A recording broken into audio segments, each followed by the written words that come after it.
I've been stuck on your memory, but it's not like I need it. And we may have some history, but we don't have to repeat it. You made this mess and left me with the pieces. Now I'm gonna burn all the bridges between us. I can't focus, I can't forget. I've been thinking too much lately. I just need to clear my head. I just need to clear my head.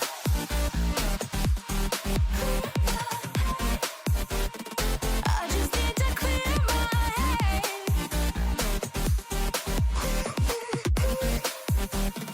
I just need to clear my head.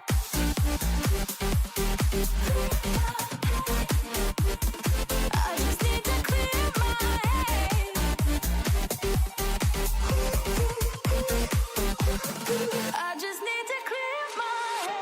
I just need to. I just need to clear my head. I just need to. I just need to clear my head. I just need to.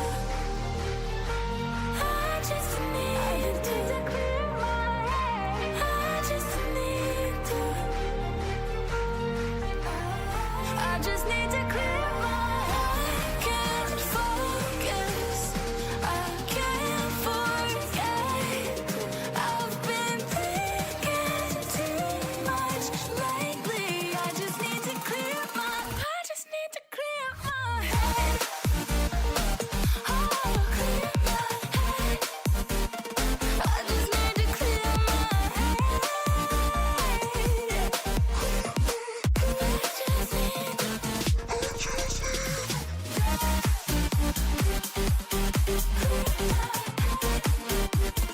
I just need to clear my head.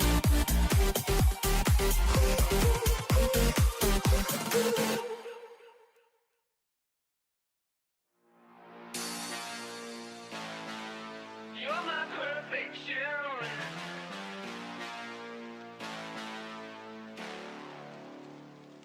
See, I need you like the radio. You keep the beat alive. Gotta have you like the stereo. I need you in my life. Hey, you're my obsession. 'Cause baby, you're my melody so sweet. Hey, you're my obsession. Hey, you're my obsession.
enemy. You better watch out if your enemies. A road ahead of full prophecy to be the greatest beast the world has ever seen. I feed him every day like the bones clean. I feed him all the hate and he grows me. And he gets caused real big, pissed off quick. And if you cross him, you might drop dead. Metaphorically, of course, settling the score. Never getting bored, loves the blood and gold. Always wanting more freedom from the source. They don't really understand until they feel the force of art in. If you start shit, you be hard lived in the darkness. Torn apart quick, you left scars ripped. You be chewed up and discarded.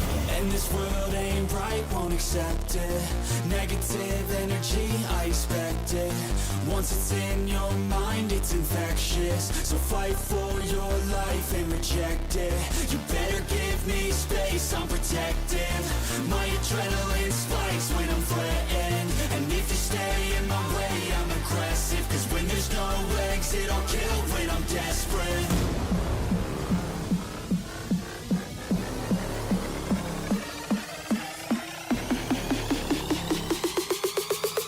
There's no exit, I'll kill when I'm desperate.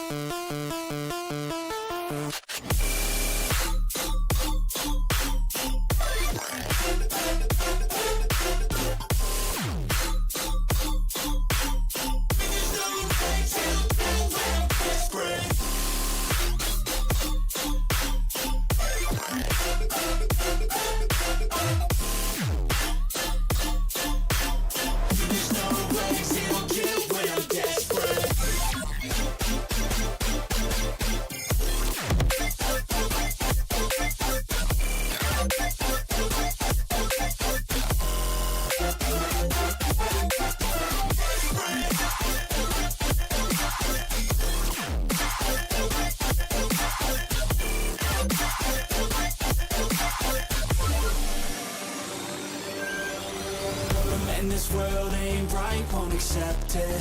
Negative energy, I expect it. Once it's in your mind, it's infectious. So fight for your life and reject it. You better give me space, I'm protective. My adrenaline spikes when I'm threatened. And if you stay in my way, I'm aggressive. Cause when there's no exit, I'll kill when I'm desperate.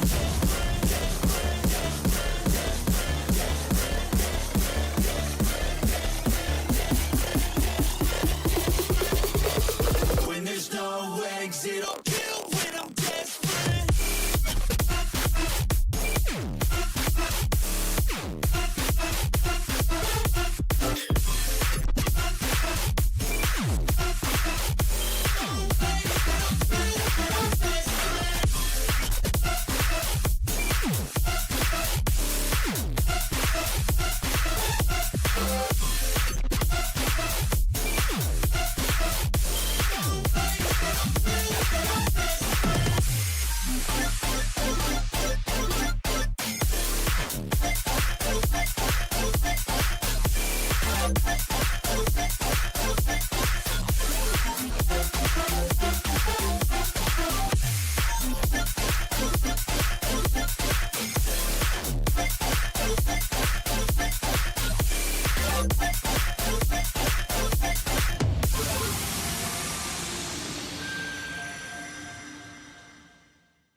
Hello everybody and welcome back to VCT China Stage 2 yet again. We're still in the playoffs. I'm still Keds. With me is Grammys. And today we've got an incredible game starting off with Nova taking on the Titan Esports Club. Grammys, how are we feeling? Ooh, I think today's games are gonna be really, really spicy. It is elimination day today for 4 teams. Two of them will be going home today, unfortunately. But yeah, first series of the day, Nova up against TEC. These two teams, I mean, we talked about it a little bit in the pre-show, have been having a little bit of a resurgence. Nova themselves having not so great of a kickoff and stage 1, but somehow, some way, they find themselves undefeated in the group stage. And for TEC themselves, play-ins was looking pretty good for them to make it into the playoffs itself. But unfortunately for them, both of them did lose out on their opening games against for TEC it was against Tailu. It wasn't that close, and for Nova themselves it was against JDG, so they find themselves in a really tough spot to be able to try and even make it to that road to champions right now. And yeah, Cats, for today's games, what do you think we have in store for us? Well, I mean, if you had asked me a couple of weeks ago, I think anybody would have said that Nova are heavy favorites coming into this match. But like you said, we've seen a massive resurgence from TEC. Again, they went 1-4 in the group stages, and then when the playoffs, play-ins came through, they went on an incredible run to, in fact, end up winning the entire play-ins tournament to make it to playoffs. So looking at the bracket now, you can see that Nova and TEC have to face each other after kind of tough losses in the opening matches in the playoffs, where they didn't really look as good as they did coming into the playoffs. But now that we're going into it, it's a much more even game than I think most people think. Yeah, definitely. So considering how their openings did go, I mean, again, this is going to be the first series of the day. Second up, we do have Trace Esports against AG fighting for, again, their lives in this playoff stage. That's going to be coming up next in that second series, but focusing back onto Nova against TEC here. I think for these two teams, they have like a lot of potential that we definitely saw during the group stages itself. For Nova, you could see them have a lot of ideas coming in, and they had a lot of momentum coming in. But I feel like once they went from like Changsha to Chengdu, which is where they're playing right now, it feels like they've lost a little bit of the momentum. Maybe not too used to the new region perhaps that they're playing in. So for TEC, I do think they have a little bit more warm-up time, considering that they were playing the play. So would we see something like how we were talking about yesterday, where you have the teams that make it straight to the playoffs? They have to have a little bit more warm-up time before they actually get their engine started in a series. Yeah, I mean, that is a valid concern that I think we see quite often, not just in regional play, but in international play as well, when, you know, teams are able to skip that group stage and go directly into playoff. But I think so far, at least in this stage, in this playoffs, it hasn't really rung true.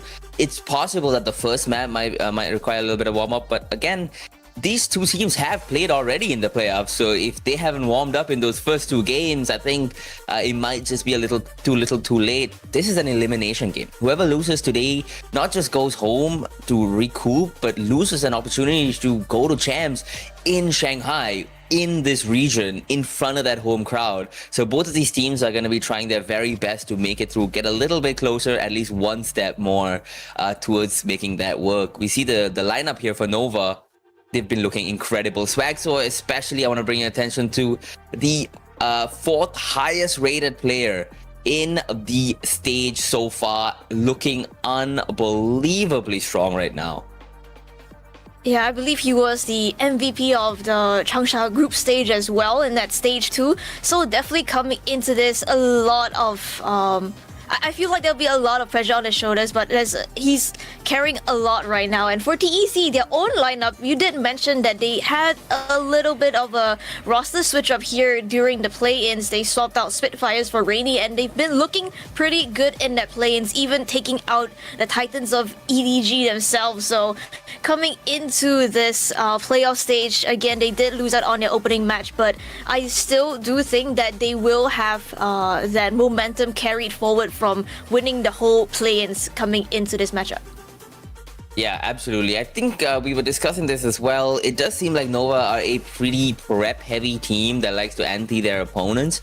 And I think that is maybe where they faltered a little bit against JDG as well, and where they're gonna have to make up lost ground here against TEC, who in turn are more of a own game plan kind of team that wants to focus inwards. They just had a bit of a player swap, moving their sixth man Rainy into their starting lineup in replacing Spitfires, and with that change, they found a lot of success in the play-ins, especially on maps like on Sunset, Haven, and Ascent, where they've run the same composition to tremendous success to make it to the playoffs. So it really will probably come down to whether Nova are able to understand what makes TEC, or what has made TEC so successful in the last 5-6 games, and whether they can shut that down. Yeah, I do think TEC being in the play-ins, that does mean that Nova perhaps have a little bit more prep time. Like you mentioned, you were saying how Nova, they seem to be a bit more prep heavy, right? So perhaps that extra bit of tape that they have could allow them to just find the flaws in perhaps TEC's gameplay, figure out what exactly it is they have to go at to make sure that they maintain their spot in the playoffs to fight for their lives in to even qualify for champs here for Shanghai. Yeah, absolutely. Let's talk a little bit now about maps while we wait for the players to get ready a bit here. What are we expecting here, Grammys? I mean, what kind of maps? I'm assuming you want Summit as always, and I want Lotus as always, but I don't think we'll get either of them. Yeah, I have my doubts on whether or not we'll see both of those maps. I mean, TEC, they love to ban that Lotus. The zero, they've never played it in this stage, right? Looking at the skirmish itself, pretty important to make sure whoever wins it out will get a little bit of an advantage, perhaps in that map veto. It is going to be Swagzor up against Rainy, who again, like we mentioned, is the new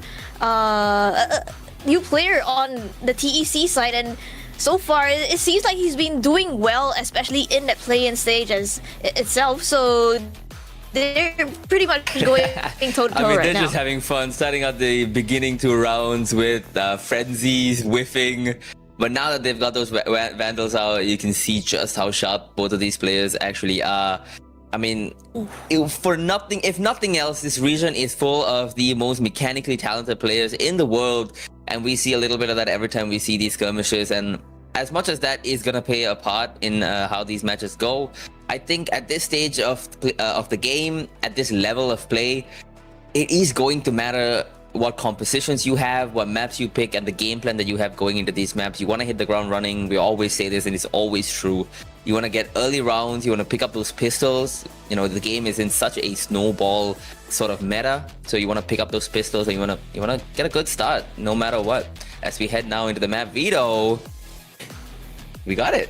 You got your summit. Okay. Finally, we get that summit. I've been having this background for like at least the past 2 times that we casted, and finally we're getting summit, which I'm really excited about. TEC picking that up first. Nova themselves will be picking up that map of Sunset, and if we do get to that map 3, it will be on the map of Ascent. And I mean, Ascent is a pretty much default map where I think it could be anyone's game. But coming into this, Cats, talk to me a little bit more about Summit. Yeah, I mean, Summit is a map I think that TEC are going to be very happy that they got a chance to play. I mean, we know that they're going to ban Lotus. That's been their permaban. The last 11 games, they've banned it every single time. And then on the other side, Nova have banned Summit 4 out of the last 7 games they've played. So for TEC to get the opportunity to play this map does give them a really good opportunity to start this series off with a pretty nice win under their belt. That would make going into Sunset all the more comfortable for them. A map that both of these teams are good at is Sunset, and then again ending on Ascent. All bangers do end on Split, but Ascent is such a great place to end it because it is the default map, and it is the map where you decide if we go to a third map. That's where you get to figure out which of these teams is the better team at Valorant, the fundamentals, the aim, all the basics that you need to have covered at this stage of the game.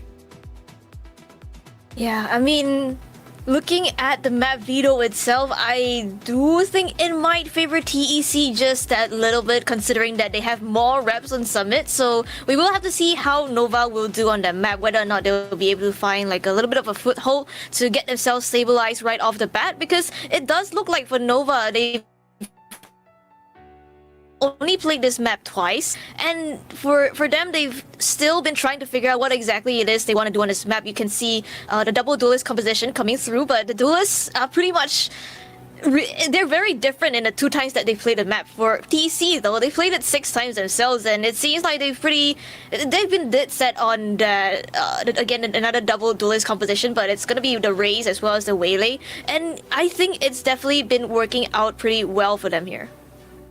Yeah, I mean, absolutely. They had a rough time in the group stages, but then once the playing started and they finally settled on that comp of the Astrofade Cypher and then the Raze and Waylay, like you mentioned, and once they really nailed that down, they've been doing really, really well on this map. Haven't lost, in fact, since getting this comp.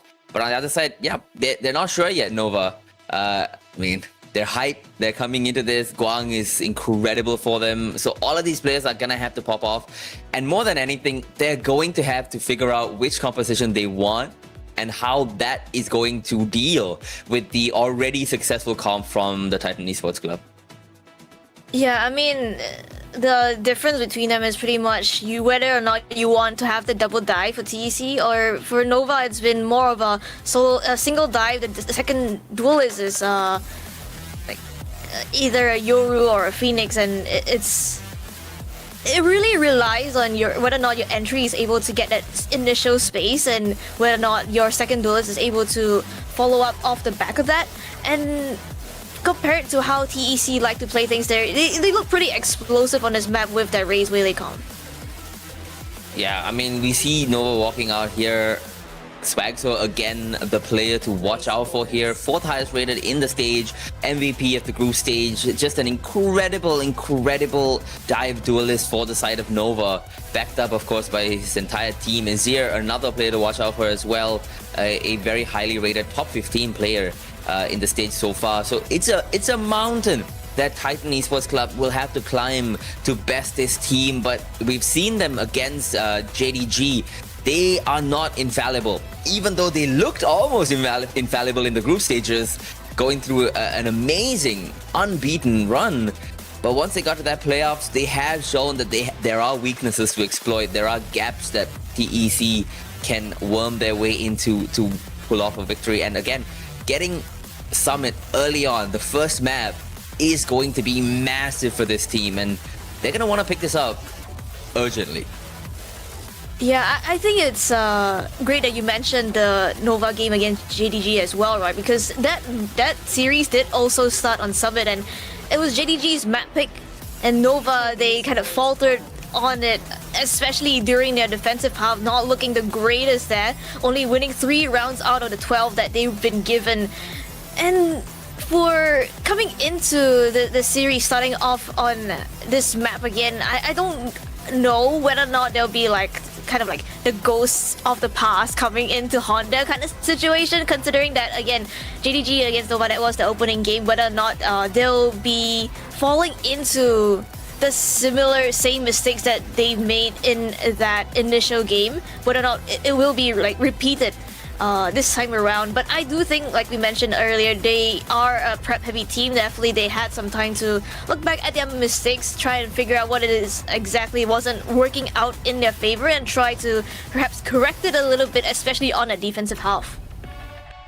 Both of these teams are going to have to fix all the issues that they had in the playoffs, both of them struggling to win a single map against their respective opponents, JDG and Tyloo. But now that they're against each other, well, we're gonna have to see how this turns out in the first map of Summit, where I believe that Nova will be starting out on defense, with Titan Esports Club starting out on attack.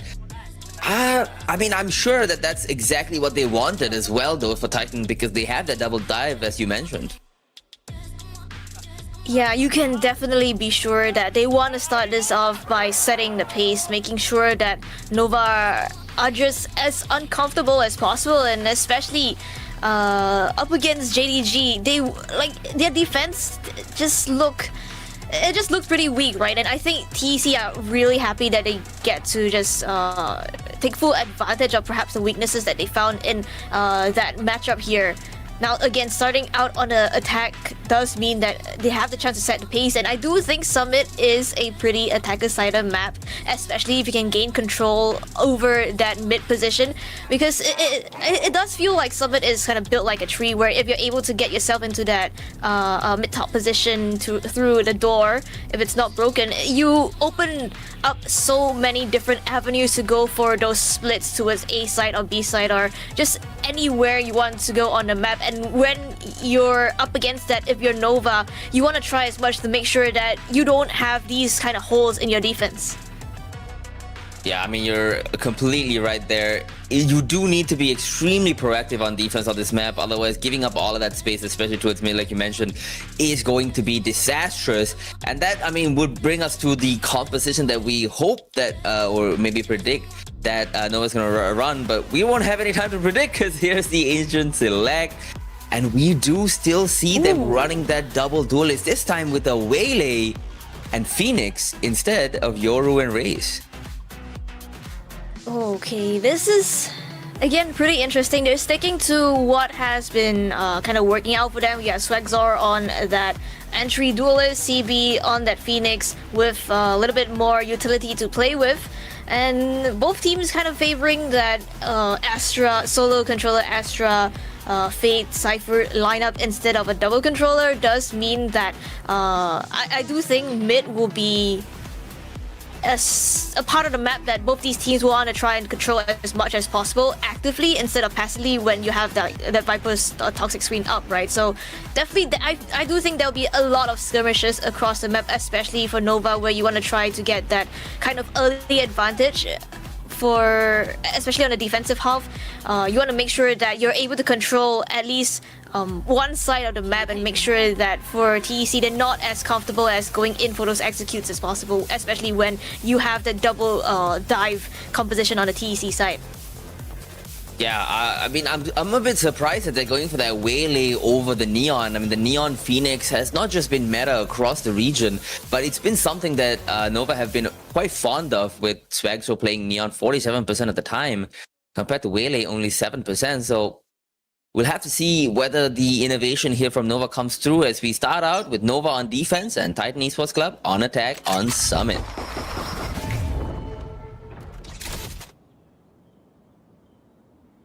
Bit of a group up towards A here.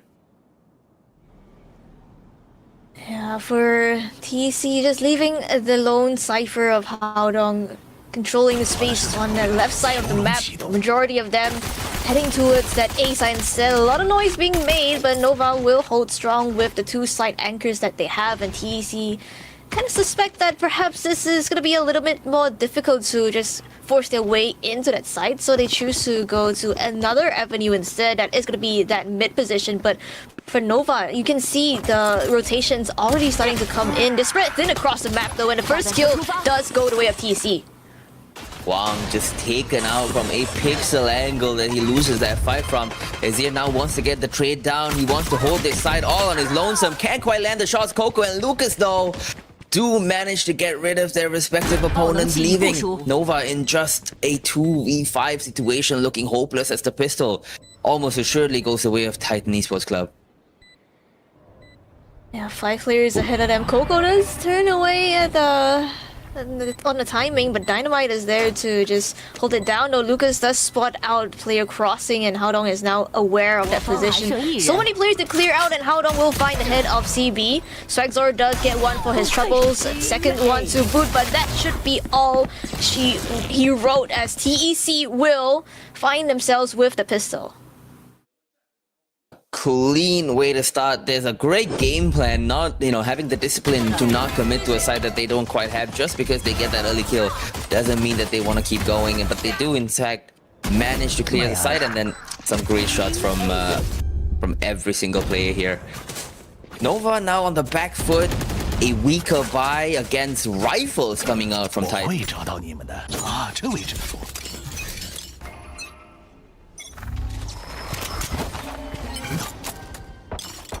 Pretty heavy investment from TEC here. 2 rifles, Vandal as well as a Phantom, but they've been looking pretty sharp so far, and the pistol definitely will be able to make it work. A lot of early mid control now for Titan Esports Club.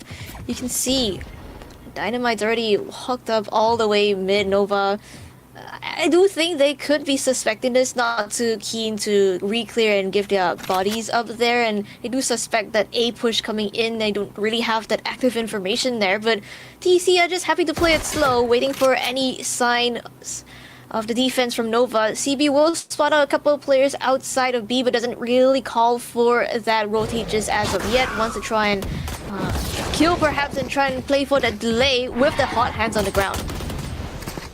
It does seem like it's a B push here with the spike lingering towards main as Rainy now settling in with that Fade Haunt.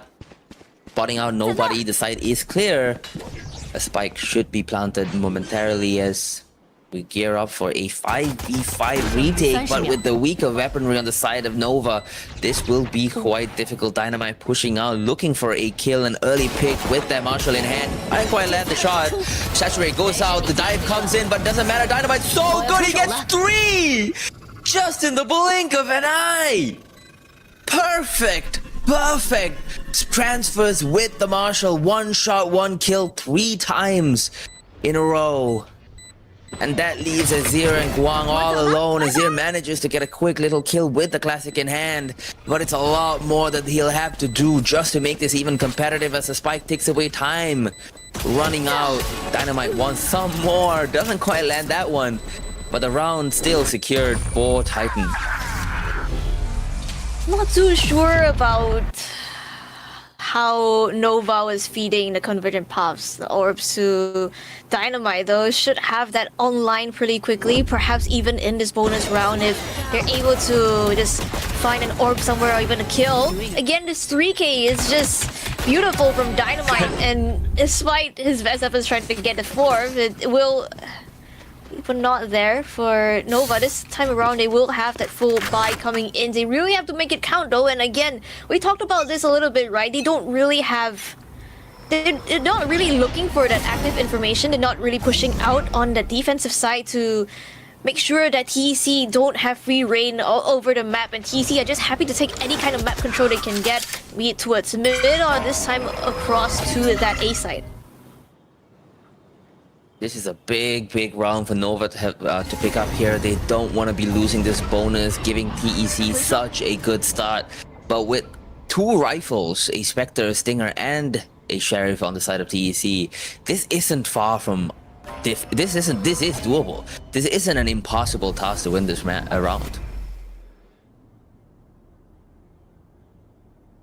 There's a little bit of a switch setup, perhaps.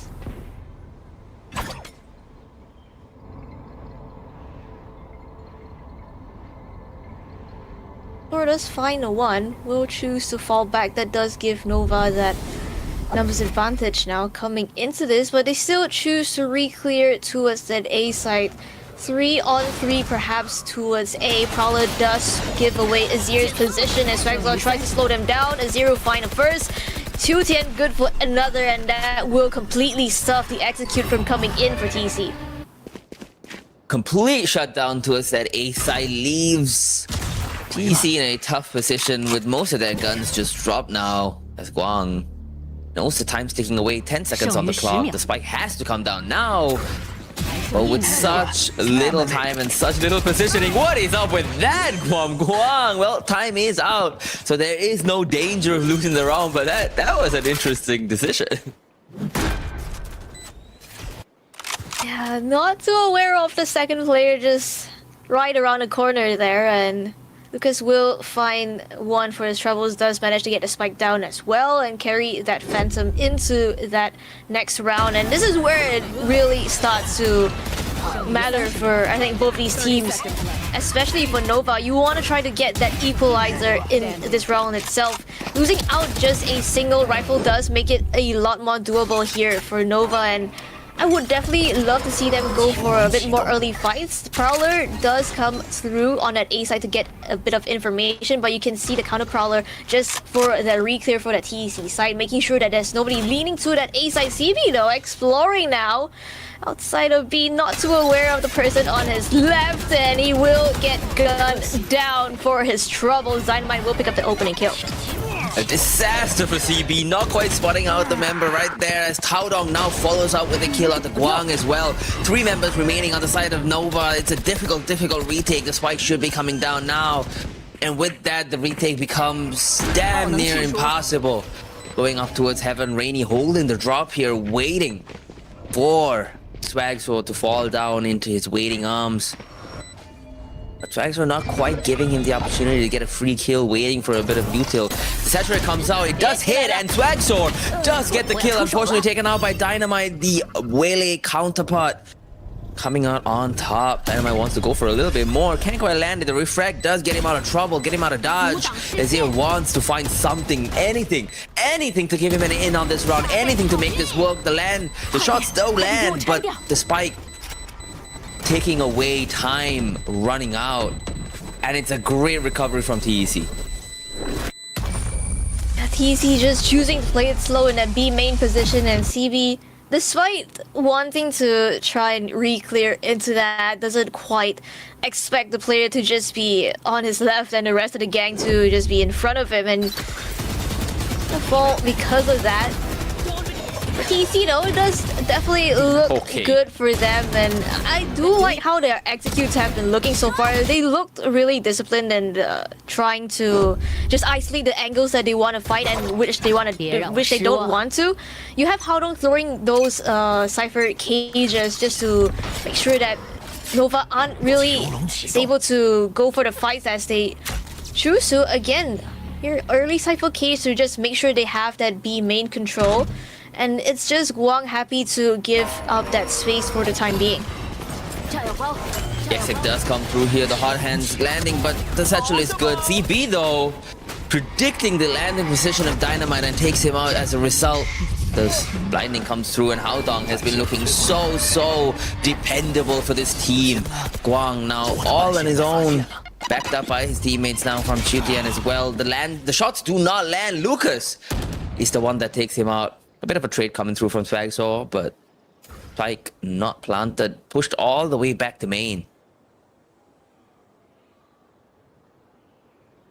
You can see the double dive definitely working well in TC's favor, where they're just able to fly past the hot hands and try and find that space that they need, but CP does find that opening kill, so that does benefit Nova a little bit. But now that they're there's just 3 players left, they're spread thin across the map yet again. Chutian's just trying to hold on to that angle with 25 seconds left on the clock.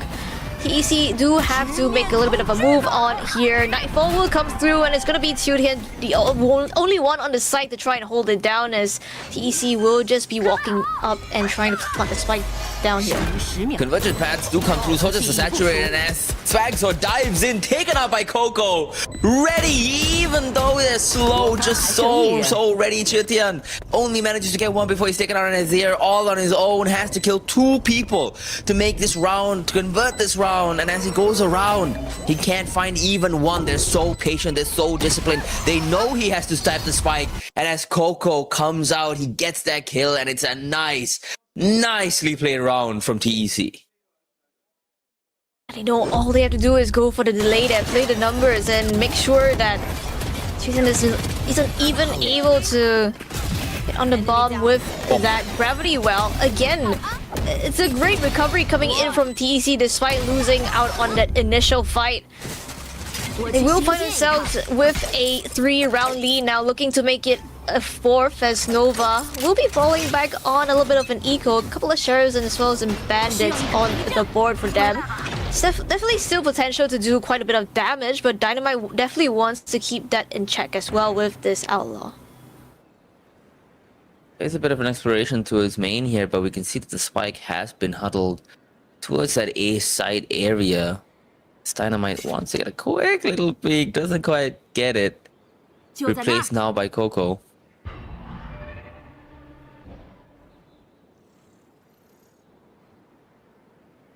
回来吧。 Well, now towards that A site, trying to fish out a bit more information as Nova will go exploring to that mid position. CB though, let's spot out Haodong, but Coco will find that kill 让我 instead. 看看你们都藏哪儿了。 Is gonna be the Neuro Theft to come through, giving away the positions of Nova.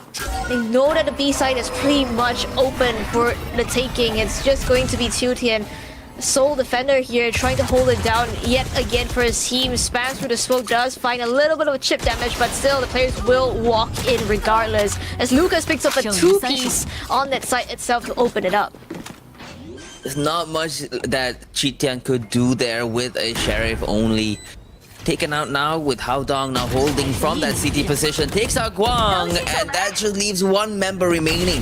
Azir, who has an outlaw in hand, doesn't quite land any of the 2 shots that he releases, that he launches.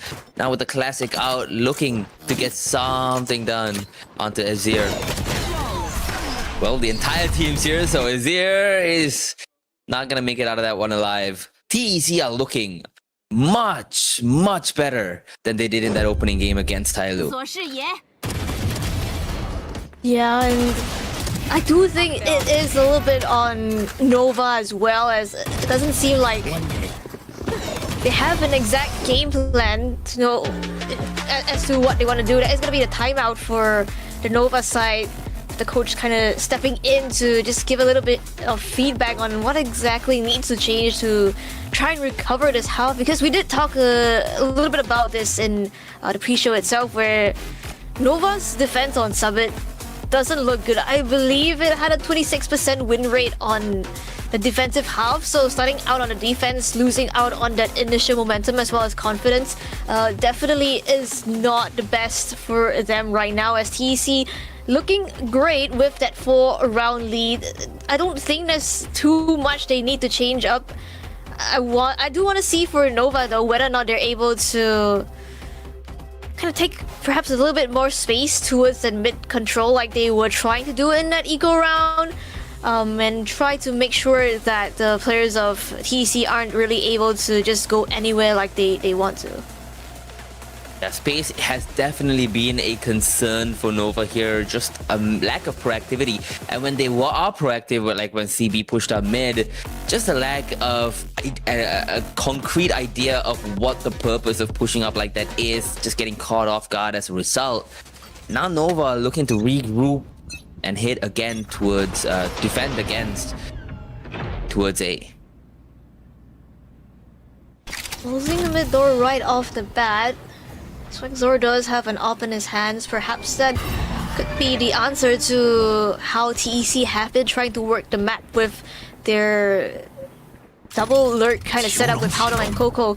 Trying to find more space here. Again, it's going to be a 4-1 for TEC as they try to hit onto that A side. Does get quite a bit of information with that boom bot, so they know that the strong side of Nova is perhaps towards the A side. Again, trying to go for that mid explore here, but it is going to be watched by Swagzor. It's a great angle for him to be holding, but he does get pushed out with that dog there, with the Prowler pushing him all the way back to a deeper angle. But now that they know he's there, TEC, of course, having the discipline that they have, then it decides to back off a little bit, head towards that B side. Again, making the right call here. It is the weaker side. We know that from our bird's eye view. As they gather up towards main here.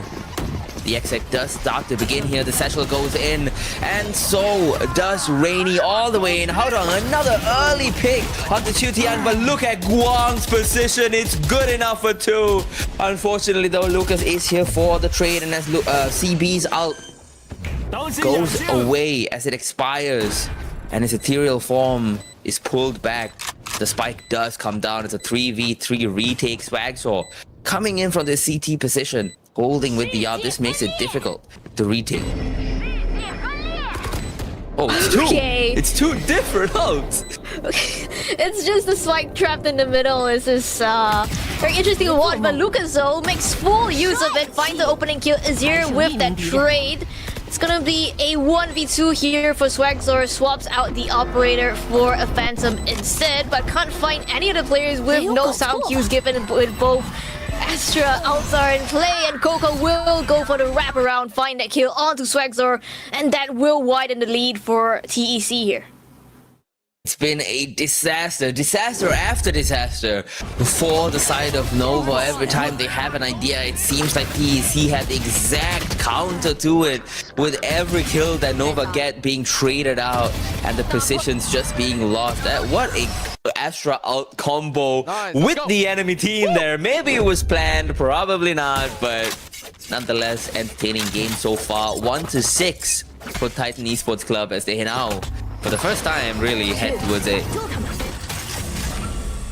And Nova economy back down in the dumps here. Pistols in their hands and double anchor set up over on that A side with Azir as well as Guang now trying to hold it down for his team. A little bit of a spam through the box, trying to close the door as well, but Guang is still holding strong from his position here. TC are just happy to give this up though. Go for the orb retrieval instead, and again you can see how they want to work the map. I do like this macro idea that's coming from them so far. That's to just bait out a bit of utility from Nova. You can see the Prowler being used to re-clear that mid position again, and TC are just finding all the holes in Nova's armor right now. Second Prowler now being used does give away a little bit of information. That does give the go button for that double duelist to push up a little bit, but still being watched for by Haodong though. Haodong has a lot to do here, taken out by a Sheriff shot to the head from CB, as Swagzor now uses that positioning from A main to initiate and execute a retake. But look at Coco, look at the positioning from TEC. They're planting backside, they know they're in main, but as Swagzor gets a kill with another headshot with the Sheriff, it's looking dicey, it's looking scary, it's looking nervous for TEC here. Swagzor once again more, he picks up that Phantom, gets a nice little dink, that's a lot of damage done. CB going for more as well, more guns picked up, more rifles to pick up, so Swagzor gets another kill. And everything starts to fall apart for TEC here. An incredible retake, an incredible amount of proactivity, and what a round to win for Nova. And this is exactly what you want to see from Nova, right? You know that TEC have been trying to work that mid position like pretty much every single round now, and off the sound cue of the Prowler, you have the double duelist of Swagzor as well as CB just walking out, making sure that the B main presence is dealt with. That is going to give them their rifle upgrade as well, and it's clean shots all around here for these Nova players as they find the second round now on the board. And a very important round to have won as well. Getting themselves back into it, they would have had, I mean, it's a save round as well, an eco to get themselves back into this game. Now Swagzor holding that B side with the pushing out the proactivity. We're seeing it more and more as they get more and more confident. And probably to just give him a deeper line over on the B main space. That does mean that Nova can choose to stack more players towards the right side of the map. CB does spot out quite a bit of players outside that A-link position. Will just throw a hot hands over to keep that in check. Choose to fall back towards the door instead. But it is going to be that A-split execute to come through from TEC here. It's a fast one at that. Convergent paths, and Dynamite will find an opening kill onto Guang. Absolutely explosive from Dynamite, jumping in, getting a kill, and then refracting out. Coco he manages to get one as well before CB does trade out for raining. Fortunately though, Dynamite is there for even more. This guy has been so good as that second dive. As they're holding the side though, picks up a Vandal for his troubles, for his efforts. But Coco is already pushed all the way up mid. Might be able to catch somebody off guard here as well from Trophy. Yeah, 2v3 now here for Nova. Have so many different angles to clear, and with Coco's position, you pretty much know where they're gonna be coming from, and still playing right around the Nebula Star here, trying to find the timing behind both of these players here. Haunt will come through, that does give Coco a little bit of timing here to play with. The shots don't connect, but finally they will headshot to the head of Azir. Tian immediate with the trade, but still it's a 1v2 with the bomb now taking away. Trying to hold it down. Hands up. Time's up, and it's another round recovered for TEC. When they falter and they fall, they're able to pick themselves back up immediately after. And that's a great, great sign to start off the series with. And this is already a fantastic score and attack on this match. And we talked about this in the pre-show as well. If you're able to get yourself that space towards mid, it just opens up so much room for you to play with. You can just see Coco walking up all the way towards that A side, making sure that he gets that full information on the rotates coming in from Nova. That is going to give them that lead. Now in this half, as TC will make it to 7, Nova back down on a little bit of a lower buy for Tuti, and especially with the Sheriff in hand. The shots though are great from Nova as Swagzor picks up the opening kill. CB does take a little bit of damage, but is able to heal himself right back up with those hot hands and the wall as well. And that does kind of reset the round a little bit for TEC. They're forced now to head somewhere else to explore. And it's A site that they've elected to do that at. But unfortunately for them, it is held. Not by 1, not by 2, but by 3 members of Nova, who now know where they are thanks to that Prowler.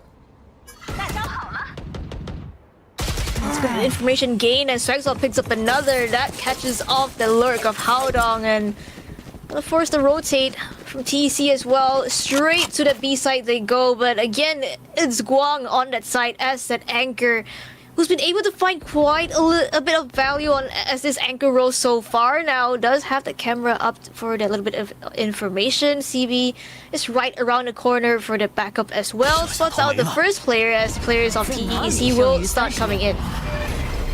The Exec is about to start here with the Prowler going through as well, and now the members of TEC follow through, but Gong's trips, Swagzor's shots, and Nova's synergy come out on top as they pick up a round effortlessly. This looks good from Nova. Starting to get a little bit more proactive, especially towards that mid position, finding that opening kill here, especially onto the entry duelist of Dynamite. Another one onto the lurk of Haodong is great. Again, you have the steady pair of hands of Guang as that side anchor for your team. You're able to convert a third off the back of that. Now 2 more rounds left in this half itself. It would be great for Nova if they could pick up the remaining 2 rounds. You can see a little bit of a trap play here coming through, perhaps off of any kind of contact from CB, but it's not too much to write home about in terms of pressure here, so they choose to just hold on to the conversion paths a little bit more. Run has grinded to a halt here, both teams sort of waiting for the other to make the first move, positions taken, angles held. I don't know how long we'll be staying here.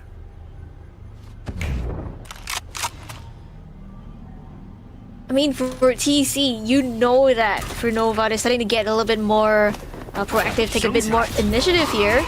So you want to see if they make any kind of mistake, but conversion paths will come through, and it does give the go button for CB to just push straight all the way. Swagzor is the one who finds that opening though, and Haodong is just trying to hold his ground now as Guang on the opposite side of the map will find one, and very good for another. That completely stuffs the execute from coming in, as well as that spike. Found it. It's in no man's land for Nova right now. I think No Man's on a different team, but yeah, I mean, it is a disaster. Nova really are finding themselves now, finding their footing here on this map, realizing what they needed to do was to selectively be proactive at the right moments, and they're doing exactly that, getting the perfect timings on all of their kills. And TEC might need to take a timeout at this point before they get into that last round of the half.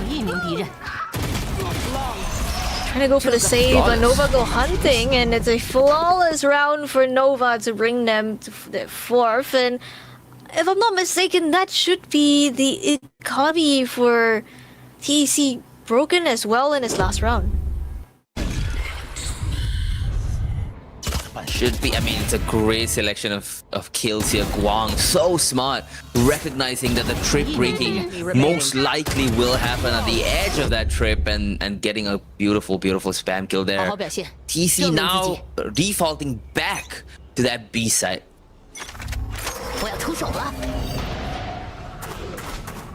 Again, setting up that operator on this deep angle towards A. TEC though gonna go exploring towards mid instead, and it's a great shot from Dynamite to just open things up. CB will fall, and Guang is just gonna be the only one left on that B side, as the showstopper will come through with the Cosmic Divide. Does give a lot of space for TEC to just play with. 必须等等。 Showstopper does not find anybody, but the spike will go down on an empty side. Guang getting a kill onto drop with that Astral, using the opportunity here. Coco though with the Sheriff manages to get one. Lucas on the other side of the map gets another one as well. And just like that, a round that seemed even, that seemed possible for Nova, starts to fall apart, starts to collapse in on itself. An 8th round on the board perhaps for TEC if they're able to hold it. But it would take a miracle for Nova to get this back. Swagzo dives in, manages to get the first kill. That's a great start though. That's exactly what they need to kick this off, to kick this into high gear, but they're not checking their corners. Lucas manages to get the first one. Swagzo managed to trade it out, but there's still 2 members of TEC. The time ticking away, he's out of it. There's none left. And there's no health for him to work with anymore either. 8-4 is how we end this half that TEC are going to be very happy with. TEC managing to find the last round and a half. Great shot from Coco here with that mid lurk, and playing his life to make sure that Swagzor is not able to go for the defuse. And and again, it was sort of a lower buy from TEC, but Dynamite manages to find an opening kill, giving them a huge advantage right off the bat. They swap sides now. It's slightly better from the first time, from the other time that Nova did play Summit, considering that they won 1 extra round now, so... Do you prefer mild or mala, like the numbing spice? I have to say I'm a big mala guy.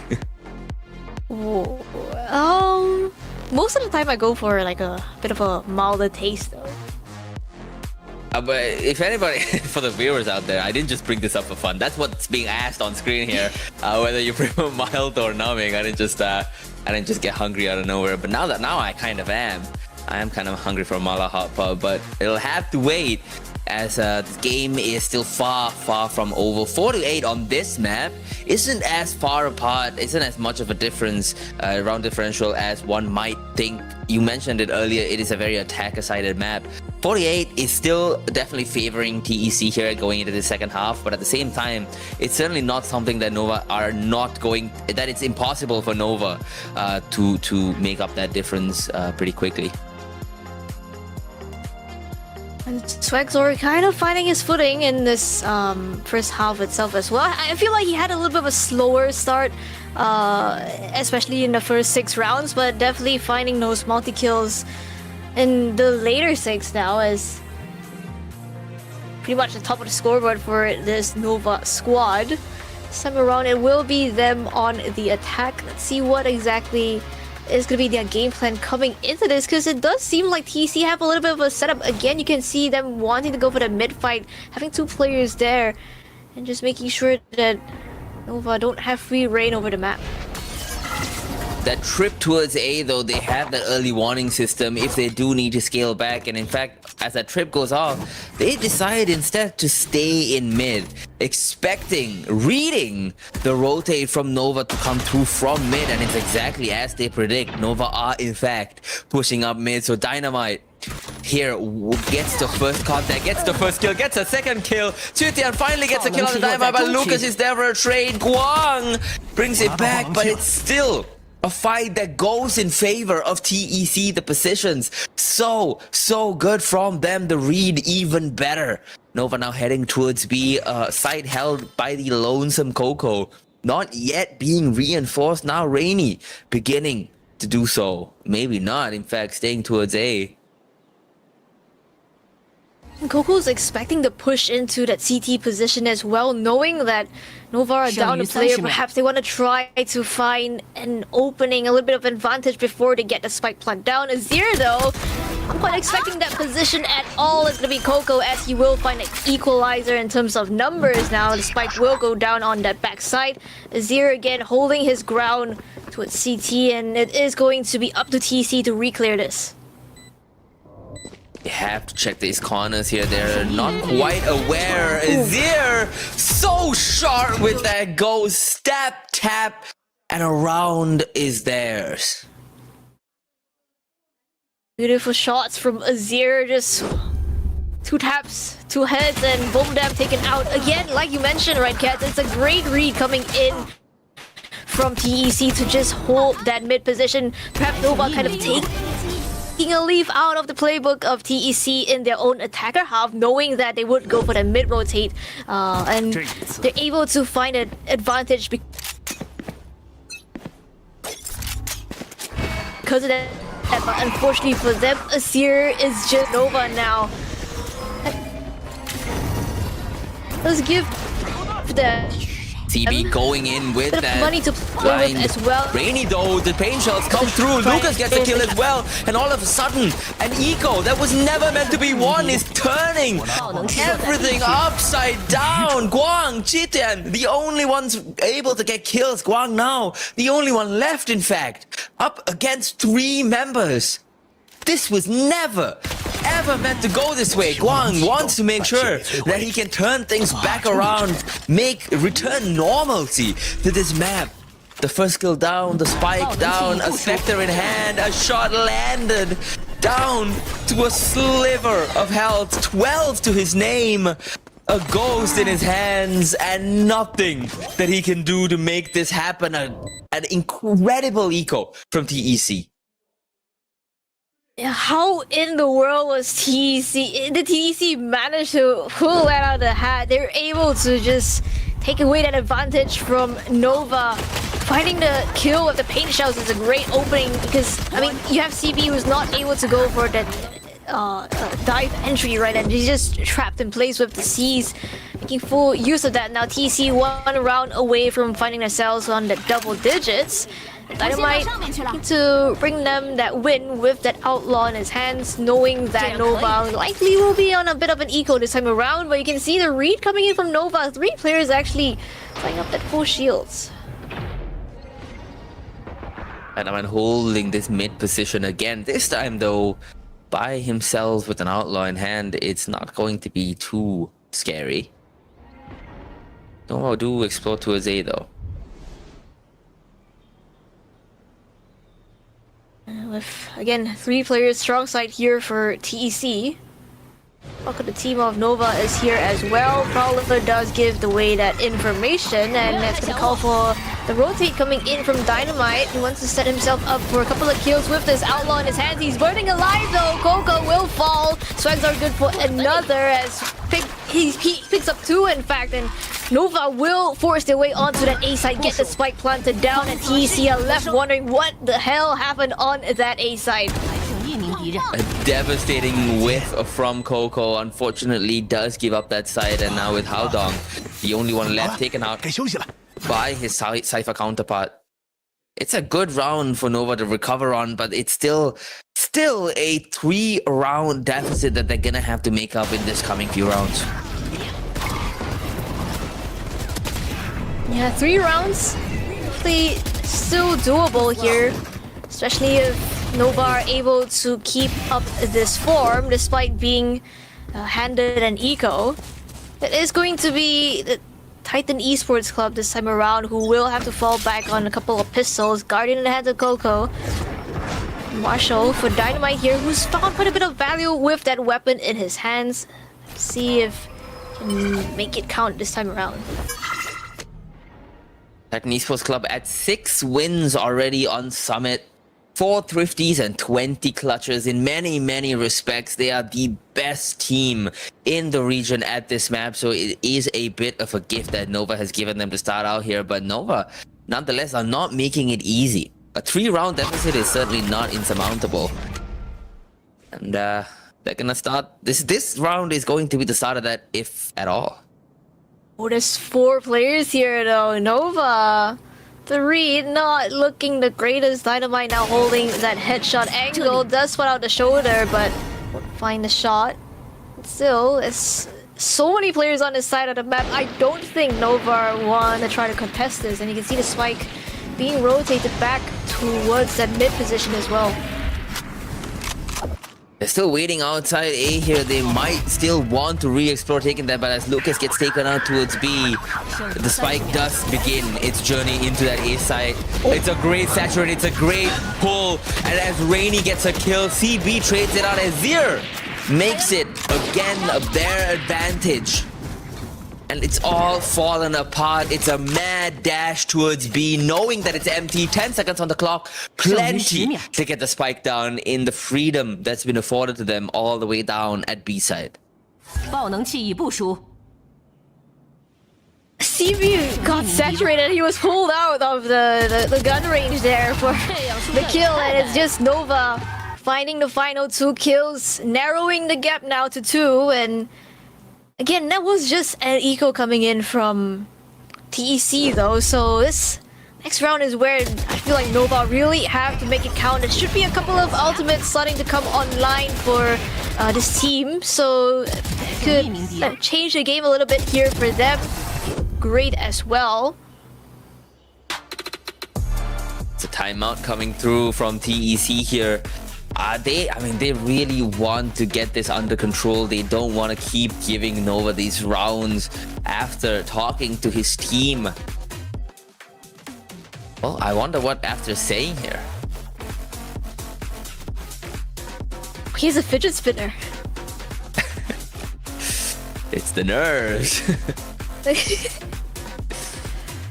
Yeah, but I mean, coming back from that 4-8 deficit into this 7-9 scoreline definitely looks great for Nova, and you can see perhaps the nerves coming up for TEC a little bit, trying to figure out whether they want to change up their gameplay a little bit. Perhaps I do think while they do have pretty good reads so far, it is still them kind of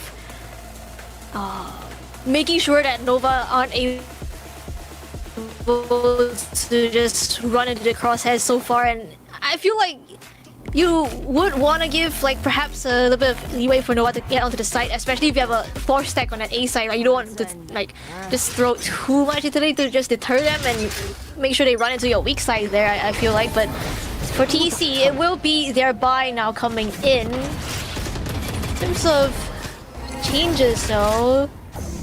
This time reinforcing towards the B side instead. And Nova are just happy to play the default. Forced back Nova now rotating towards the A side, regrouping there, and it is the weaker side, so it's the right read. Gonna be up to 2 members, Coco and Dynamite, to get something done here.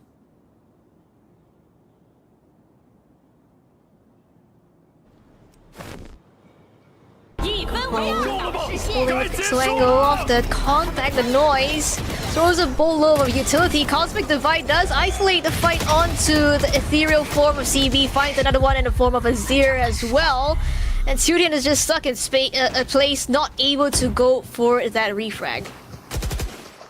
Site is taken, but they are not too far away to begin an early retake, a flood retake. But as Guang gets a kill, Guang gets a second, and Rainy and Lucas want to trade it out, but Rainy's taken down by Swag, so that leaves Lucas all with, no, not all along, with Haodong, and now it's Tweetian all alone. The tables turn so suddenly that it leaves even me flabbergasted. There's nothing that Tweetian can do as Lucas takes him out, and it's a great recovery from TEC to bring themselves back and keep that lead, to maintain that lead. Yeah, off a timeout as well, paying out in dividends here for TEC as they find themselves double digits now in their pockets. And again, Coco is anchoring down the side, finding an initial kill alongside Guang. Nice. Great for them, and they somehow managed to just decimate the full force of Nova that are just running at them and find the final kill too. Nova though still have money in their pockets, able to reinvest into this. terms of ultimates, so definitely favoring this side of TEC where you have the Convergent Powers and the Neural Theft, one of the Cosmic Divide themselves. For Nova, you do have the Nightfall to play with, and that should give you a bit more firepower, information perhaps even. Just one of the Convergent Powers as well, perhaps looking to find it in this round, but the Convergent Powers coming in from TEC is great, completely pushing Nova back from his A main position. It's a lot of fighting in A main, a lot of chip damage done onto the members of Nova, but they don't want to relent, they don't want to give up this side. Unfortunately, they are forced, with that smoke coming through, to rotate towards that B side.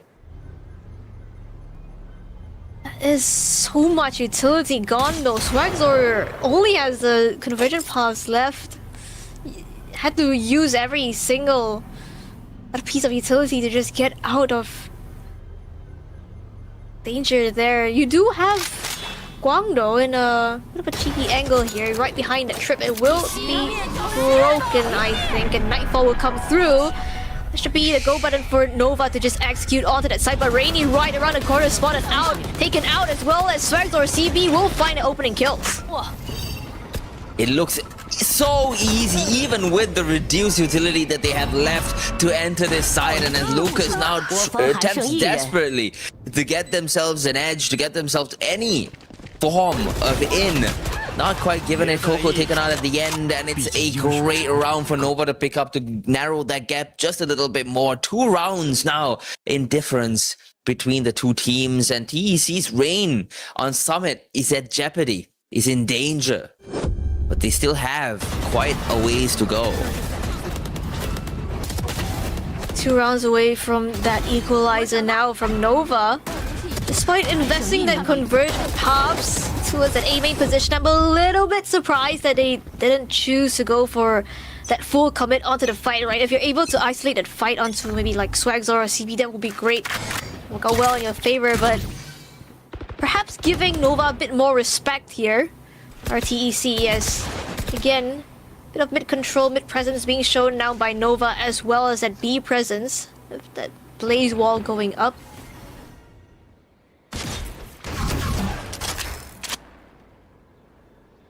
It's a slowed down round now, just exploring towards mid and B, figure out where they want to end up. But look at Dynamite's position. He's been loving this angle. He does have a much weaker gun, but it doesn't matter if you can hit head twice.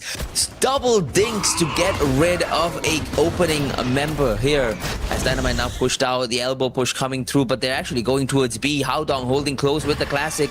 He has a lot to do here. The reveal doesn't catch him. The haunt misses him by an inch, and they have no idea that he's here. The curveball lands, but he's dodged it too. He's done everything right. He knows exactly. He's doing the right thing at the right time. The Haodong gets a kill. As a reward, Lucas gets one, Rainy gets one, and Haodong somehow gets a second one as well. This guy's been incredible, and he shows up again and again and again for TEC. This was a round that TEC definitely should not have won, but somehow they were able to convert it. Great shots all around, and like you mentioned, right, Haodong just playing right around the edge of the smoke, not spotted out at all, and that's gonna be the immediate timeout coming in from Nova. That's one of the rounds where you should not be giving over to TEC. It was, again, their eco, and still they're able to find the kills off the back of what little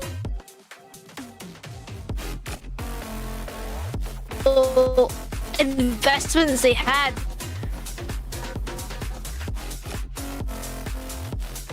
Yeah, that positioning from Haodong was just unbelievable. Dodging not just the haunt, but the curveball as well, almost predictively. That piece of utility is so difficult to dodge. That is a blind that I've never been able to dodge. But of course, when you're as good as Haodong, everything looks easy from that perspective. And Nova now on the back foot again, not getting close to equalizing, but never quite making it, just as TEC keep winning these seemingly unwinnable rounds.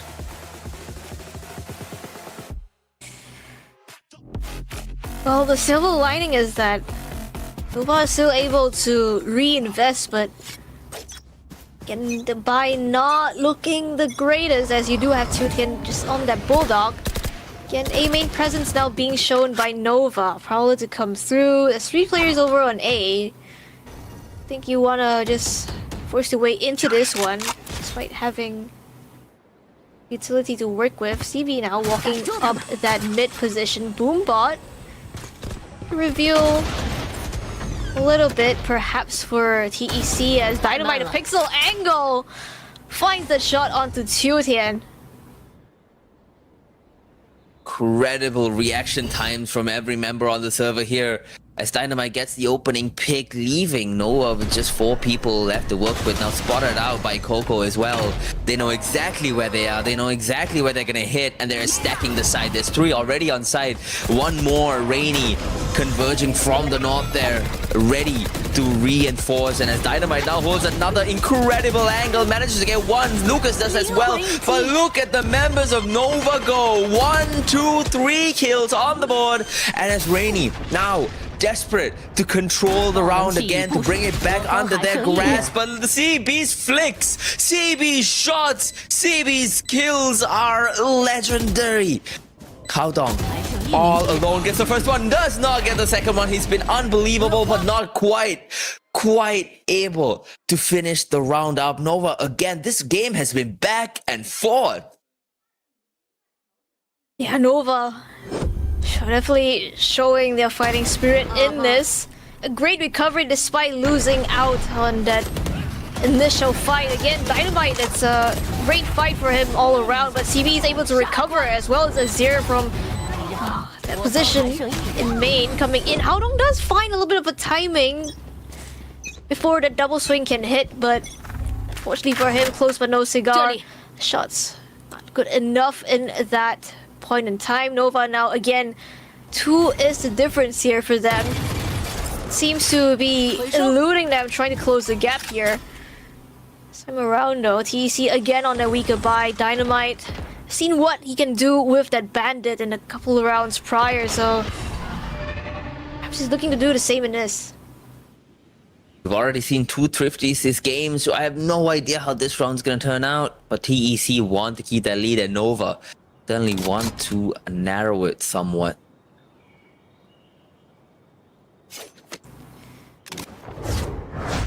TEC are kind of spread across the map though.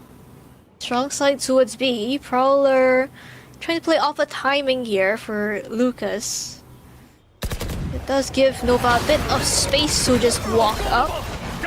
And the back now being used as they force their way onto that site itself, but Lucas will find a shot with the bandit onto that running back form. Azir though finds a kill, the second one to boot, and Swagzor is good for another.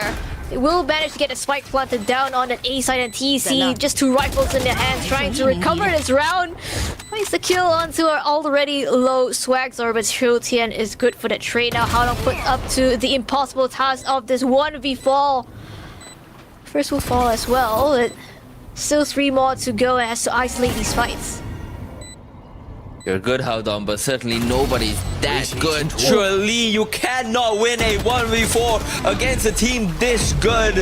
Azir does put an end to any dreams of such a thing. As Nova now 1 round away from equalizing. It's as close as it's been the entire map.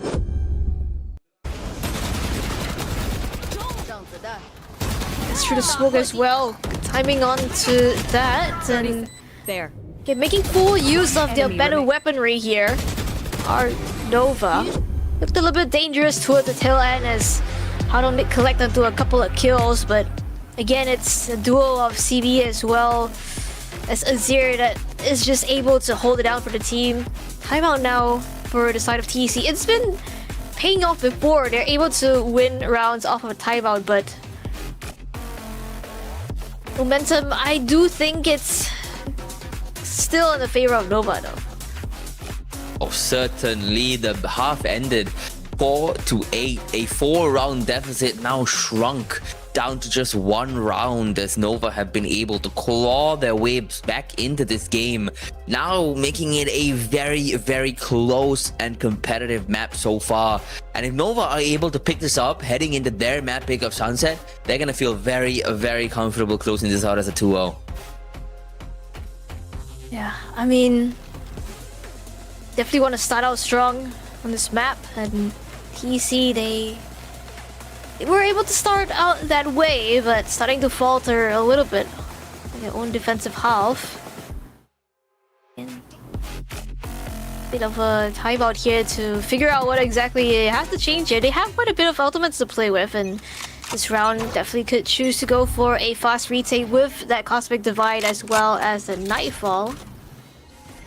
For Nova, you are one of the Nightfall. You do have the Cosmic Divide as well. A bit of you two to play around with. Rainy trying to fire line shots through the smoke, closing the door as well, making sure that they're not able to get that entry onto the mid position. It's a mad dash in of the diving swag sword, refracting out. CB gets a kill onto Haodong. That's been their demon as the trades go back and forth. Rainy taken down. 3v2, it's a retake, but the HP is low on Guang. It is an opportunity. It is maybe a way that TEC can get themselves back into this round, but it's going to be tough. Both of these members are going to have to go absolutely nuclear to get anything done. Coco, the first one to find any contact, spots out the barrel of Guang. Where is Guang even looking? Not sure about that one there. Trophy completely left open. And a kill found as a result of that as well. Dynamite now clearing out the site. Good.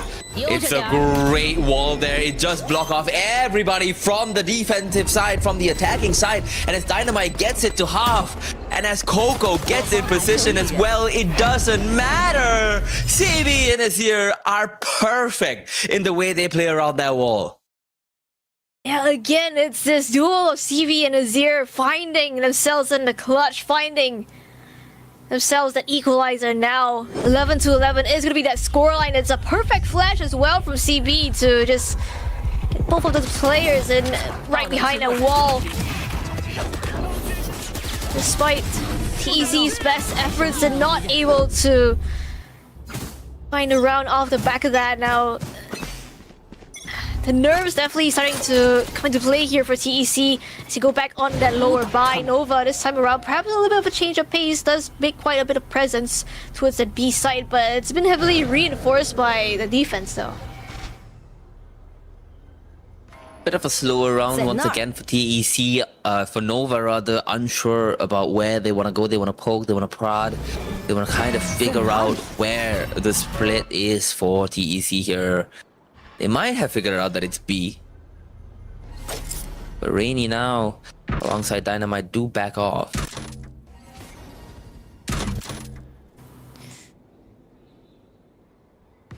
Splitting up though, this does give a bit of a chance perhaps for Nova to isolate a couple of fights here. They contact up this mid position now. Reinforced. Swagzor wants to go in for that fight. Does find an opening onto Rainy. Azir good for one as well, and that should be B-side. It's just gonna be up to Lucas. He can't hold his own. Haodong good for one, but immediate trade coming in from Guang as Nova will get a spike planted down. It's all up to Coco. Sheriff in his hands. Coming in from that mid position. Being watched for though this time around by of these players now. Crossfire is set up across this B site as well, and it's gonna be met with an Odin to the face from Qiutian as they find themselves now on match point despite being on that 4-8 deficit. They just will not go away. It certainly will not. It's 12 on the board for Nova, 1 away from just taking their opponent's map, from taking TEC's map. An incredible performance on this attacking side. So disciplined, so well thought out as well.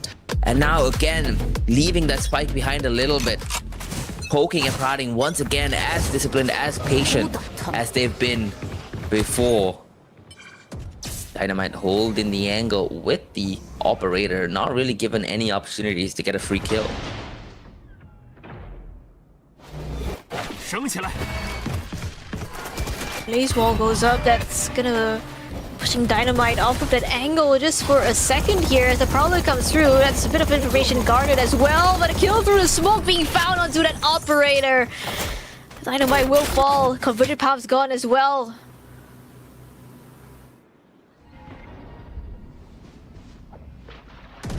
Coco pushing up towards mid here, wants to get something done to equalize the numbers in this round. They don't want to be losing this round. Obviously, that over the entire map. They want to take us to OT, and they're going to try to do that. Swagso comes out the showstopper, baited out with a refrag. What a play from Swagso, just using his util to get rid of that incredibly powerful ult. Haodong holding from heaven here. The door not broken. Surely it will be once this XX starts. But for now, though, leaving it open and just closing in time to get the plant down. Rainy coming from CT. He has to do a lot here. Swagso takes out Coco. Haodong is able to catch one off guard. CB taken out now. Haodong getting that neural tap, knows exactly where the last 4 remaining members of Nova are, but it's not gonna matter. It's just not gonna matter. Tritian, Swagso, and Azir 1 each to close out a map that they were absolutely not meant to win. The first map, Summit, goes the way of Nova. That's an incredible start for them in the series. It definitely is. Not only is that your opponent's map pick, you managed to come back from it with the comeback as well, and that's gonna be a little bit of a hit to the mantle of TEC, definitely. And towards the tail end, though, managing to bait out the showstopper just means that you don't have the convergent paths, you don't have showstopper, you don't have any kind of ultimates that could just change the tide here for you in that retake for TEC. And despite a bit of a slower start from them in that first half, they managed to claw their way back. I mean, we saw Swagso come into form about halfway through that game, and we know when this guy is on, he really is on, and we saw that time and time and time again. There's a reason he was the MVP of the group stage. There's a reason he's one of the highest rated players in the entire stage, and a reason why he's their star duelist. And I mean, most of this highlight reel is Swagso. I think that speaks for itself right there. But yeah, Azir as well has been so good for this team, especially in this map, especially to make that comeback from 4-8 all the way to 13-11 possible. Yeah, so many moments. It's just Azir and someone else, most of the time with CB, left in a clutch, left in situations that they're not really supposed to win, but somehow they're able to do so, and we will be finding exactly how they did that with the team comps. 今天感觉非常对，兄弟们。OK，老加油！24个都紧了，今天有特别紧张，浑身都在颤抖。没事 ，Let's go。当呀，没事，闭上。You was there. OK。No， 对方的plan。对方的plan。你在吧 ？OK。对，没时间，没plan。Nice，Let's go。Oh yeah，Let's go。好啲，好啦，係喎，講，嚟，開緊 flash，3、2。Okay, be sure. I plan safe, okay? Second drop. Yeah, go. I go take CT close. One beating. Okay, beating. CT one more. Like anything. One more. Okay, ready, pick with me. 3, 2, 1. Ready, 3, 2, 1. Low. Nice! Let's go! There he is, Swagso, the deserved MVP here for this first map of Summit. 292 ACS, 1.9 KDA, 197 damage on average per round, and I believe 7 first kills as well. I mean, just unbelievable. 7 first kills in a map. I think that was multi kills, but yeah, I mean, regardless. It still goes to show that his performance is just nothing short of amazing here. And we were kind of like questioning a little bit why they went for the Waylay pick instead of Neon at the start of the game, but you can definitely tell exactly why they wanted that Waylay. The way that Swagzor is piloting the Waylay, able to get that space really quickly. I think one of the things that makes Waylay so good right now is that you're just able to dash in really quickly compared to perhaps a Neon, right? And you can see Swagzor just making full use of that, breaking the wrists of his opponents, and even in that last round, baiting out that showstopper with the refrag. You can definitely tell he has a lot of experience on his agent. You can tell why exactly Nova wants to go with this composition. Yeah, I mean, I owe Swagzor an apology. Even though I've been hyping him up, I did cast some doubt on that Waylay pick. I thought that the Neon Phoenix combo that they've been comfortable with, that they've shown that they're good at, would have been the smarter way to go, but I was absolutely wrong. This guy looks unbelievable on that Waylay, and it's the exact round that you mentioned that really sealed the deal where he's baited out that showstopper. Really shows that they've got a great game plan with this agent in mind. And now that they've won Summit, we'll be heading into their map pick of Sunset, and Azir almost has a perfect hexagon, except for the ADR section. Yeah, I mean, he is on the controller role, but again, his impact is nothing short of he's just so impactful in this whole map of Summit. He's able to find the timings, get into, like, creep into the defenses of TEC and make sure he's just being a nuisance. And even in situations when he's in the post plant, he's not afraid to go and fight when it really calls for him to do so. And he's just playing so well. I think he's found himself a lot of like 2Ks, 3Ks all around itself. And again, impact from this Astra is nothing short of amazing as well for Nova Esports here. We will be heading into Sunset really shortly. That is going to be the map pick of Nova as they carry on their momentum forward, but we will head into a short break right before that. Stay tuned for the map of Sunset right after this break. Nothing could have prepared me for the high stakes heartbreak that surrounds me. You want me, you won't let me go. So I burn so. I can feel you coming like a wildfire. I'm just a fuel, baby, you're the lighter. If I'm not careful, you'll burn right through my soul. Burning like a wildfire,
demons unleashed from your mind hold me steady.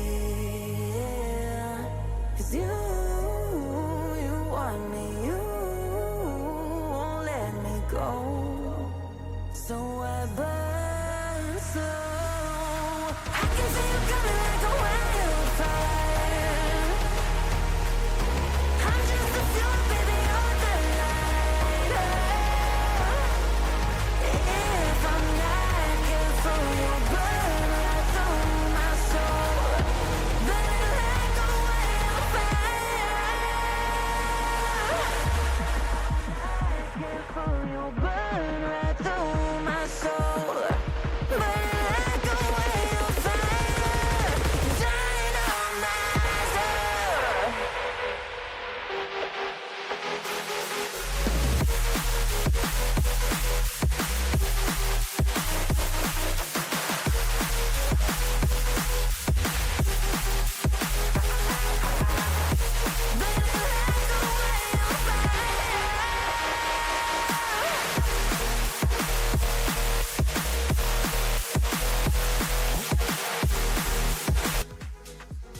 Welcome back. Map 1 was a banger, a 13-11 game that went the way of Nova after a thrilling comeback from 8-4. Now we head on to Map 2 Sunset. I'm still Kets, with me is still of course Grammys. How are we feeling for this one?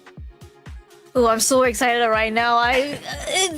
What do you mean we start off with a comeback, right? It's just insane to watch from Nova. They look so good, especially on their own attacking half, and coming into now their own map pick of Sunset, you can definitely be sure that the confidence and momentum, everything is flowing in their sails right now to just propel them forward into perhaps taking the series into a 2-0 fashion. Yeah, I mean, I think anybody should be expecting that to be the case now, having won TEC's map pick, a map that Nova had banned 3 out of the last 7 times they played Summit, winning that not comfortably, but still securely. And now heading into Sunset, they are still experimenting somewhat. They, typically run that, both of these teams run that Neon Phoenix, and we see that coming through the same here. The interesting thing, however, is that we've got the exact same combo from both teams that they ran the last time they played.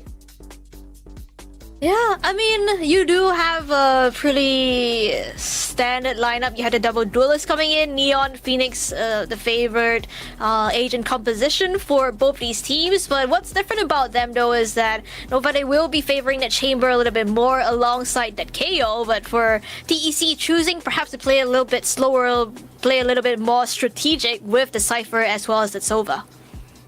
Yeah, and this composition from TEC is one that I'm a particular fan of. They run it on Sunset, they run it on Haven, they run it on Ascent. And in the group stages, they ran it just one time. And it was the one game that they won against heavyweights of the region, XLG.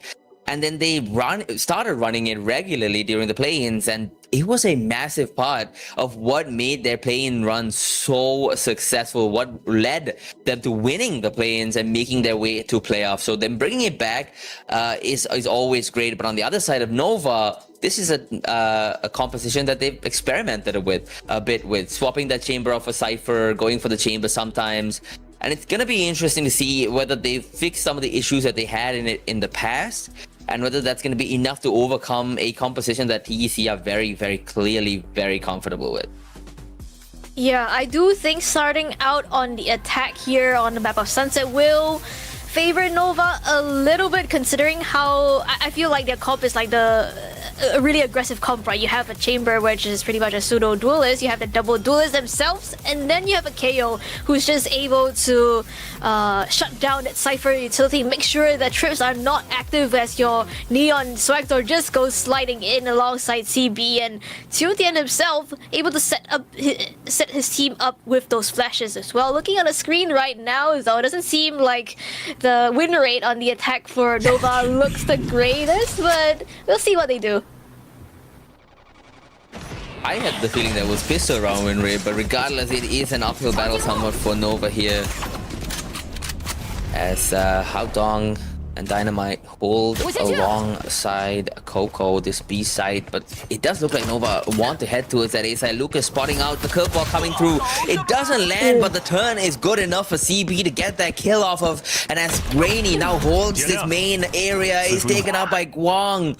It doesn't really seem like anything that TEC want to do here is coming through, and Swagsaw has infiltrated their flank. He's all the way behind them, and he's here so fast. There is certainly no way that anybody expects him flooding out that barrel, getting a free, absolutely free kill onto Coco. Guang holding this main angle as well. That's where they're coming from, buddy. You have to have this locked down, but it doesn't matter because it's here. We were just talking about it from last game. The shots are so clean. It's perfect from Nova, taking the pistol in a flawless fashion. CV just completely disrespecting all that space, running up with Azir, finding the curveball, and Guang, as well as Tian coming in to just fight a couple of players that were in main. And what do you mean? My Neon is lurking on B. What do you mean?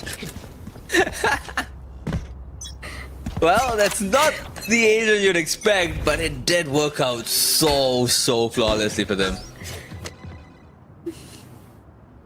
Yeah, I mean, you definitely don't expect the Neon to be so far forward, and since it's a Neon, it's able to get a lot of space right, and it's gonna be a fast push from Nova this time around. Tian opening things up. Lucas good for the Lucas will fall, and Kwang is just exploring in mid right now with this Marshall.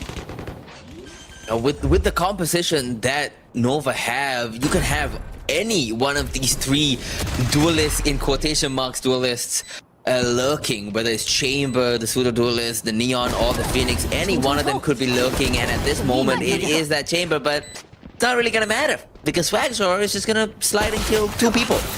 It's gonna matter now, and he's not gonna get the shots with the Marshall. Does get the shot with the Ghost though, so eventually a kill's a kill, and he gets that one. Yeah, overall, a very strong start coming in from Nova on their own map pick of Sunset. Winning out on the opening 2 rounds flawlessly here does mean that this bonus definitely looks a lot better for them here. They're able to build up quite a bit of money off the back of that as well. Again, it is going to be the buy round here for TEC. They really have to make this count, and setting up towards that A site with the double duelist, but Nova just happy to play it slow this time around. It's another mid push from Nova, the weaker weaponry, not that much weaker this time around, as they push all the way into top mid. A perfectly timed flash goes through a lineup even, and as the stun comes through, Lucas manages to get the first kill, but Swagzor does trade it out onto Dynamite as they are holding this mid position. It's another person lurking. This time, not even one of the duelists, it's a different person every single round is there. Now getting a kill, Rainy goes in, and when it rains, it pours. This time, not working out. Coco getting a kill to make it a little bit closer, and it is close. The HP is good for the side of TEC. Chitian now down to just 4. Not a lot to work with, a lot yet to do. Waiting for the smoke to go away, not given an opportunity to find something, but they have their backs turned to him. Unfortunately, they've gotten around the box. They're across it. There's nothing that Chitian can do here to diffuse, to stop this diffuse.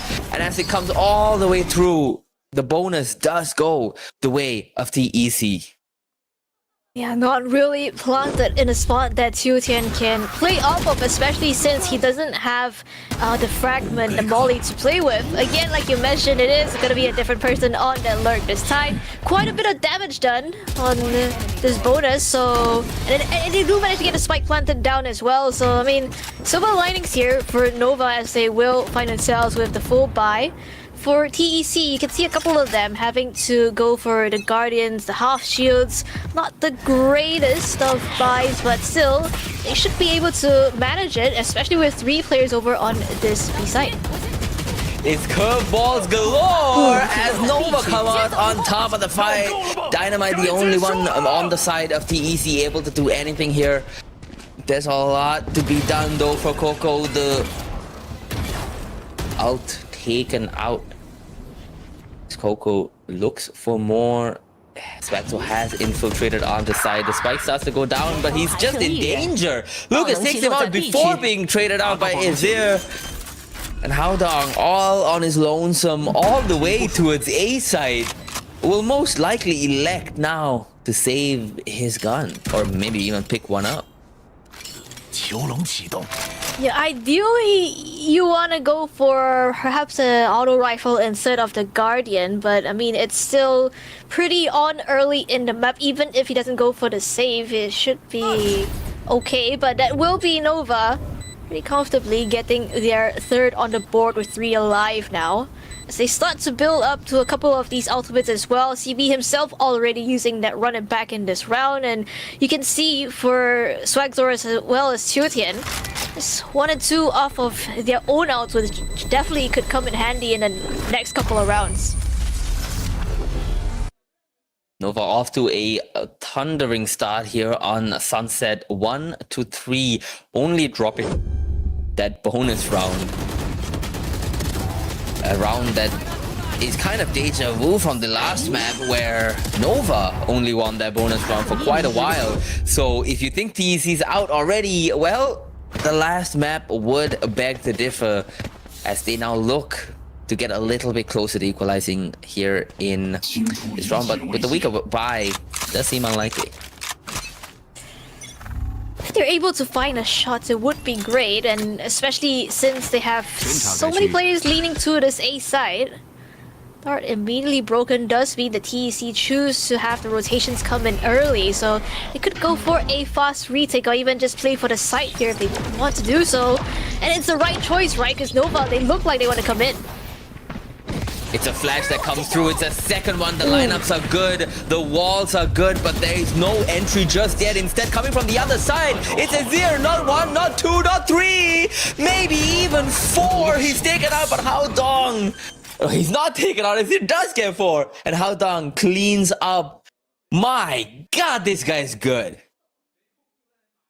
Yeah, I mean, he was having such a great game on Summit, and now on to Sunset itself, finding himself this 4K on that entry as well.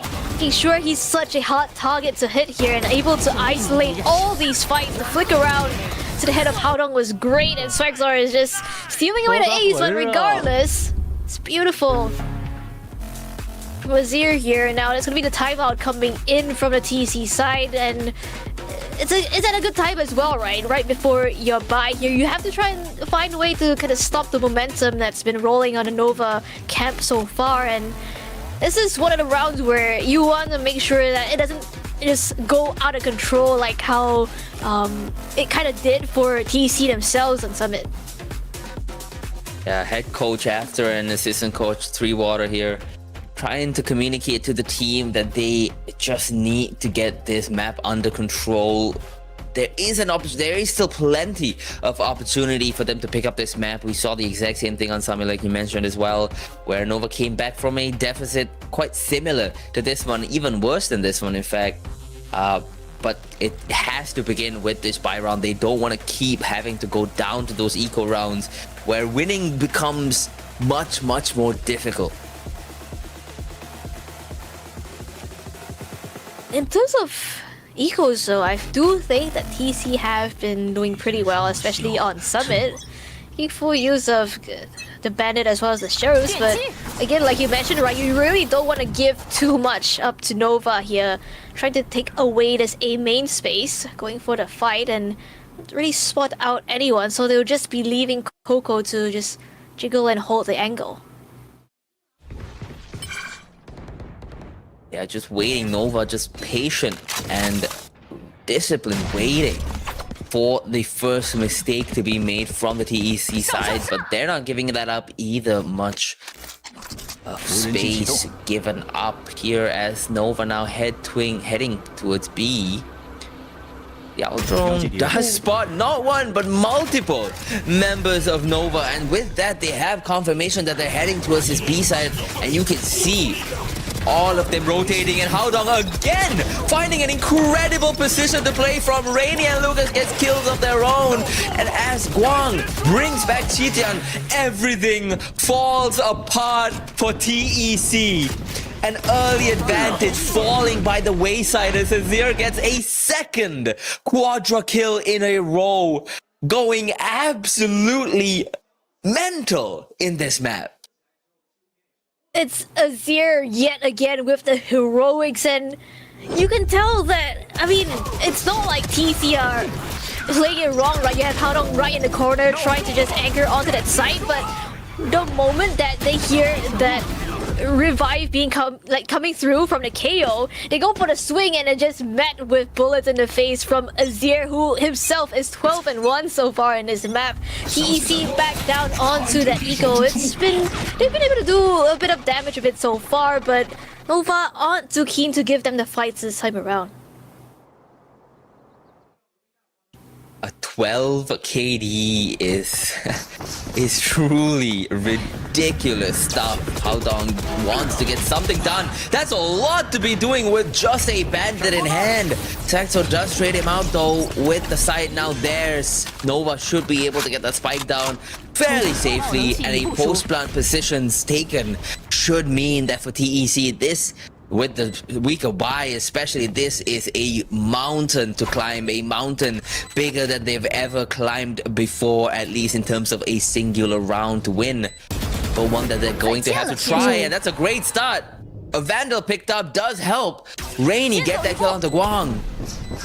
But there's a lot more that they're gonna have to do. CB gets the first kill on this retake, and as everything starts to fall apart, it's Coco that only gets one kill for the side of TEC. It's 1-6. Deja vu from the first map, just in reverse. I am a little bit confused because they had the overdrive. You definitely could have given the rifle over to someone else and go in for that fast retake, perhaps, but they're not too keen to invest into these ultimates so far, and I feel like they've been a little bit conservative with it for TEC, and they're not. I'm not too sure about if I like this outcycling from them though, as Nova will find themselves with a 5-round lead now. Mid is gonna be the name of the game for them this yet again. They go in for this market play. Lucas now trying to hold it down, does spot out Azir, make it out with his life, and the relay boat will keep them at bay. And again, it's going to be mid-top, this position taken away from TEC. There's a lot of fighting going on towards his A side. Nova attacking almost from the opposite direction of the map. It's a perfect curveball for Swagsword to take advantage of onto Dynamite there. And as they head towards B, there's a massive fight going on here. Haldong gets the first kill, but the overdrive comes out, and Swagsword's looking for so much value here. He gets the first one onto Haldong. He's low in HP. He's got a member right behind him. Lucas takes him out. And he's trapped all the way backside, but it's the counter overdrive from Rainy. Ready for the shot from Guang. Slides out, dodges his Shuitian, does get one though onto Coco. That puts everything at risk. It's a 2v2, the spike not planted, but the A side completely abandoned. A rotate coming in. They're fast, they're faster than the members of TEC. The wall might even help them, in fact, get themselves across to the other side. That's a bit of a confusing decision from Rainy. And as Guang now holds with this operator, Rainy is wrapping around. But look at Lucas wrapping even further around. Yeah, it's isolated fights though. Looking to go for the regroup in A link here, and Chiltian is, I believe he spotted out one of them. Tries to go for the shot, but it won't quite hit. Does give away his own position as Guang is just holding on to this angle, waiting for them to walk into his crosshair. Finds the first. Tries to go for the headhunt. So he's out into the open again. It's planted. Save Rainy is just going to go for that full defuse. What is going on? Okay, I'm gonna crash out. What is going on? What was this round? Rainy just caught turning around, expecting Guang to have teleported way further away, and Guang on the other hand, not expecting Rainy to have turned around, and then finding himself just diffused upon by a cold-blooded, stone-faced Rainy, just sticking the spike to completion. And it's a great round for TEC to pick up, but one that they win off the skin of their teeth. And as the round just begins immediately after, it's fast, it's explosive, it's dynamic, it's Dynamite who doesn't quite get the kill, but it's Coco though, and Lucas instead, who managed to get it all done by themselves. No, they need a timeout. They need a timeout. Please take a timeout right now. Cause like, what do you mean both the rounds that they lost prior to this was rounds that they planted safe, and then you just get a full defuse, and then now I don't think they've recovered from the last round, and it's just so good. The shots are so good for TEC right now, despite this heavy investment from Nova with the ultimates. It's still not found from them, and surely you take a timeout now. Okay, thank you. Yeah, spin that fidget spinner, man. Just spin it as fast as you can, because you're absolutely right to be stressed here. I mean, this is just deja vu from the last game. This time from TEC making this comeback at least maybe possible. Yeah, I mean, yeah, I don't know. I don't know what to say about those last 2 rounds, to be honest, but they were rounds. I mean, welcome to VCTCN, I suppose. It's chaotic, it's entertaining, it is what it is, and it makes for very entertaining games here. Well, yeah, I mean, we said it yesterday, we'll say it again. You can use whatever words you'd like to describe this region, but entertaining certainly has to be one of them without a doubt. Because, I mean, are you not entertained? This is just the best Valorant you'll ever see. As we now head into the 10th round, it's a buy round for both sides and a round that Nova want to use to stabilize their half here, and one that TEC want to close this gap even further with. What a force now from Guang. Not really been able to find too much value with the operator in the rounds prior, so let's see how he makes it count. This attack over on this B site. You have CB alongside him, but Rainy holding the angle though, finds the shot. Let's go for the trade, but the Neon slippery movement here coming through. Coco holding down the angle for Swagzor. His shot is great, but Tian immediate whip that trade. Guang now trying to find what he can in this mid position. Swag still left in a bit further away, so for Nova it's more of a whether or not they can find picks across the map, but it doesn't seem like that's gonna be the case as Dynamite picks up one. Oh no! Oh no! Guang just caught not checking his angle. Lucas finds himself in the perfect position for a little backstab. Now Tian, well, you're on your own here, buddy. How much more can you do for your team? Can you make this round even close, let alone win it? Well, he might have an opportunity. B side is completely empty. Time's ticking away. He might just elect to save. 剩余10秒。 Yeah, I think you want to go for the save here. Does manage to get a consolation prize, but that should be all. Okay. Let's not even get to save as Rainy will find that final shot, the nail in the coffin, and that is going to be them trying to claw their way back in this half. I mean, they're clawing back, alright. It's already 4-6. A 5-round difference, a 5-round disparity brought down to just 2. Now TEC have all the momentum. 3 rounds in a row they've won. It does seem like Nova are gathering up towards A here. Please don't go so fast again. Yeah, I mean, the op is on the opposite side with the Cypher though, so perhaps that is a bit of an advantage here for Nova as they want to go for this fight. Curveball is great, goes for the rendezvous out, and Swagzor is pushing straight into the crosshairs here of TEC. With a crossfire set up here as the trades will come back and forth as Dynamite will find another. But the kills, the rest of them going the way of Nova until Rainy puts an end to that. Rainy gets a second one as well. It's such a fast shot, bringing us to a 2v2. The spike manages to go down, but with these shockwaves coming through and the overdrive pulled out, TEC pull another round into their bag. 5-6, a 1-round difference. I was expecting a comeback, but not this early. I was so worried that they were gonna plant safe again, and then the same thing would happen for the 3rd time. And okay, at least you don't go for the safe plant, at least a little bit more open, but still the overdrive. Rainy is definitely starting to fire up now in this map of Sunset. He was a little bit more quiet in Summit, but on this Neon now, he's been making full use of the firepower and speed that he's able to go at. 12-7, catching up to Azir on the other side. Rainy has come alive to get this a lot closer, and it's now Dynamite pushing up towards mid. Might just get caught off guard, but never mind, he gets 2. They line up for him. They give him the easiest kills of his life. The curveball goes out, and Guang's taken out as well. It's 3 for Dynamite. Azir wants to do so much to get this even close. He manages to get 2, but there's more he's gonna need.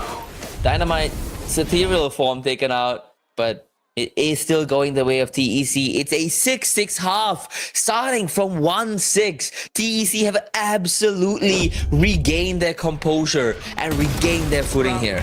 My god, what a lineup. Yeah, I mean, this is the kind of the first sign that Dynamite has gone exploring from that top mid position as well, and clearly not being expected by Nova at all, going for that slow peek, and Dynamite would just line them up. Oh, I think they're playing Guess the Skin. Oh, I see. Well, I'm terrible at this. I don't... Is that Elder Flame? No, nope. Why did I even... I don't know why I even tried, but... Okay, that one's... Mage Pug. Mage Pug! Huh? Recon. This one's Recon. I use Recon. This one's Recon. I know this one's Recon. That's my favorite Phantom skin. I know this one's Recon. Surely. Am I right? I hope I am. Yeah. That is Recon. That is Recon. That's Recon. No. Well, I hope that whatever the coaches from both sides are talking about here, they're doing so with much more confidence than me guessing skins here, because they do need this to go through. This pistol round is so far, at the very least, the most important round perhaps of this entire series. Both of these teams want to pick this one up, want to hit the ground running in the second half. It's even so far, but I don't like the way that we got here. I don't think it's meant to be this even. That's the thing. We started out with a 6-1 from Nova. Why are we at 6-6 at the half? TEC, what in the world is going on? 5 rounds in a row found from them. Momentum definitely in their favor right now as they head on into their own attacking half now. Over on defense, TEC on attack. This could be the half that ends the game, or the half that takes us all the way to Ascent. And it's Nova exploring out towards mid early on. Spaxo wants to get something done. He's going nowhere else but hell, as Guang gets 2 kills to even out though. And everything starts out well for TEC, but doesn't quite end as comfortably. Rainy flicks onto Guang's head to make this a 3v3. Everybody kind of hit a little bit equally out. Azir, always dependable, always confident, and always able to get a kill when it matters the most. Lucas and Dynamite heading towards this A side, instead going all the way up into CT, where they're greeted by nobody for the time being. I think nobody's on a different team. Ah, he might be. Well, it's a great kill on Azir though. The site is theirs, but the retake will happen much faster than perhaps they will expect. Dynamite taken up by Chitian, and there's nothing that Lucas can do. Okay, they regain their footing a little bit here for Nova as we head into this very interesting number of a scoreline. But anyway, for Nova, this pistol is definitely great for them to just make sure that TEC's momentum is just completely cut short, because this was a great response from TEC for this mid-fight from Nova, right? You have the curveball coming in, Swagzar is just out in the open, but Guang with a quick 2k from that Headhunter, it looked great to just recover them in that mid-fight. And it's a good start to the half for Nova here, picking up that pistol, going into the anti-eco with the significantly more powerful weaponry. And if TEC are not able to pull off this eco, they might just be in a little bit of trouble. But I said that in the first half and then they came back, so you never know. Yeah, I mean, Nova definitely want to regain their footing a little bit here again.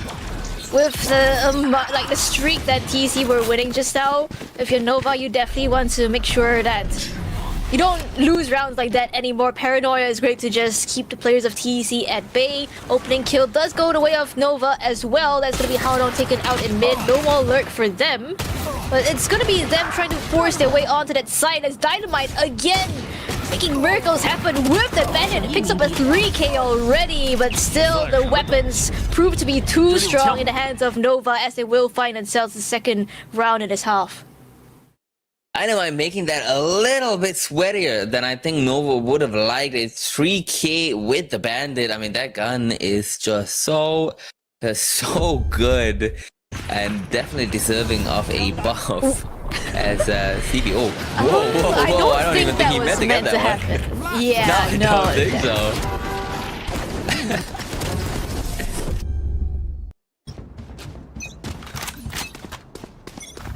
so. Okay, I mean, bonus not looking the greatest here from Nova as they did lose out quite a number of weapons, but CB is making this work though. 2 kills already. That does give them an equalizer in terms of numbers, but not in terms of weapons. Runner back now being used for TEC to gain this much space towards the CT position. Clear it out completely, and Haodong finds another kill off the back of that. The unfortunate thing for Nova here is that all of the guns that they did have coming into this round have just been lost in a place that they cannot be recovered from. And as Swagzo uses the wall to hopefully get across to get that, doesn't quite manage to get through the gap there. 2 members left on the side of Nova, sheriffs in hand. 1 member left on the side of Nova with a sheriff in hand. No members now left on the side of Nova with nothing in hand. A round picked up for TEC. A bonus that they needed to win. Yeah, everything now kind of going to the script. I mean, you have the weaker weapons. You're not expected to win out on this round. And for TEC, it is a great recovery despite losing out on 2. Still able to carry on with 3 rifles into the next. That does make this potential equalizer a little bit more dangerous for them. Nova, though, you have Guang now set up with that operator in his hands over on the B side. And that's exactly where TEC want to go. Hong does have the operator, but he's holding it as if it's a shotgun. So I'm not really sure what that's about. But he does have that rendezvous to get out if he's in trouble. But this is still a very, very weird way to play this gun. But this now he's in a good position to hold it. An angle. Rainy might just walk into that crosshair. It would be a devastating mistake to make. Bit more disciplined than I've given him credit for, aware of the danger that could be waiting for him. The owl drone will clear out Guang and possibly force him to use that rendezvous. There it is. An entry coming in now. It's a great shot from Guang. The headhunter doesn't quite land. Dynamite takes him out instead. And Swagzo now stunned by his own stun, I believe. Dynamite takes that kill as well. And Coco knows there's a member right there waiting for him. It's a second kill. Taken out now by Chitian. And Dynamite has the curveball in hand, has the wall in hand, has the plant even in hand. Passes it to Lucas, heads it down. Look at Dynamite's position. He's in such a good spot to catch them off guard, but they might not expect CB to have gone across. The bait is good, the distraction is good, but now CB spotted out, taken out. Haodong comes out on top. Chitian, the only one left. How much work can this Phantom do? How much work can you do, Chitian? Against Lucas, against Haodong, against Dynamite, against a ticking bomb that gets closer and closer to its inevitable detonation. Not much. That should be TEC. They find themselves with the equalizer now, 8-8. There's gonna be that scoreline, and I think something that TEC have been doing really well ever since Summit is that on the attack they're really diligent in clearing out a lot of these angles, right? You expect there to perhaps be someone holding it either with an operator, with a rifle, and you just throw your utility like the owl drone in this round to just push him off the angle. Despite, I mean, Guang is still able to get one, but with the full force of TEC just running straight at his face, he's not really able to find much more off the back of that. Nova now find themselves in an awkward situation where you have a couple of ultimates to play around, but you don't really have the weapons to do it. They're going faster and faster now. TEC, that confidence building up in a tangible way as they take a massive angle here in elbow, waiting for the aggression now from Nova, who have the weaker buy. The paranoia comes through the curveball in retaliation as response. Doesn't manage to really get much done. Both teams stuck in somewhat of a stalemate. Xitian still holding that Phantom saved from the last round. Maybe the only hope they have for this one, as TEC threaten to take the lead in the map.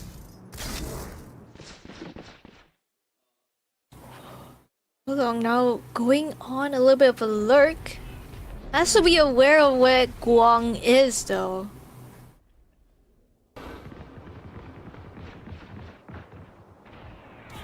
A lot of noise towards this B side. Our drone clearing it out, and it's wide open for the taking.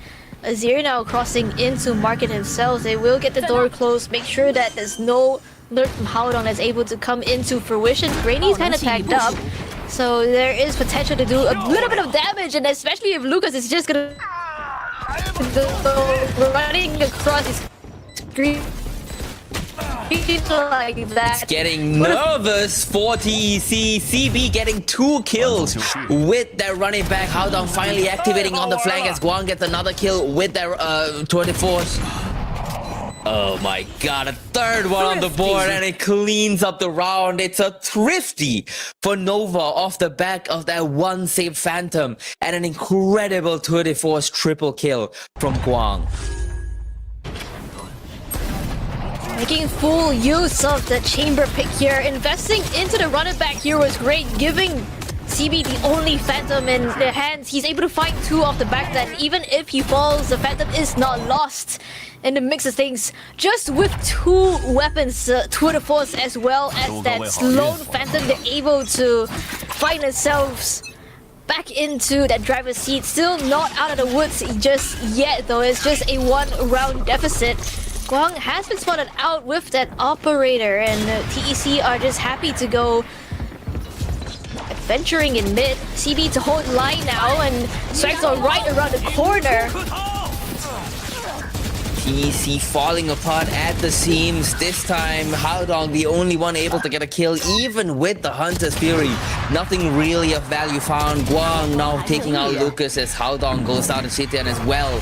Coco, the only member left all the way towards A, has the spike in hand, but may not be expecting to be greeted by Azir. Doesn't matter though. Does not matter at all. Takes out Azir. This is now all of a sudden incredibly doable for Coco.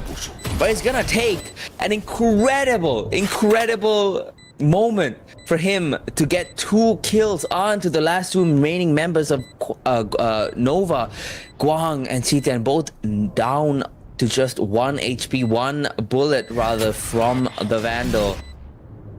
And as Choco comes around, patient, waiting, disciplined, cautious. I'm running out of synonyms. He has to peek. They're coming out at this moment, but Guang is holding with the AWP at the exact right position.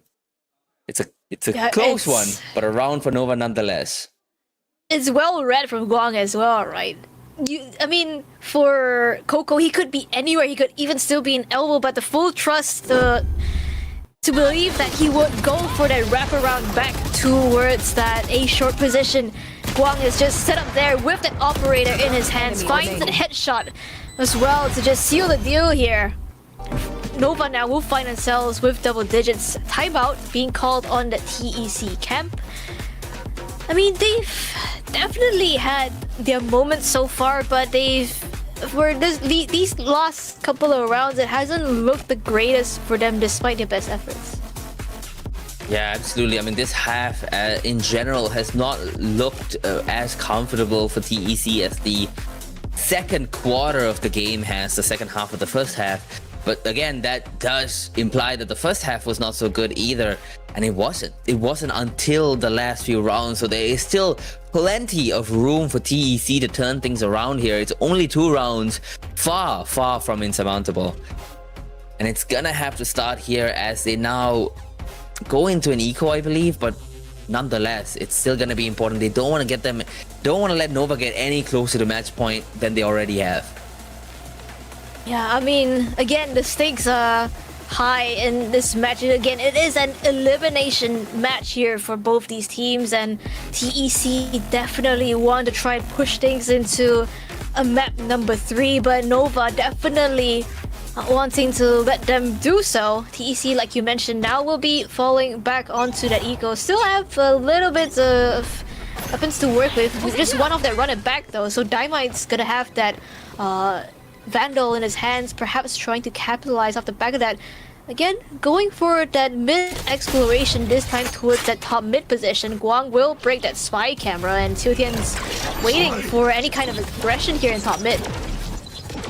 They're being forced towards this B. Look at Rainy go. He's already in all the way in CT. This is a pinch that Nova may not be ready for, but they do spot out Rainy, and that kind of puts everything in jeopardy. Swag, so the jump peak is good to spot out Lucas as well. The stun is even better, and as Guang gets the kill in main, Coco is the only one capable of getting a single kill for the side of TEC. Dynamite now getting the second one on the board for the team, but there's still 3 more people to kill. It is Azir that comes through for the finishing kill here, and that's an 11th on the board for Nova against TEC. Yeah, I mean, even if TEC were able to get that CT space, you still have 3 players over on B to deal with, and with Guang holding his position in main, making light work of Haodong, it's just this B split completely torn apart by Nova here.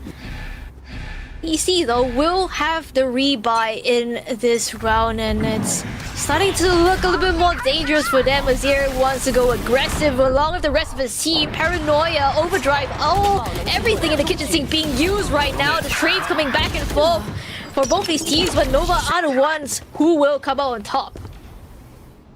It's been disaster after disaster for this TEC side. Everything they try to do just falls apart at the very last second. Dynamite does manage to make it equal here in terms of numbers, but down to just 24 HP, and Haodong coming from the other side, spotted out by Guang. Wait, what is Guang looking at? He's not sure whether he's gonna come from the left side or the right side, but it doesn't matter, it's a headshot! It doesn't even need to be a body shot. It's a clean flick and a headshot to take Nova all the way up to map point, to match point, to series point. And TEC have no answers. Yeah, that's one way to do it, completely stifling the aggression coming in from TEC, right? You just win out on the last round, and you make sure that TEC aren't able to get comfortable by pushing into that mid position.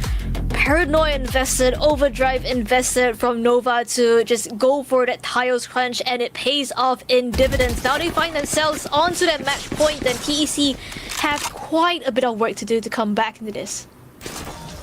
4 rounds to make up for, just to take us into overtime, and then having to fight overtime. It is a long road, and the first obstacle, the first roadblock in that road is Guang with that operator taking out the ethereal form of Dynamite, and maybe even getting more value, but not quite. Forced to rendezvous out with a wide shot as they are sending out that Paranoia, but Rainy is being proactive, getting a lot of value by pushing out and getting a second kill on the CB as well. It's Azir and Chitian, and Azir again.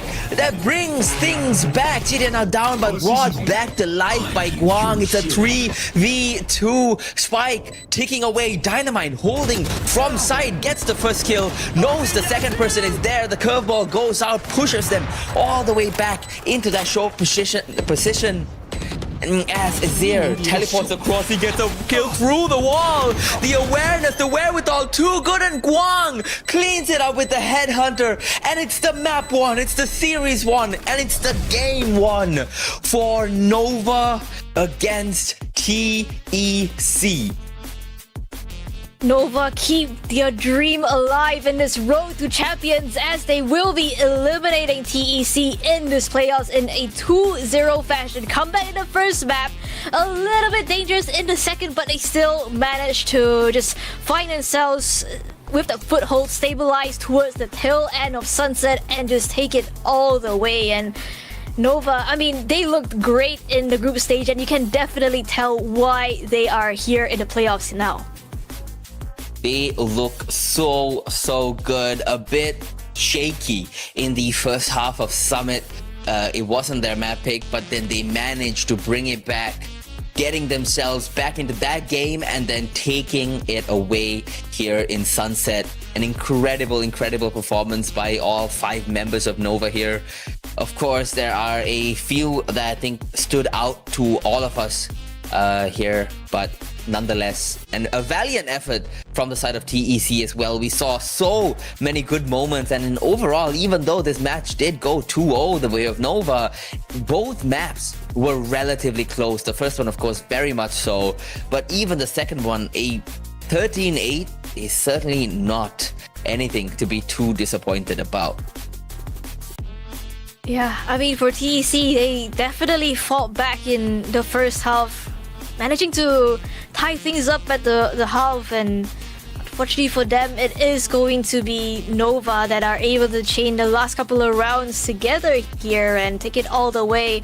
Again, you can definitely tell that this double duelist of the Neon Phoenix, it's so comfortable for Nova, and you can...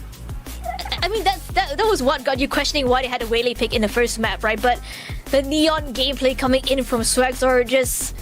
I mean, it just solidifies why this guy is on top here in the stage. We will have an interview with Nova now.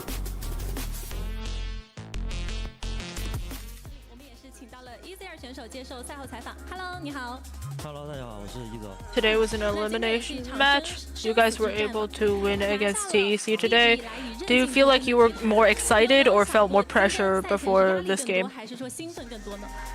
He says a little bit of both. Last match they didn't do well, so they only have 1 life left in this tournament. So it was a little bit stressful, but they will do their best to play well for the rest of the games. On map 2, you played extremely well. Did you expect yourself to be in such a good form today? He says he was just okay today. Like on map 1, he found his form a little bit, and on map 2, his form got better and better.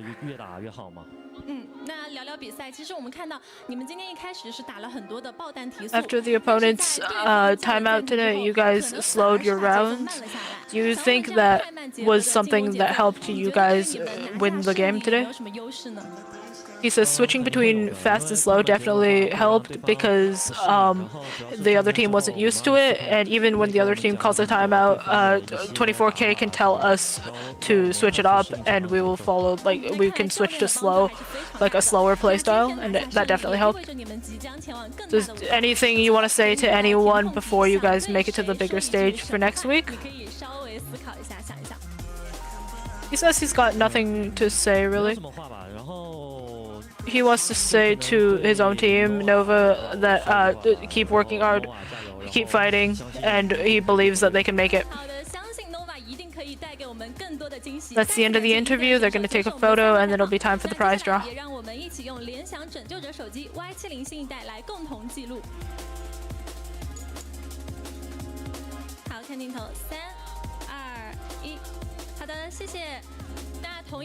Well, there you go. I mean, he brought up a really good point there about how they were able to use those pace changes in a perfect way to catch TEC off guard, and we saw that again and again. It didn't quite work every time.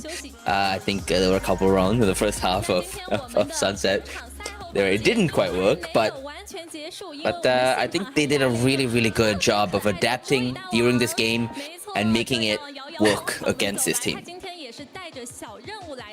Yeah, I mean, definitely. So it's a great showing overall from Nova to, I mean, even have that comeback in their opponent's map pick in the first place, right? And being able to just carry on their momentum into Sunset, especially in the first half itself, is great.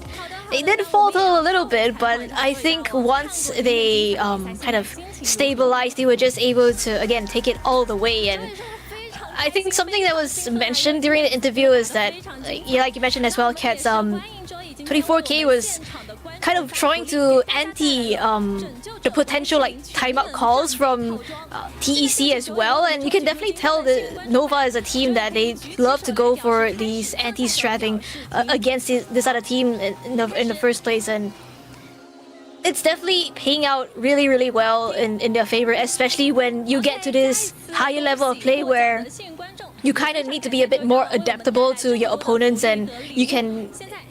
I feel like it's one of the things that got them the win, the comeback on that first map of Summit in the first place. Yeah, we see all these highlights that we're about to see. We'll see from both sides just how good these players were, just how close these two maps actually ended up being. But, you know, we mentioned it earlier, as much as everybody did their job, as much as everybody, all 10 players on the server were incredible, there certainly were some standouts. Azir, of course, being shown here, certainly, I think, the MVP of today overall. Yeah, I mean, he did mention how he thought his form was great on Summit. It got better on Sunset, and I definitely agree with that. He looked so good, especially in that first half, and he was part of the reason why they were able to start off with such a strong lead. And I think later on in the second half itself, it's Guang kind of stepping up into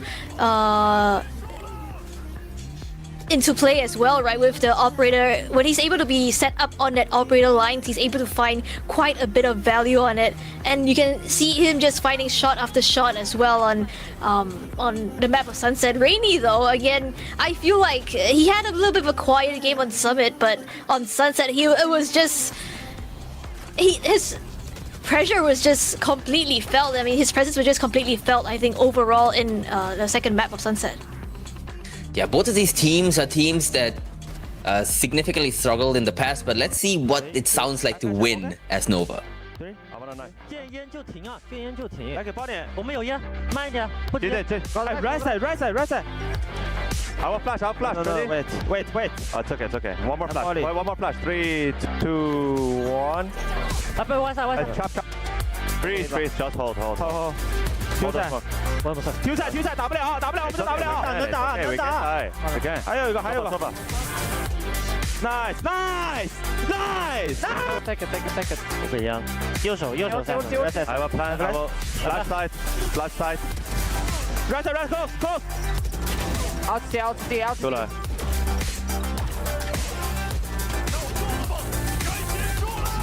One more. Phoenix. Kill back side. 搬进。哎，这。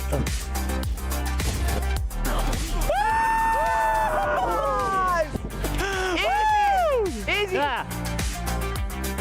发狂了，真是发狂了，手感上来了，陈总回来了，有感觉了。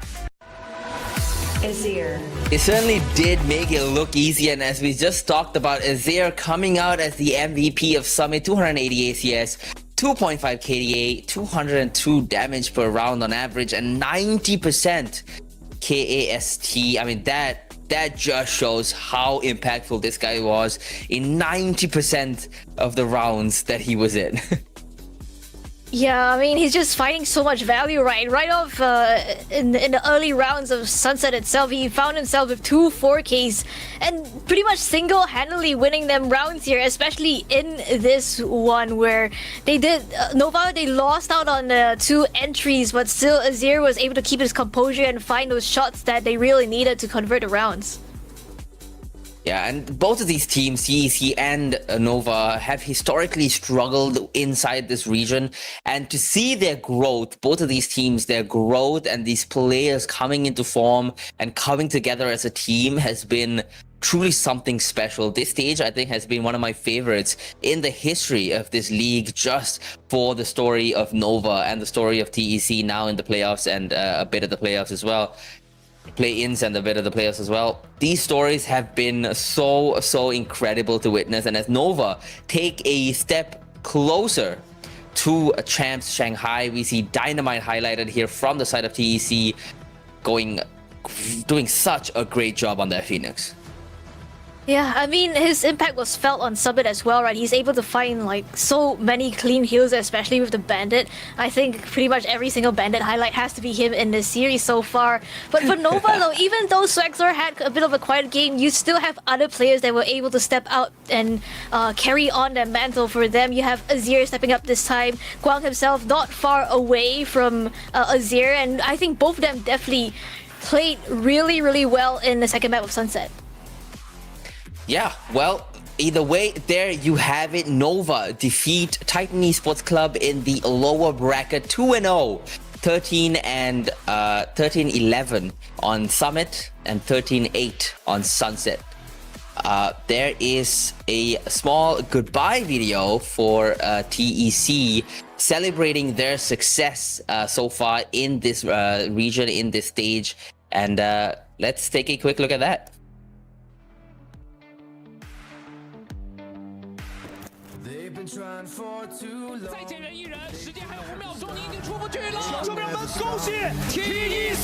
They know that I'm too strong. 阳台是一个水平的价点位，末日审判逼出来对枪，Coco 顶住一泽之后，欧里欧也倒在了手家，13-3。随着本场比赛胜利，也是让我们恭喜 TEC 体坛成功锁定2025第一赛段季后赛的名额席位。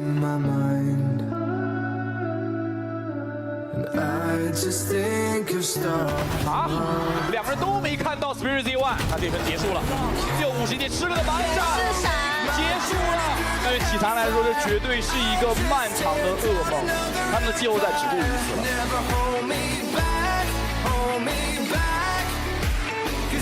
了第一波，看一下记者被刺死了，戴德麦克滑铲拿到位，王牌精卫，体坛在最后的生死局2-0战胜了 FunPlus， 拿到了属于他们自己的季后赛门票。拿到了位置的信息，上来戴德麦克先秒了一个人，接着过来要去刺，配合点内的戴德麦克形成了一波双枪间的协同，直接把进攻方向围剿在了 A 包点内。Coco 能换位置吗？但戴德麦克 ready 直接围剿了，点内这个位置所有人都倒地了。对于体坛而言，在 VCT 4的联赛里面首次战胜 EDG。今年的赛事关键字是黏，比赛都比较焦灼。4杀，体坛终于碾进了 OT。输就是你有调整的空间，不忘初心嘛，不要忘记自己打这些的目标，不管怎么样都要站在最高的舞台上展现自己。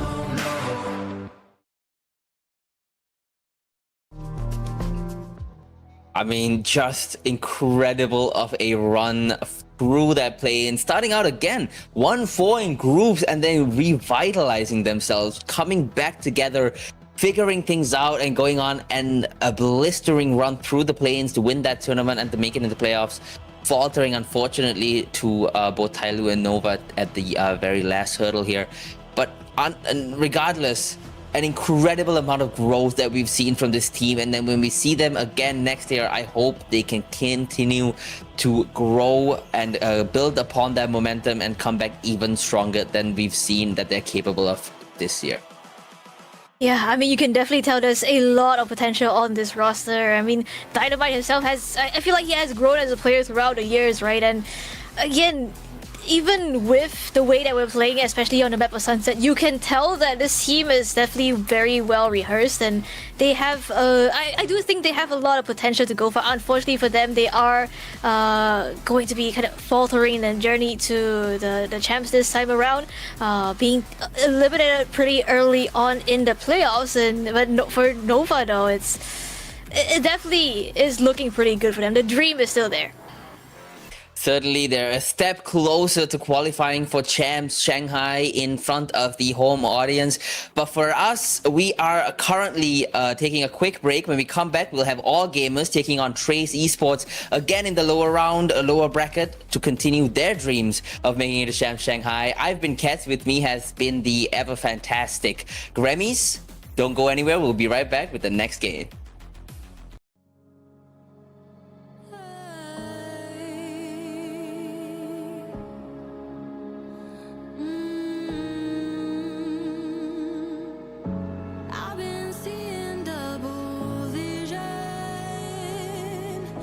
I've been having trouble sleeping 'cause the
side. Have me by your side when the sun sets. Let's leave for an eternity. We'll sail across the lights beyond the sky. I'll be with you eternally. I'm an addict for your love, it keeps me hot, hot, hot, hot, hot, hot, hot, hot. Tell them what your name is. Sacrifice for the speedhouse.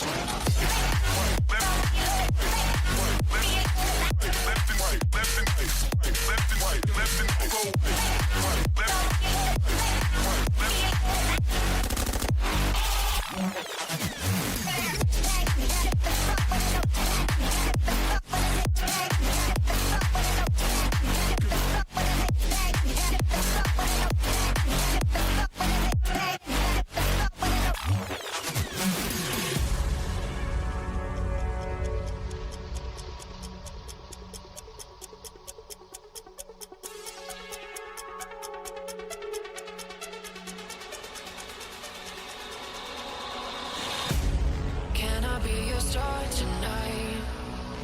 You fill my soul with light the day we met. I don't wanna leave your side. Have me by your side when the sun sets. Let's leave for an eternity. We'll sail across the lights beyond the sky. I'll be with you eternally. I'm an addict for your love, it keeps me hot, hot, hot, hot, hot, hot, hot, hot. Tell them what your name is. Sacrifice for the speedhouse.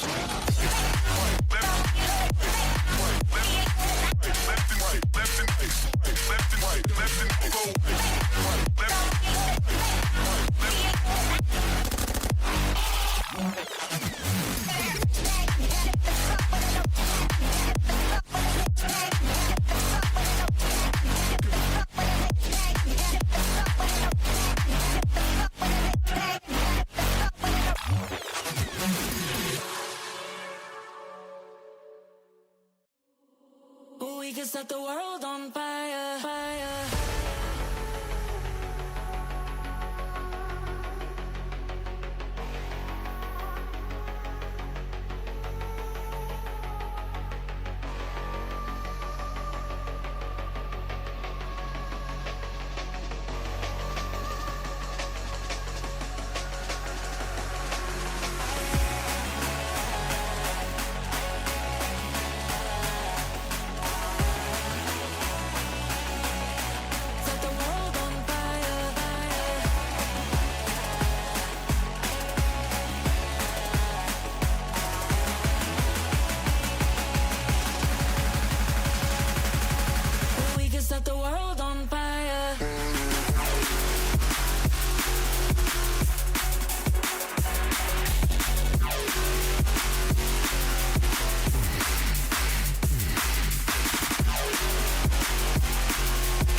Some things aren't meant to be fair.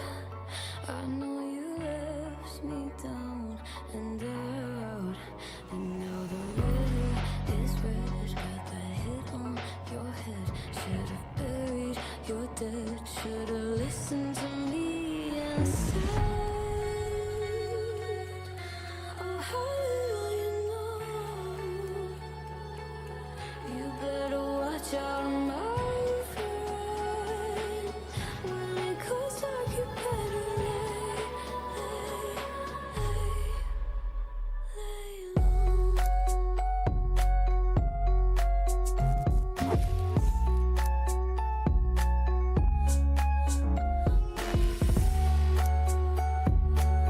When it goes dark, you better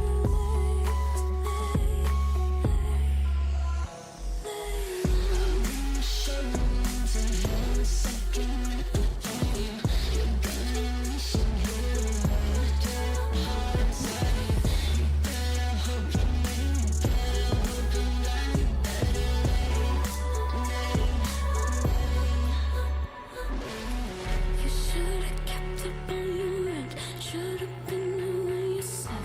I depended on you over and over again. You think I'll sit here and pretend?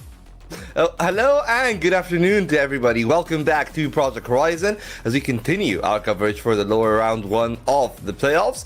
Still, of course, continuing what is going to be a pretty important game here today. My name is Volt. Alongside me is Alina. How are you doing, first of all?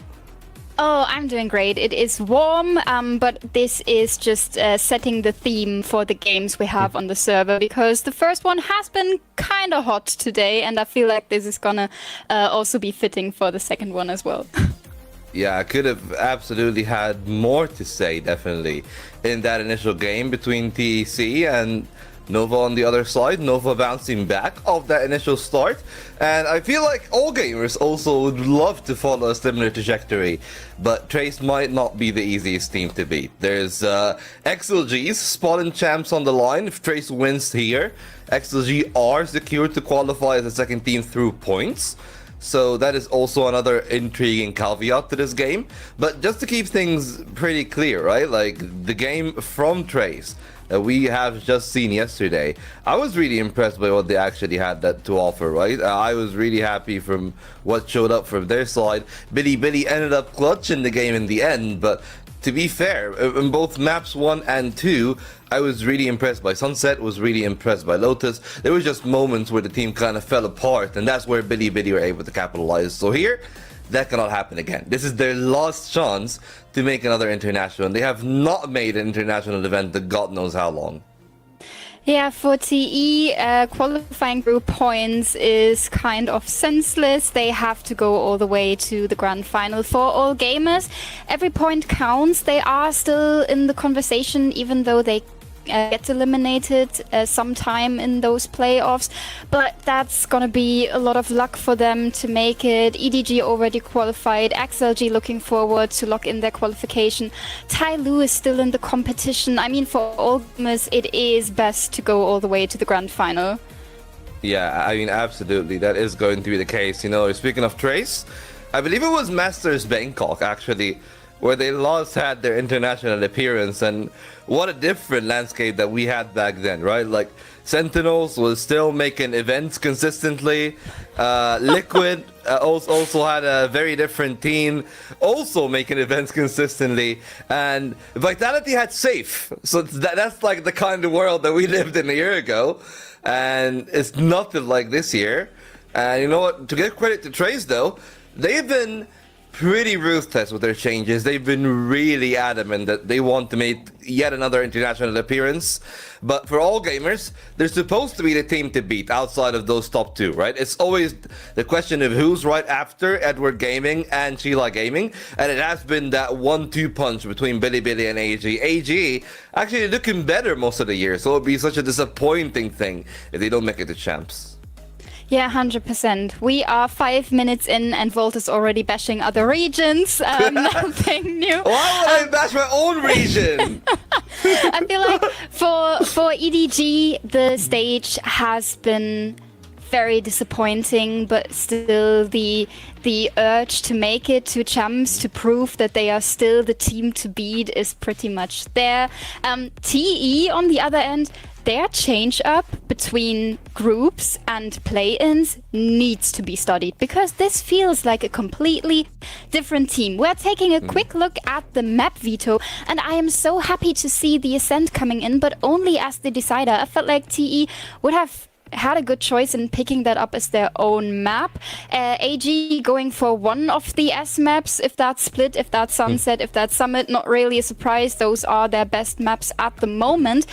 The Lotus coming in from TE is kind of exciting, because Lotus has been a great map for all gamers in groups, but ever since groups is done and dusted, they try to switch up the comp to have a comp that is more fitting against XLG. It didn't really work out, so maybe TE is catching all gamers struggling on that map today. Yeah, I mean, that definitely could be a factor, but not really sure about that one. I just want to focus on the start, because we got a Split Lotus 1-2. Right? Split makes a lot of sense. Not one of the maps that Trace actually likes playing that much. And I think they're going to be very comfortable on that Split from the other teams. We've seen a lot of good stuff from all gamers over there. Trace happy enough to run back the Lotus, which, to be fair, they looked so good on it. They were always proactive, getting their gambles right, having their defensive be a very high movement team. And the one thing that, you know, we were talking about Billy in the upper bracket, they caught Trace off guard by playing the Euro twice. It was an impressive performance from YZ, and Fengir almost also actually basically won the entire series for all gamers against XLG. He went thermonuclear in map 1, then XLG were able to neuter him on maps 2 and 3, and that's how they were able to find their victory. So for Trace, I guess that could be the answer, right? Can you actually shut down Fengir, who I don't think is gonna play much Euro? At least YZ is not gonna spread that infection that far. Yeah, you already mentioned Fengir. One thing I want to bring up is that this is a rematch from the play-ins. Just last weekend, I feel like it was on Friday or Saturday, they played each other, and Fengir, next to his teammates, I think it was Kira and Shrimp, yeah. They were leading in first frags so much. Those three players, especially Shrimp on his anchoring fade on Split, made such a big difference for this roster, and Split being the first map in the series could be favoring all gamers when we look at that. But I do like the veto we have today much more than the one from last week, with having all of the S maps in there. I think that was the most favoring map veto for all gamers. Yeah, I think that the Sunset pick probably was the wrong call. And still, you know, at times, Trace pulled it off. At others, exactly just like last time that they were here yesterday, doesn't really pan out too well for them. But that's also another thing that, hey, Trace still looks very sharp. And YZ was talking about that actually on their interview. He said that they came out swinging, they were pretty crisp, and that's probably one of the things that AG will have to be very wary of, because whatever happened at the play-ins might not happen again. It's not just first kills, but like Fengir dominated that game. He went 59 and 34, and that was a day that Delby wasn't on his best. Both Kai and FK actually didn't play that well. Feng was playing other stuff. I feel like Trace have kind of solidified themselves right now with both Feng and Kai just alternating the 1 and 2 duelists, depending on whether they want to play a dive and a flex or 2 dives. So I think that there's going to be less shenanigans of like, oh hey, FK's going to play the Neon at one map and maybe we're going to play single duelist. I feel like they kind of solidified their iteration.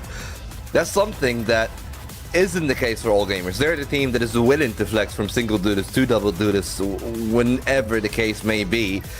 But, you know, speaking of that Split, they really like playing the double duelist over there, but that time around, even when they were winning, Kira wasn't having the best of times on the race. Sure, 19 and 17, not a bad performance whatsoever, but under different circumstances, I think that things might be very different, and that's where all gamers will need to bring that stability that they've had that time around. And they've won most of their rounds on attack, actually. I believe that they ended their defensive half 6-6, and then they went on to win 6 rounds straight on the attacking side.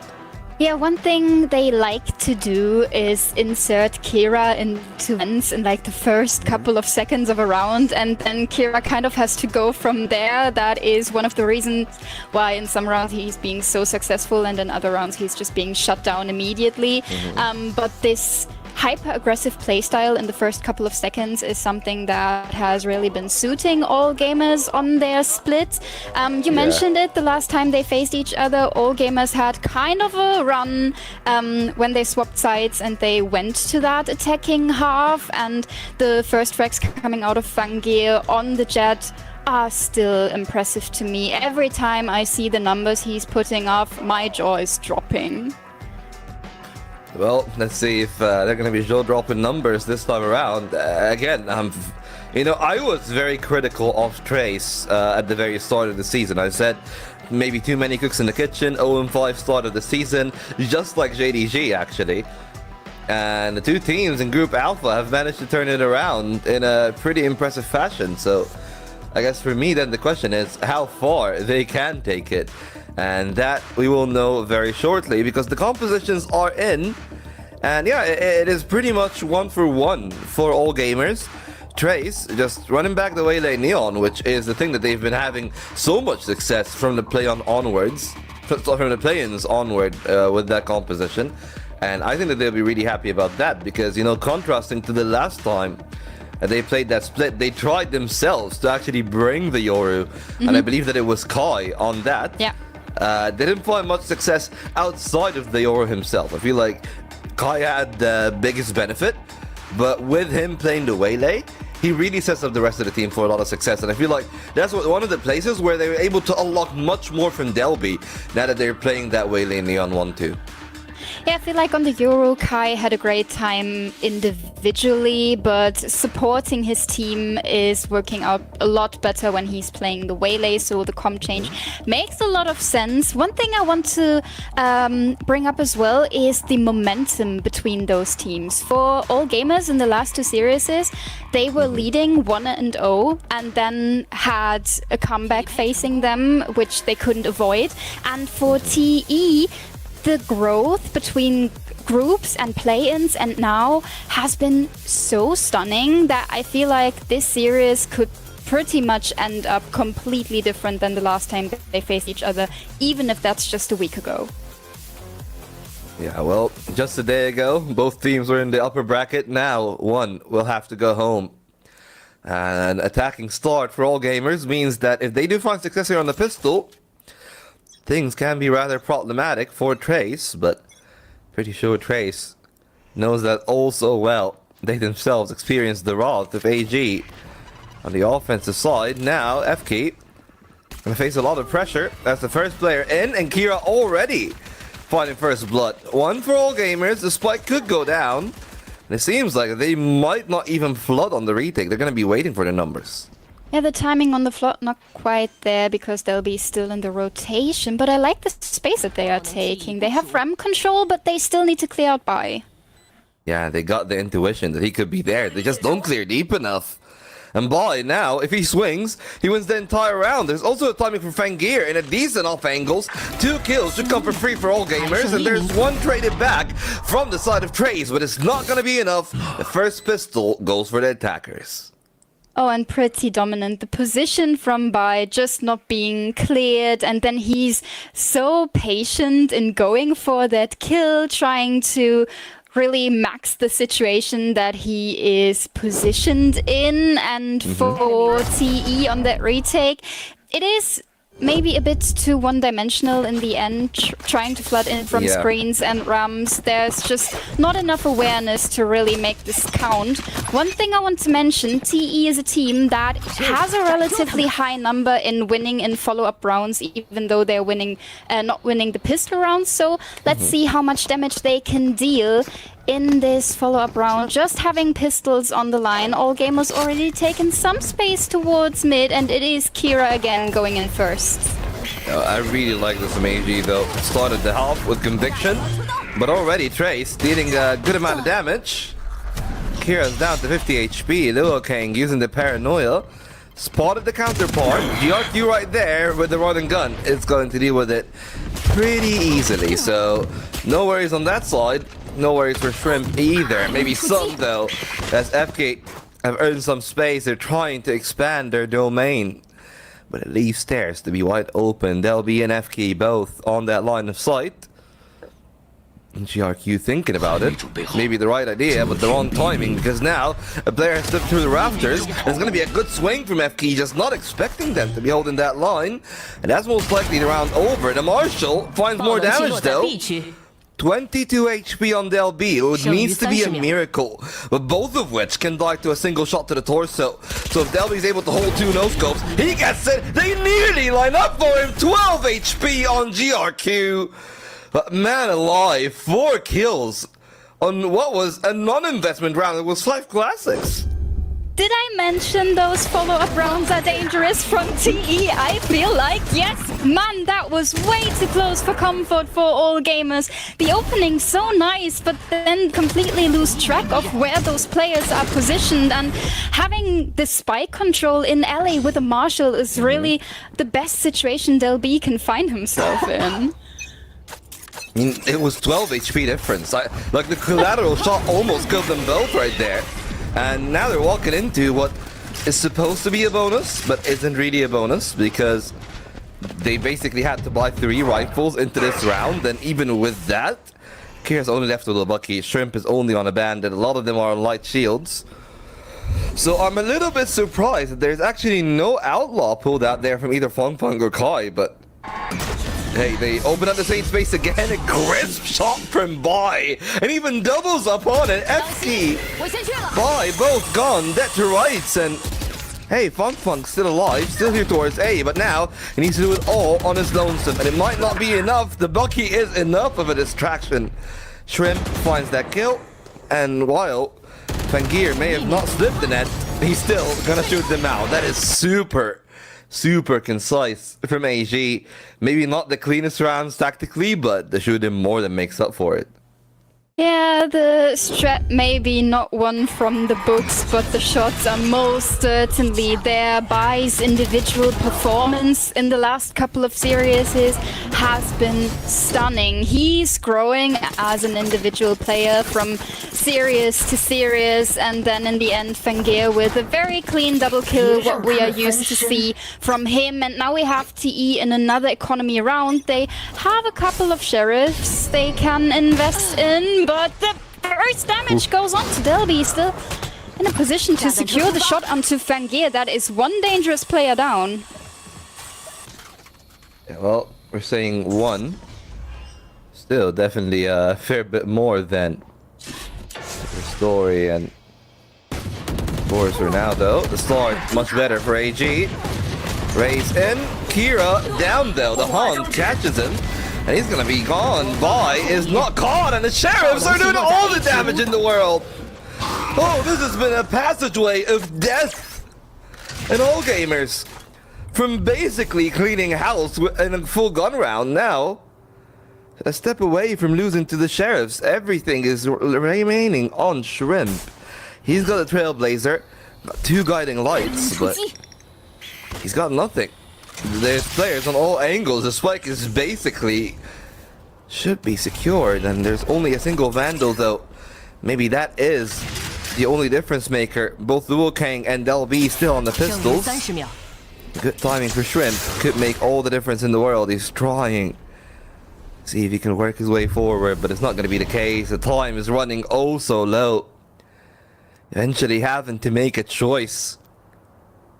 Could just try to save, but no. He'll test that round, and he finds the one. Del B pretty low on screens, but he's going to have an opportune timing. That should be the round done. Tries to go for the plant, and it's not going to be the case. Another follow through, this time for the whole thing from Trace.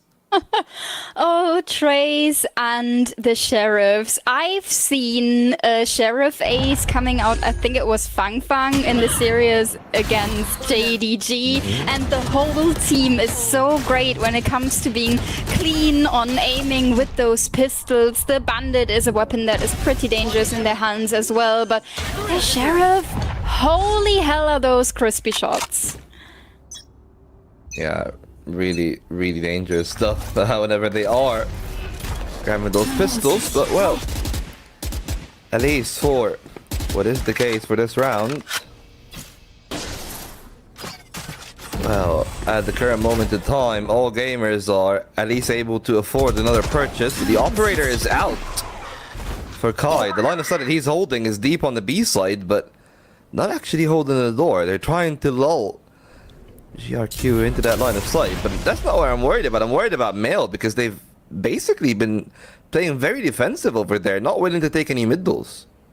Yeah, not really. I mean, all gamers are pretty known for being aggressive in those mid-fights, so maybe playing that a bit less aggressive is the right solution for TE. They'll be dodging the flash there, could go for timing.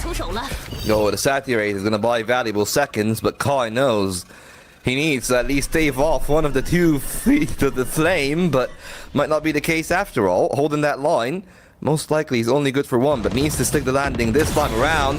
Delby and Luokang find their kills, so double dash to safety, and Delby basically saving the round single-handedly from the rafters. 3 missed shots from the op, make it 4, but Fong Fong is gonna clean up all 5, and Trace doubles down.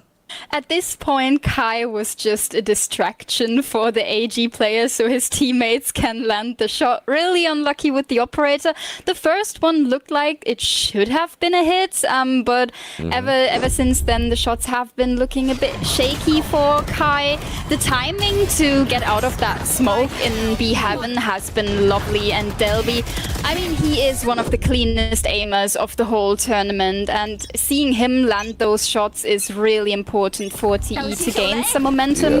The ultimate still in play, haven't used any, and Kai is now securing his first clean operator shots. Oh, I'm so scared of that round because Luokang could have won the thing single-handedly, but only 1 inside the smoke. Delby also traded. Seekers are out to confirm players up top at tower. Fong Fong not really going down just yet. Significant damage done. FK confirms the kill. And he's Shrimp in a 1-on-2, stuck at the pillar. Now stunned down by the relay bolt. Should be an easy kill and will be. Trace nearly opened up the site, but that was a quick flood. And they're able to hold on for dear life. Yeah, really great utility for the Flood. The timing on the Nightfall has been nice, and then we see great decisiveness on the utility and on the duels they are deciding to take, and the duels they decide to leave open for a second.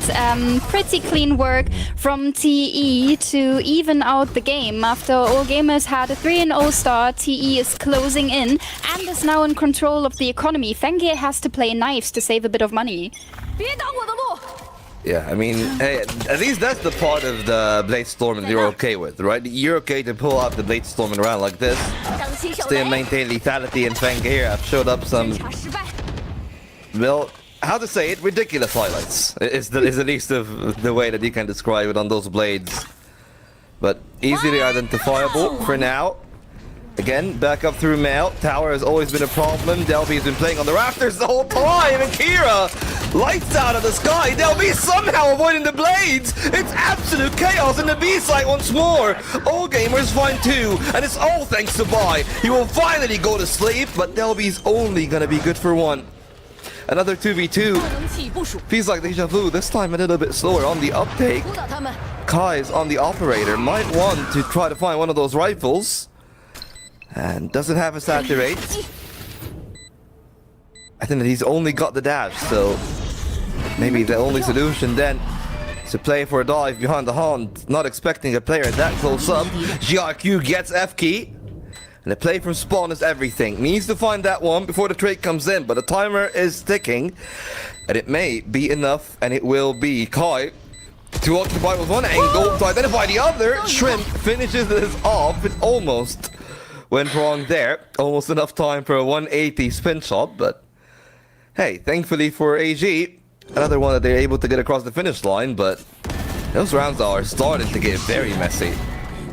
Yeah, GRQ is really opening that up with the TP onto the side, securing a bit of space for the team, and then we see Kai shifting by their corner, nearly tucking in, being like, well, this corner feels a bit different than it usually does. Oh wait, maybe there's a player tucked in there, and all gamers secure their 4th round. TE still have the money to afford another operator, still has the advantage when we look at the ultimates. Fang could go for the overdrive. The Viper's Pit is invested towards B main, so that is an area all gamers has to be pretty cautious about. We see them defaulting a lot towards this mid space, and you already mentioned TE is playing this very defensive. This time around they have Kai holding Mail with the operator, but hearing the dog, he's falling back quite a bit. Well, still forced off by the guiding light, and he's not really willing to let the angle go, but he's gonna walk into that line of sight. That's always going to be the case. Fangir finds first blood, but this time around, a different contingency in place. Back towards the A side they go, but Trey seems to have the read on them. Yeah, they stack that up, and the position from FK is pretty nasty. If he's not being cleared out, he could have so much impact, but he's falling back, not really going for the risk. Hey, I don't mind it, still got the C's.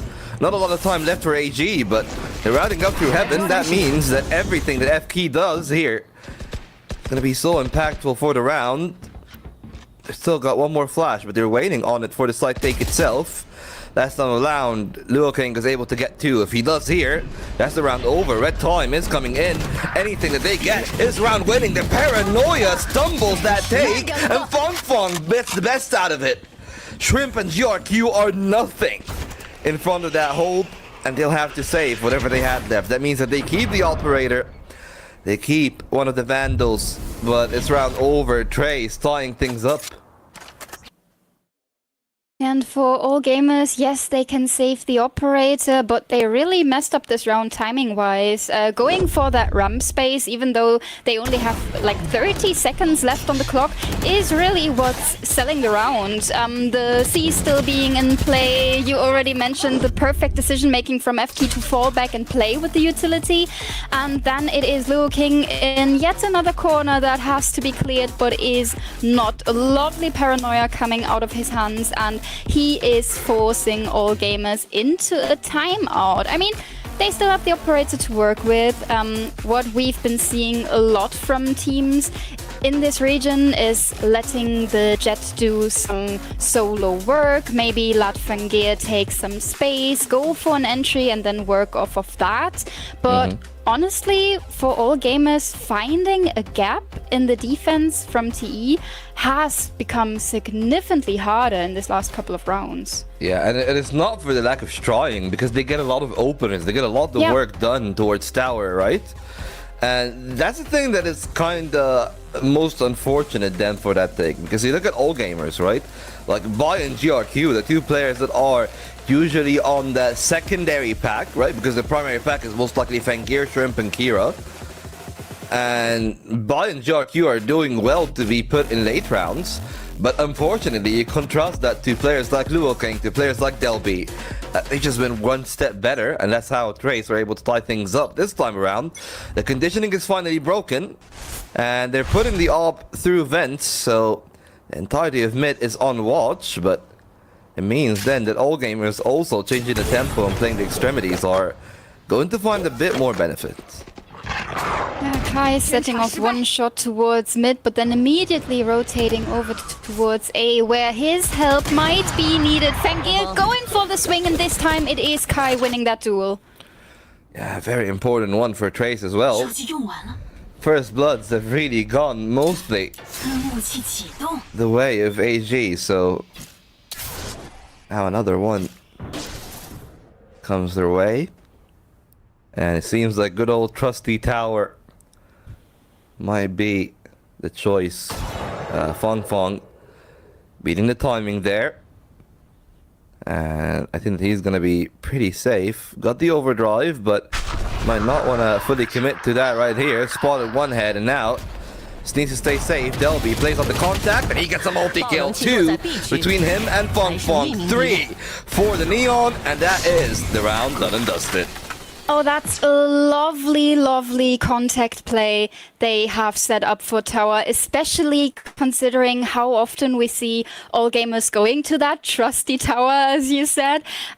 This feels somewhat like the comfort spot for all gamers, and TE is doing such great work making it uncomfortable for their enemies. The setup from Delby and Fang is being so clean, and still they don't have to invest the overdrive. The both duelist ultimates still in play.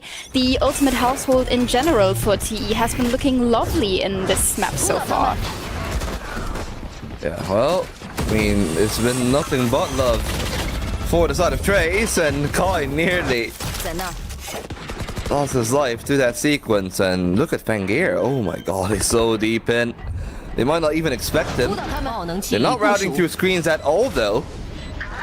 Heavy numbers through mid might mean that they want to go through water. Fang gotta be careful about that. He knows that Fangir could be close. Might not expect him to be that close, but he just cannot find a shot to save his life. And now Fang looking for a little bit more screens. That its entirety is cleared. He's gonna be tested. Luckily enough, though, not the kill. FK with one. That's the conversion path for the other. The Viper spit might not be enough. The overdrive doesn't find the kill, and the Bandits find two.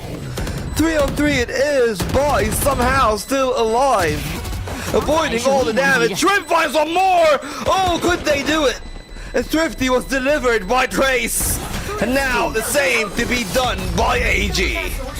Oh, what a round. I like the pace change they are introducing to us, from defaulting quite a lot to really just executing straightforward onto that A side. And even though the space Fangir has been taking towards screens didn't really lead them anywhere, it leaves TE being pretty unsure about where these enemies are placed, how many really are on the side playing in that Viper's pit, and how many have been taking space somewhere else. We've seen them invest two ultimates that not really leave them in an advantageous situation, and now we already have them with somewhat of a broken economy. Lure King just playing Spectre, even though TE won so many rounds in a row.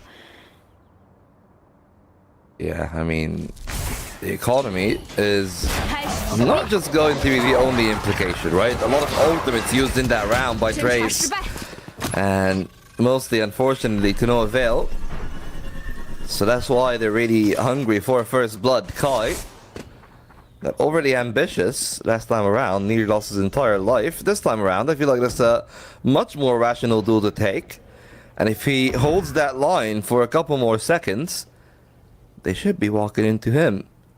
Meanwhile, the rest of Trace trying to work their way through the A side, reclaiming ramp. That means that the op point and that kill should be enough. But he goes off the Seekers. Decides to pivot off. Saturate is enough to slow down the round a little bit, but all of them are on the other side of Mail. Kai over-aggressing, but Delby is going to be able to find a double. Knows that there's one more, but doesn't get the timing. Somehow, Kira actually gets away with his life. Lure King gets a valuable upgrade, the necessary one, from the Spectre. The real problem is the Omen is on the other side, and he needs to be careful. Kira gone. Spike still up in tower. GRQ. Let him buy slide down. Up in the rafters himself. Could actually find a good timing there. Doesn't spot the Neon so far, but that's one. Fang now left in. A one-on-one. Stick to the plant. Should be the kill. And Fang thankfully converts. Oh, it hasn't been the cleanest work, but it is working out. Lovely work from both of the controller players on TE. Delby doing all the work in the beginning of the round when Kai is somewhat ended up in trouble, being a bit too over-aggressive in this heaven play. Delby is finding a great timing to swing out of that vent smoke, and then we see Lure King getting that upgrade, TPing out, securing even more time and space, and time has been the biggest issue for all gamers, struggling to get the plant in time, and Fang knows that. He knows he can just swing in, avoid the plant, or catch his enemy in that plant position. So TE is at least securing an even halftime, could even come out in the lead if they can secure this one as well. Well, the last round then it is Kai again on the operator. You gotta give a lot of credit to AG though. They've been doing so well to make the op as least impactful as it could be on defense. But impact has mainly been through this one single avenue. And right now they're keeping Yuto, keeping their numbers. FK forced down. Significant damage on Kira though. And I think that they could be able to fake it out. Yeah, definitely all gamers could pull back. And I wouldn't even really mind it if they just decide to put some more pressure on tower. And now that they've really made them give it up, could pivot back to the vents. It's going to put FK through a lot of pressure here. A difficult angle to take. But he can hear the audio cues. He knows that they're going to be going up. And the wall is raised for that. So he's going to abandon that line. Bunkering down on site. Delby trying to hold down spawn.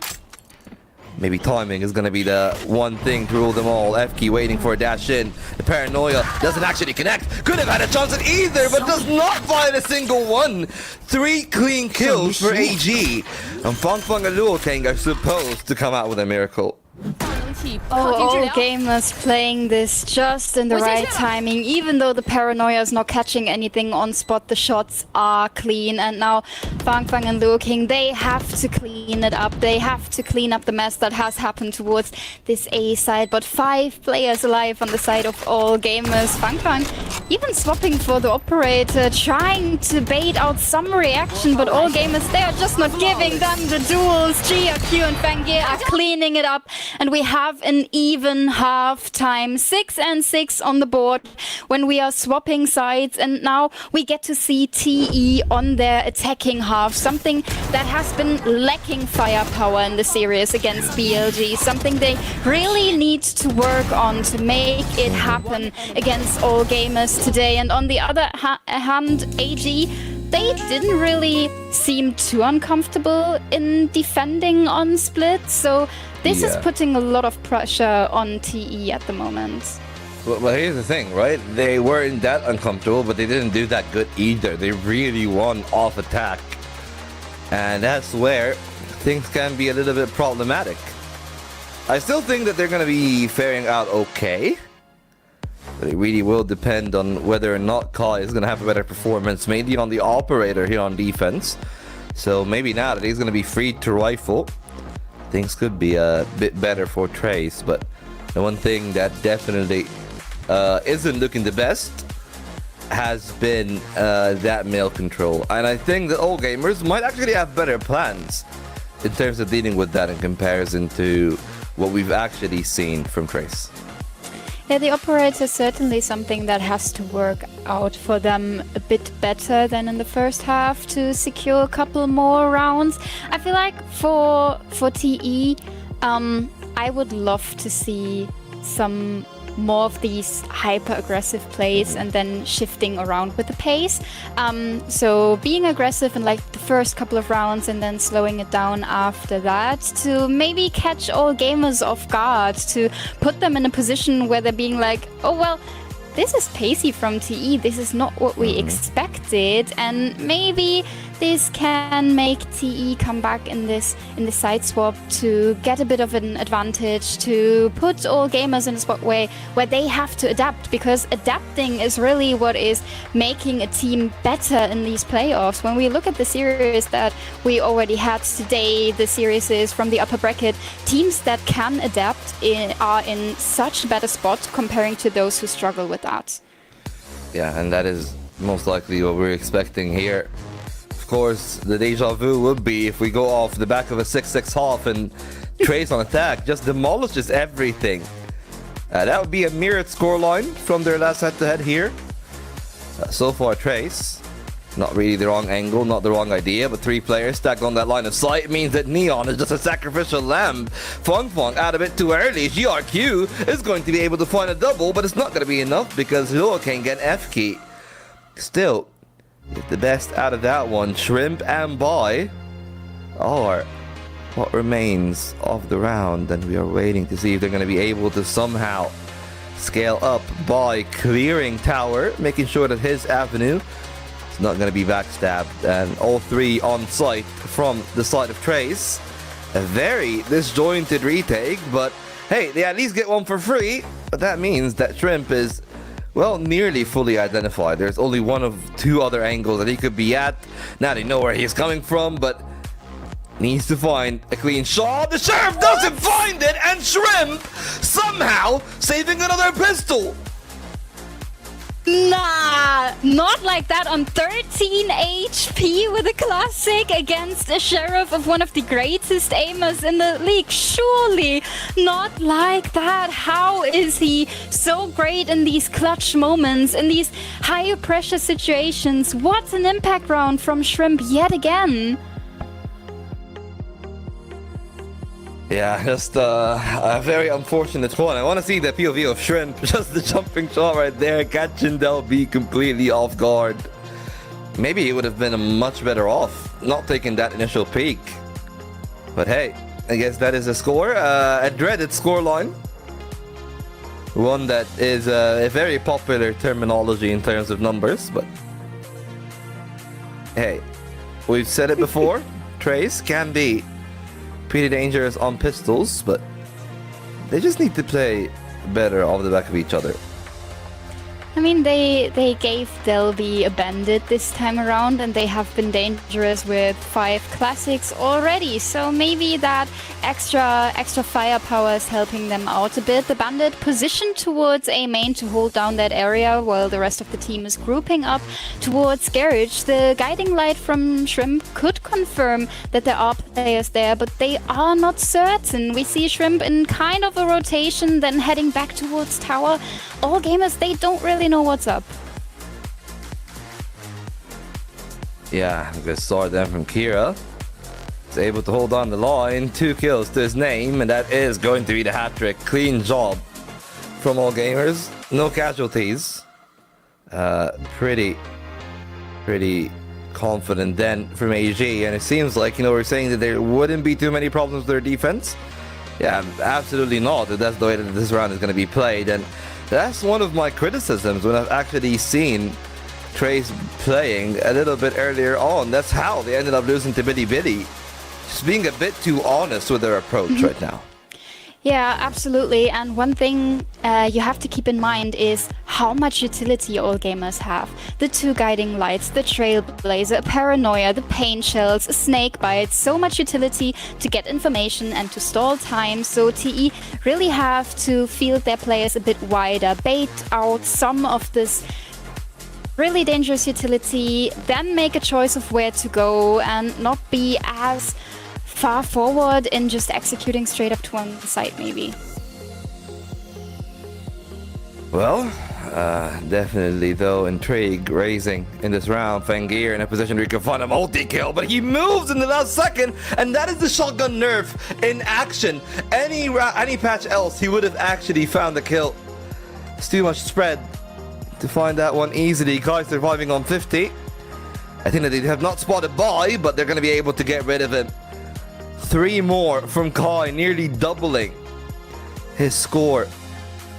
And it's a retake then for all gamers. GRQ and Kira, the sole survivors. Them playing on a bonus means that they might test that round out, but it seems like murky waters after all. Trace much better off when they have the guns in their hands, apparently. And now it's just down to GRQ with the Bulldog. How much can he really do? Time is ticking low.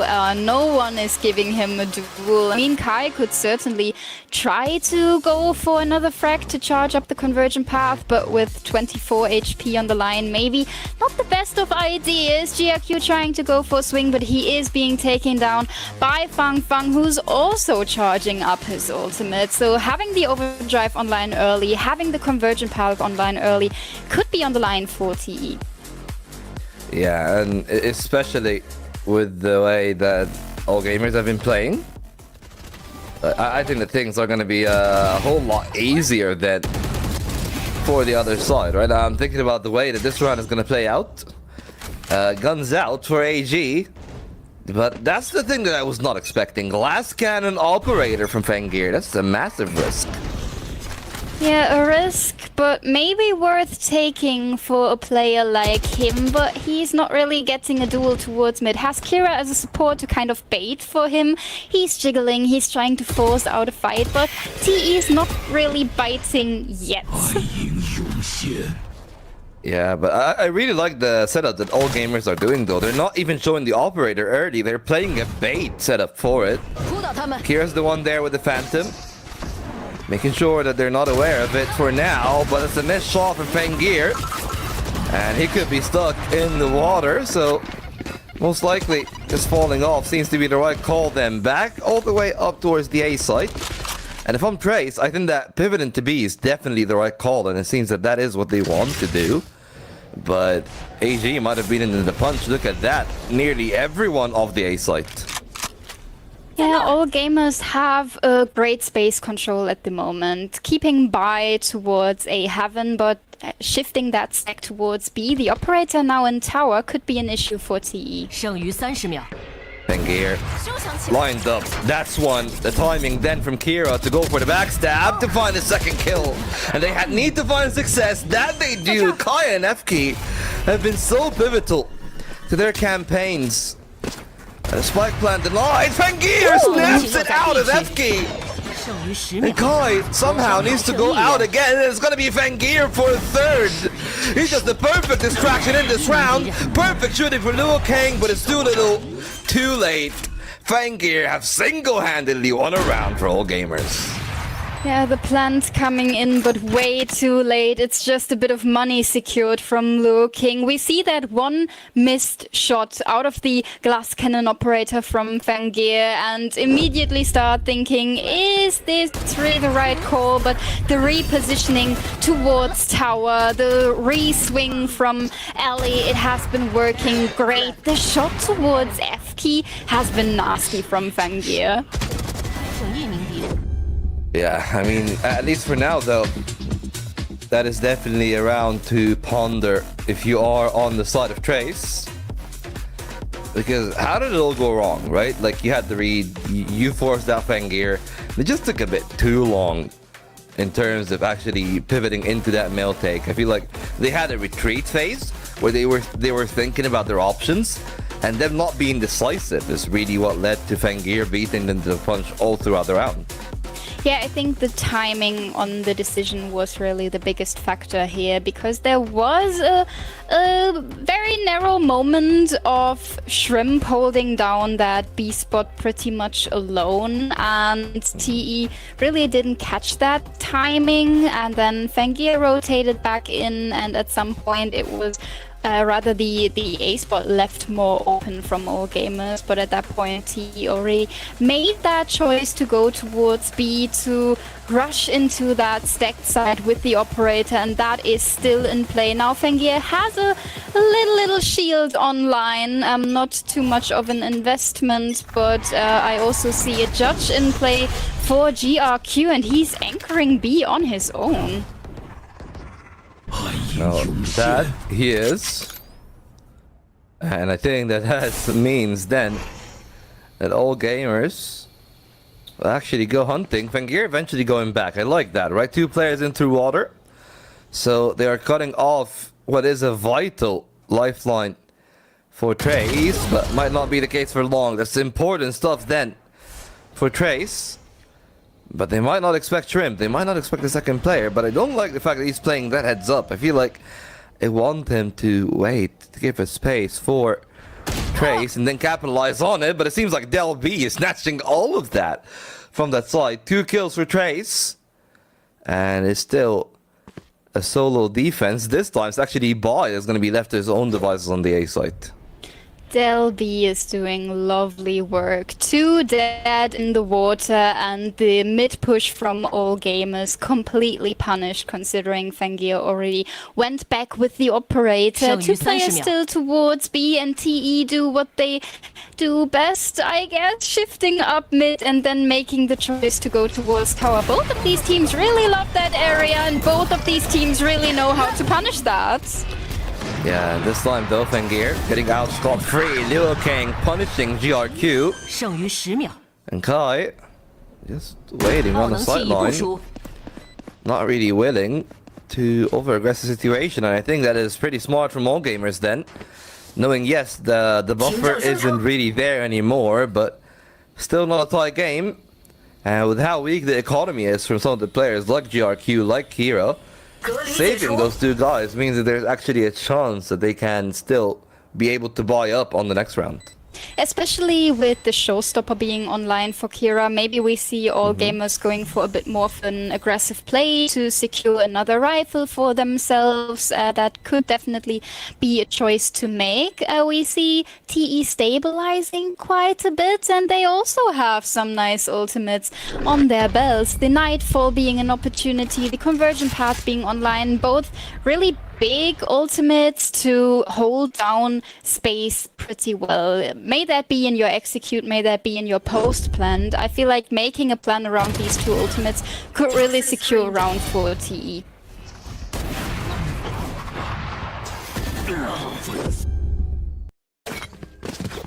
Feel like by the operator because they're not going to be buying around it. Yes, the showstopper is there, but it's a very neutral setup from the side of AG. Kira might be a bit fortunate though, because if they go in for a quicker play on the B side, the showstopper might actually find a fair bit of value. So, looking at what they can actually pull off for now. Good start from Kai. Can't find a space. Fun trades, but Kira, even before stopping the show, is able to find a kill. And the showstopper itself somehow misses Lil Kang. He survives on 33 HP. Fangir now trying to work his way into a round and a retake with an operator. Not really the easiest of tasks, but most of those players are wounded. There's a real chance in this one still. Either Fangir or Shrimp get a kill. And there's an ultimate in action. Shrimp trying to find the line of sight. Trey's giving them nothing. What that means, they're inviting Shrimp to walk out so far forward, but maybe a bit too far. Luo Kang with a great kill, and all 5 going down.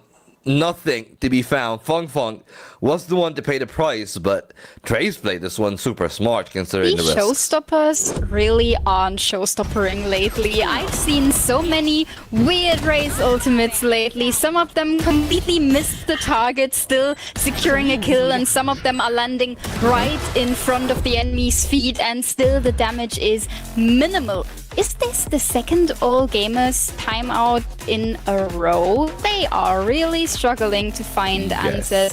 The economy is a big issue now, because we see them in a situation where every time they lose a round, they have to play another economy round. Whilst TE, they are stabilizing so much that at some point they are going to be able to force buy through this whole map, because we are leaning towards the end of Split. We are leaning towards the end of this first map in the series, and mind you, this is the pick from All Gamers, and TE, they looked pretty decisive on their executes in this last 2 rounds, forcing All Gamers to save ones, forcing All Gamers to go for a very uncomfortable retake in the second time. And the second timeout coming in from AG is something that I can certainly understand with the lack of answers the players seem to find on the server. Yeah, and I actually like that from them. I feel like if I were Trace, I would have also taken my timeouts that aggressively, because you bring out the operator, supposed to take a lot of space, but just the rest of the team aren't able to converge around the remaining parts of the map. That Fangir is actually not playing in. Still, you know, when all is said and done, another disjointed buy from AG. Not a fan, to be honest. I don't know about you, but I mean, a Bucky at that range could still find a kill, but it means that really you're relying on the Bladestorm for Fangir to do a lot of the heavy lifting next to Kira. Yeah, but then again, do you invest the Bladestorm when everyone else kind of didn't buy? The economy being disjointed is something that I am not the biggest fan of as well. AG started off with a step towards B, now trying to re-gear on Ram, but Kai securing a double. And that has pretty much put All Gamers in the roughest positions they could be in, because the 3 players left alive are the ones that ended up being in the stack towards B, re-clearing garage. They have no idea if there's someone towards mid, sewers. T could take space towards screen, CT, they could be everywhere. Yeah, that's why, as you're saying, right, very methodical, but I think it's very obvious. They're not even playing for the retake. They're gonna be conceding double digits. it's really all about maybe trying to find an exit or two. Kira, the safest, having a Vandal in his hands, and Shrimp and GRQ, I'm pretty sure, are going to go a little bit more aggressive, trying to fish for a couple of those exits, but that means it's easy work for Luo Kang, who has really been getting the better of AG time and again. Shrimp at least gets one, and that is going to be it then. Only Kira being a sole survivor. 4 players alive for Trace, and financially they're in a really good position. I don't think the Trace are going to be worried about money until the end of the map. For AG, this is the round that they will need to buy on, and they'll need to be successful, because if they don't, they're going to be back to another eco.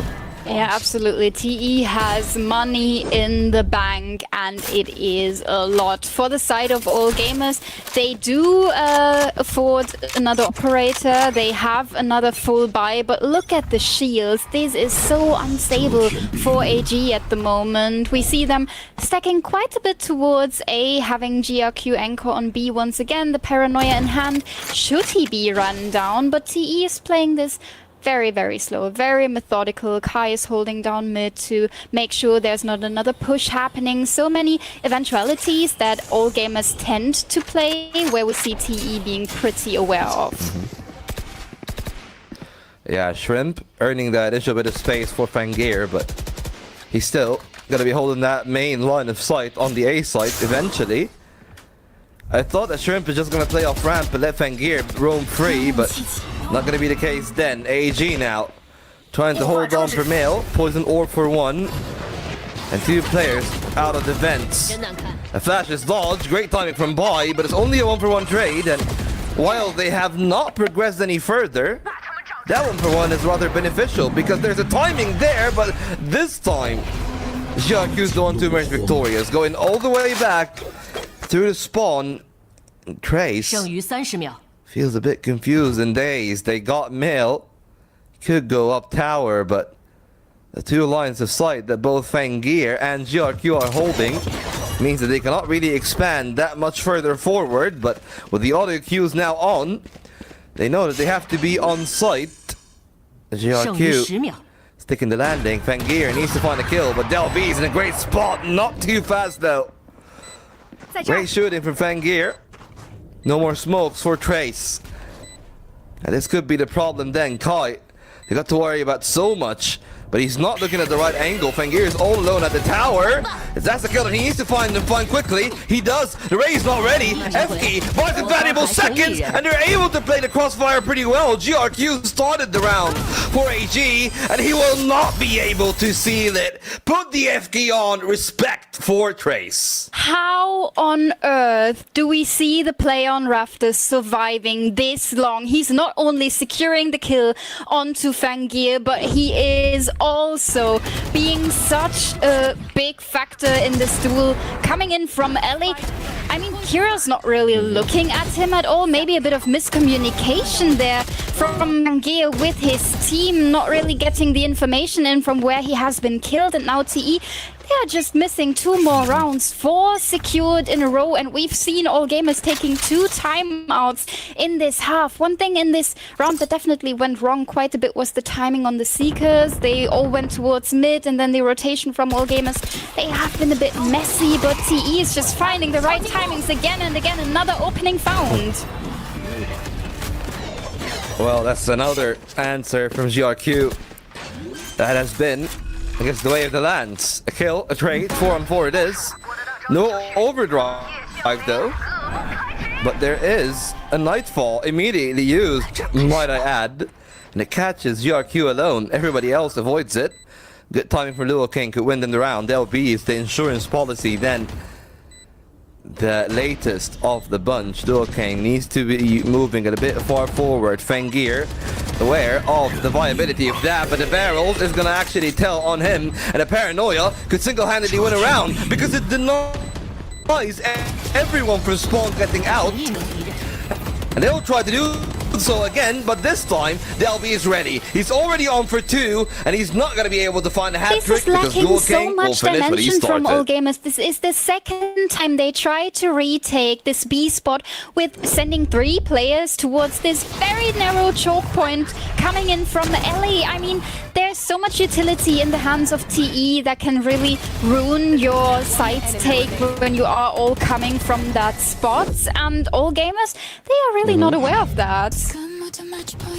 Yeah, like most usually you'd see the teams actually doing that 3-1, but from the opposite way, right? 3 players up tower, so you can clean up male, you can clean up mid, you'll have plenty of time, and then the player from spawn is like the insurance policy.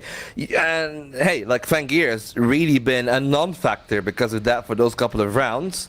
Right now, the finances, not the best. A couple of light shields, and a Viper Spit used very early on, a Bulldog in the hands of GRQ, only a Stinger for Shrimp. And Trace, so far, avoiding the leering eyes if it's Del B that is spotted.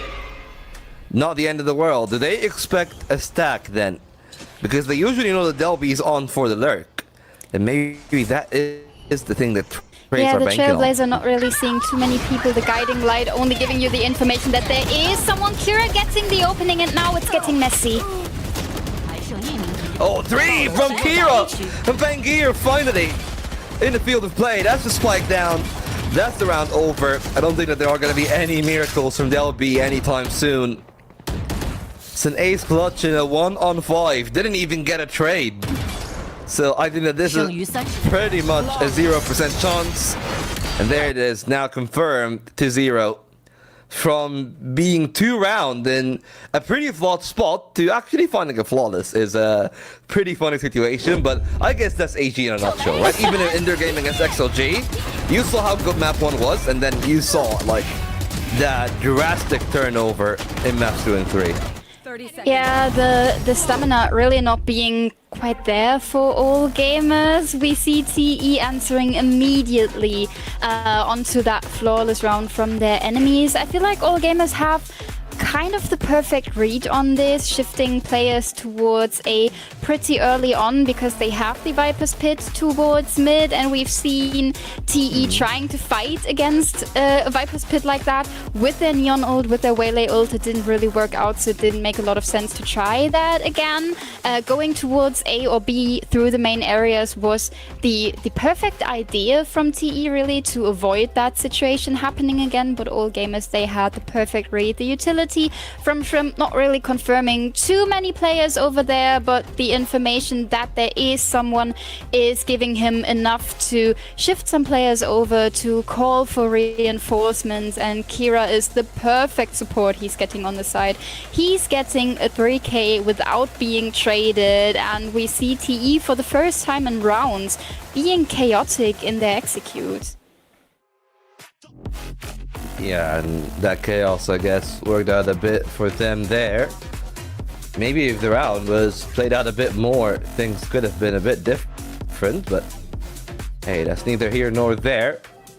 And for now then, the game resumes once more. Kai, earning that ramp space very early on, is eventually going to demand some attention. At least that's what I feel, they think. But they're actually leaving Heaven completely open for now. There was a timing for Kai to get the lead on Fangir. And he's going to be cleared off on the other side. Fangir could try to strike. But Kai just able to somehow safely get back down. Swung on though. And that's a very defensive setup from Trace. At least they're able to trade 1-for-1. But my main worry is that, well, they haven't earned much map control on the other extremities for it, because, well, both Del B and Dual King were really playing very defensive. Just keep him mid, keep him B main, not pressing on anywhere else. And Del B by now has left garage control to AG, even a very deep smoke from GRQ to secure that space, so Kira could rotate over pretty soon, actually. So the Ven drop then is going to be a problem, because Shrimp might not be aware of that. Heaven it is again, but I feel like absolutely Funk should route back after the Viper split. 15 seconds in. Omen's ultimate is cancelled. Funk knows that there's one on the corner. Delby gets the job done, but high and low does not matter for Bai. He gets two. Funk finally shuts him down. Time is a problem. They need to get the plant on. The overdrive is ready. GRQ and Kira thinking about that round. Funk could try to play in the pit. It expands a little bit into screens, and that's a pocket of space they'll most likely be looking at. No, they don't. But GRQ still finds Funk. Delby leaves the pit. It's out in the open. The showstopper is still on, but it doesn't find damage. Delby's still alive, fully blinded, but somehow the paranoia is still going to be effective. GRQ bails out all gamers. A double kill of the highest class. Do you see what I mean with showstoppers are just not showstoppering at the moment? How is that not a kill? It doesn't make any sense. I mean, securing that space back for all gamers is really lovely work. The awareness we see from GRQ for that little cubby in screens is amazing, and that is pretty much saving them the round. Fang not finding the impact, and they'll be left with no choice but to drop the Viper's Pit to be a bit more flexible in his fight. The overdrive, still an opportunity, but the last one for TE to close this out. And regulation, OT on the line for all gamers. They look done and dusted, but they are back. Well, they almost looked out, and I think the funniest detail about this whole thing is I think that the stat shows the thing that actually saved the GRQ in that round. Like, just that tiny bit of a bump was all it took between the headshot and him dying. And right now, GRQ is taking a sweet time, lighting a smoke that they've already bypassed. For a while, Kira spotted, but too little too late! They had him on the hunt, but they are the ones to be hunted. It's a living nightmare now. For Trace, 2 on 5.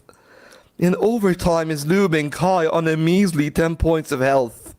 And the timing from water. It's not going to be good enough. Kai actually comes through. Does he expect the backstab? I mean, Shrimp should have that one all day long. And then it's Delby again. Another 1 on 5. And we all know how 1 on 5s usually end. Oh, I mean, they'll be not really left with the biggest of chances. A stack towards B, a player coming in from behind. The flash is lovely. How on earth is Delby getting that frag? And another one clearing up. Another 1v1 gifted, but 5 bullets left. Not really enough. AG secure over team. Is this Groundhog Day again? We have Kira with a triple K again without being traded. This can't be happening when you're TE. Yeah, especially he was caught on the hunt. Like, I really thought that, hey, as soon as he's caught, they're gonna turn their attention there. They were so fixated with Tower that they didn't even pay any mind to the player on site. Let's look at that from Kira, like a TP while the fast lane is falling off. Again, the timing just a bit off from Trace. Thankfully, though, they're able to shut down Delby before he gets going for more. 22 kills for the Viper, who will be the hero. Overtime is on. All gamers start on the offensive.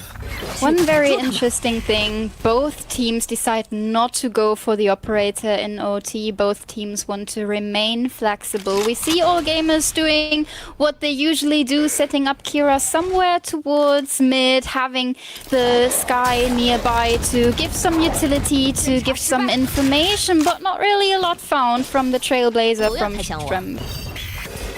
Well, Kai found actually himself, and Guiding Light gives the information, and the Initiator nearly finding a kill. Kai knows that he is on borrowed time, and well, there it is. Time's up. Kira finds the opening kill. All gamers could try to stretch their wings onto the A side. Funk tries, but desperation only leads to everything going awry. Trace basically digging their own grave in this round. And another 1 on 5. This time, Duo King is the one in question.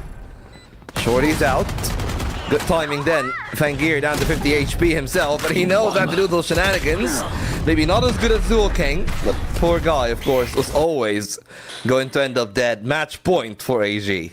all gamers have way too much fun in this one, even dropping the spike towards the side so Kira can get the plant in and get the showstopper online to really get Luo King in the worst of times he could potentially have on the server. We went from all gamers looking pretty much dead on this map, having to take both timeouts in one half to securing another flawless and a flawless and a round with 4 players alive, another round with 4 players alive, and now map point on Split. It is their own map pick, so they better secure it, I think, especially when we think about Lotus coming in next. And I mean, all gamers had a good time on Lotus in groups, but the last date they had on that map against XLG, it looked pretty shaky. So TE could be in a nice position there. One round that is between all gamers and their first map victory, and then we need to see what they did for Lotus to be maybe a bit better prepared against what TE is bringing to the server. Yeah, all I'm gonna say, I'm gonna just echo the same sentiment that I had with Madante yesterday when we were talking about Trace. I feel like they're a team that if they don't win it in 2, they're not gonna be able to win. At least that's how I always feel about the team, right? Again, results maybe are a bit different, to be fair. Trace have won some 3 mappers, but more often than not, they end up losing in the 2-1s affair, right? Like, you think about it, they won against TEC 2-1. That's the seeding game. They went against A-Team 2-0. Sorry, they went against TEC 2-0, right? 2-0 them, 2-0 A-Team, lost in 3 maps to AG, 1 in 3 maps to DRG, and that's the only 2-on-1 win that they've had all stage. Well, that's not really the best statistic for TE. Yeah, that's what I'm saying, though. Like, they got a real chance of taking it here on Split, and they'll need to make the best of it. And again, neither of the 2 teams really deciding to go for the operator. Praise. Well, they might be in luck because it's, I guess, a paved carpet here for the A side. 2 to the too late for any contest from the Viper. So boy, we'll have to let that go, and it's 40 seconds on the timer for the post. And the neon wall being rolled out on that A spot. All gamers still in the rotation, and we see 2 players even taking the long route towards CT to have a bit more dimension in the retake.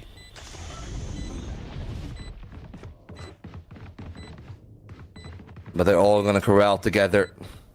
For now, 4 out of 5 through heaven, 3 it is, and 2 through screen. So standard retake.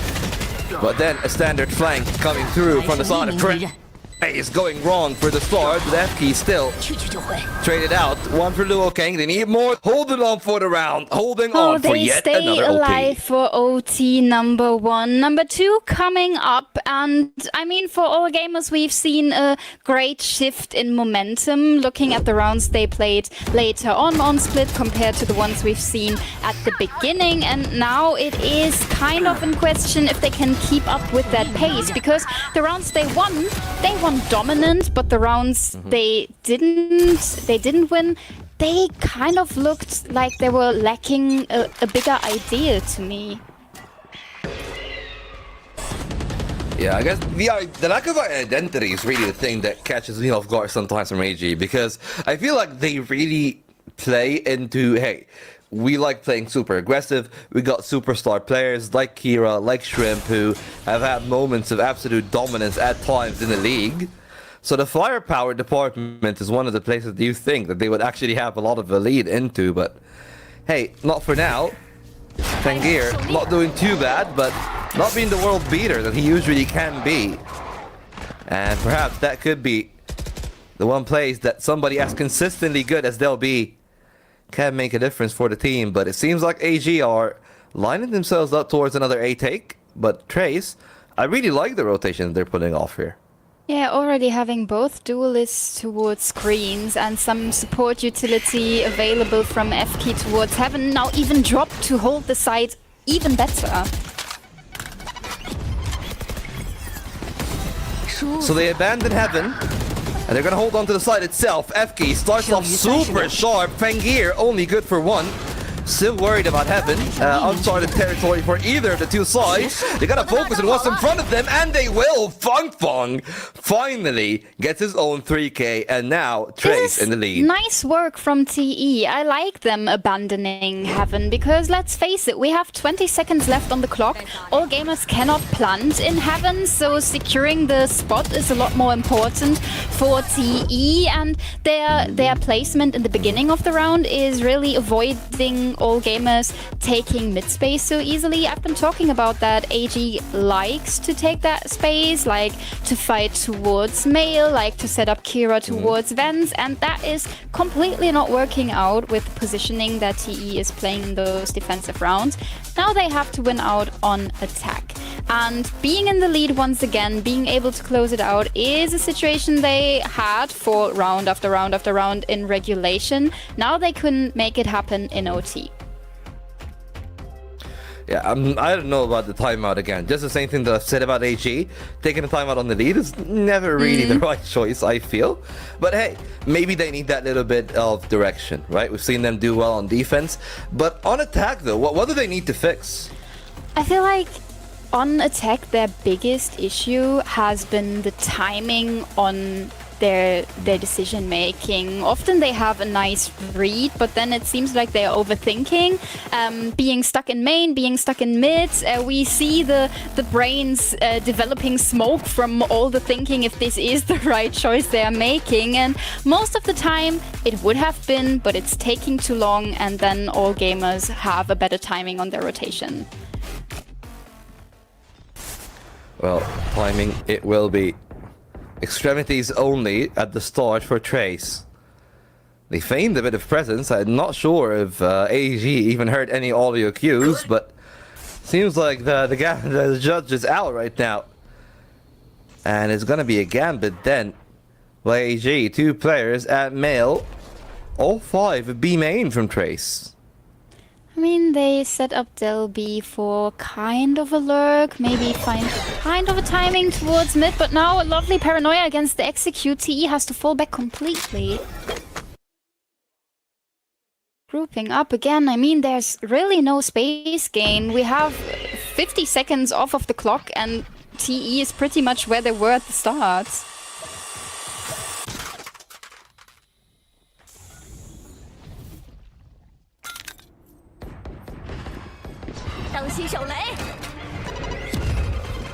Still going to be a bit of a problem with those paint shells. Time is running low. We've seen other teams be punished because of that. Kai now. No refract, no light speed. Still got to saturate though. Raptor's a problem. Fung has been the hero of this overtime and will continue to be one. And Kai will find the first kill through the smoke, and he's gonna double down. 2 duelists winning the round for Trace. 1 round from the Neon, 1 from the Waylay, and it's always with an imprint from Del B. Fangir left in a 1-on-4. It would be a miracle. He would be one of the few miracle workers I'd actually trust in. On another day, on a better performance, maybe, but Mail has been his bane, and it will continue to be such as Trace find victory on map 1. Oh, a map that for the longest time didn't even look like all gamers could come close. It went to OT in the end. It made TE really uncomfortable, but they can close it out in the second overtime. We have all gamers showing us great ideas, but the punishment from TE maybe just a bit better in the end. I mean, even in this last round, we see some bits of indecisiveness in this mid-take. We see 2 players hopping towards Vents while the spike is already in B tower. They are calling the players back. They are probably shouting like, okay, no, we have to make a choice now, and it is not going towards Vents. We have no space towards A. We have to go B. The decisiveness certainly an issue for TE, but in the end, it's working out well from them. Yeah, I mean, just every time Del B's on the screen, the highlights are kind of ridiculous, to be fair. He's absolutely gifted, but I feel like that, you know, speaking of gifts, Trace really nearly gave an entire game on a silver platter for all gamers, the way that they were playing that defense. AG was just able to exploit time and again on that mill, and unfortunately then, for the way that this second half have gone, I'm really not convinced about either of the two teams, right? Like, yes, of course, the win is there from Trace, but Fangir has had moments of brilliance. I think that the operator is going to be as impactful, if not even more impactful on the Lotus. And that's where maybe I'm not so sure about it from their side, but well, I'm certain that Trace will give us a lesson in how to play around the game. 没打，全地方，你看地方。烟上了，看不了了，被淹了，五烟了，陈哥。小心点，退。我背闪，你叫我。好了。过了一个截到，壁咚欧门，外边可能在断。欧门，两个。地82姐，土妹，保命。别上！来这个。第二轮摸了，掰嘛，打 B 的。对，1、2、3。我是壁咚黑，还有两。二楼下，我折了，二楼下折了，皮痛小心。我脸上。nice。小 CT。二楼压一个杰特，换位置了，换吧。我来加皮桶，别吵。中路两个中路，挂单上烟了。二楼得去死点，你说？我觉得，去死点加二楼。两个警察，有可能三个警察，两个都在，等着。129，这架没事，这些。Delphi. Oh, and of course it is Delphi. Who else on this roster has been putting up such consistent numbers again and again, hitting nearly 50% of his headshots, being so great in finding timings on his lurk, and even his anchoring on defense has brought TE over the finish line a couple of times. Yeah, and you always look at the way that he's playing in the setup, right? Like, Delby isn't the guy that plays the... I like to call it the cleanup Viper. He's usually, as you can tell right there in most of those highlights, actually being in the front of the pack. When you're talking about how they're actually sitting up aside defensively. Offensively, yes, he of course gets the dedicated lurker advantage, but on the defense, he's usually actually ahead of whoever is going to be, whether it's Duo Kang at some of the maps, sometimes it could be Feng when they're trying something audacious, and Feng likes to switch to the controller now and again. But yeah, great game from him, and honestly as well, an excellent game from Feng, who maybe didn't have the best of starts, but especially in the last 5 rounds and then in overtime stepped up tremendously for the team. Yeah, and Feng warming up should be something that is ringing caution for all gamers, because he is a player that can certainly make your day terrible when you're facing him. Numbers pretty even, but hey, we went to OT, so nothing else to expect. The 3 flawless rounds coming out from all gamers, certainly a surprise towards the end of splits. And you talked about him, Feng's impact stats. They look crazy. Even though he didn't have the cleanest of starts, he could clean it up in the end, bringing his team over the finish line. And you already mentioned Delphi being in those setups. I think it's pretty special comparing TE to other teams in the region, how you see Delphi being in those setups, especially with the duelists, to find a timing with them, support them on their entry frags. It's lovely to see. Yeah, and here's the thing, that's one of the things that I'm really happy about this AG, because the AG of yesteryears, especially when Kira and Shrimp were basically doing all the heavy lifting, back when they were still trying Spitfires in the team, that was a time where I felt like that the controller/sentinel players at the time were actually a little bit further behind, right? Like, Shrimp will almost exclusively be the last player in the line of the fight, and that's not really the case nowadays, right? You look at players like Vokashu, you look at players like, hell, even like XOG themselves, right? Like Lysor and Happyway are very happy to be in the thick of it, as people would say. But hey, we are right now in very murky waters for AG. This is do or die for them. Their run is gonna be over. XOG guarantees to make it to Shanghai if AG falls here, and we'll figure out whether that will be the case or not when we're back with Lotus from this break.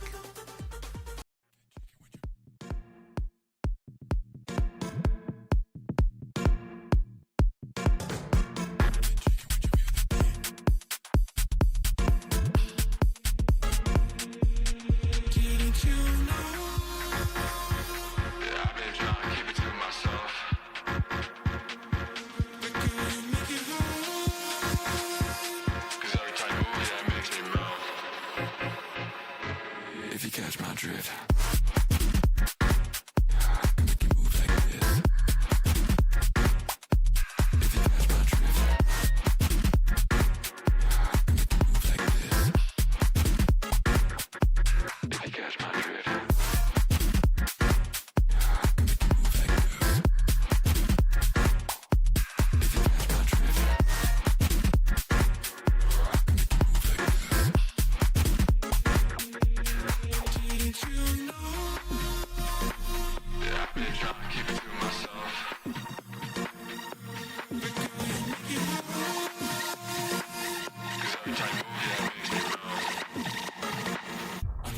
Next to me, come on.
Well, it's heating up all right. All gamers now, their championship lives on the line. And Lotus is up next. The map that they fell against XLG. One of the best maps, actually, for Trace, who are already a map up in a shocking turn of events. Because, well, they were looking like they were going to win the game. Then, in the midway, after perhaps an initial span in the second half, there was a time where All Gamers seems to be completely in the lead once they pivoted over to defense.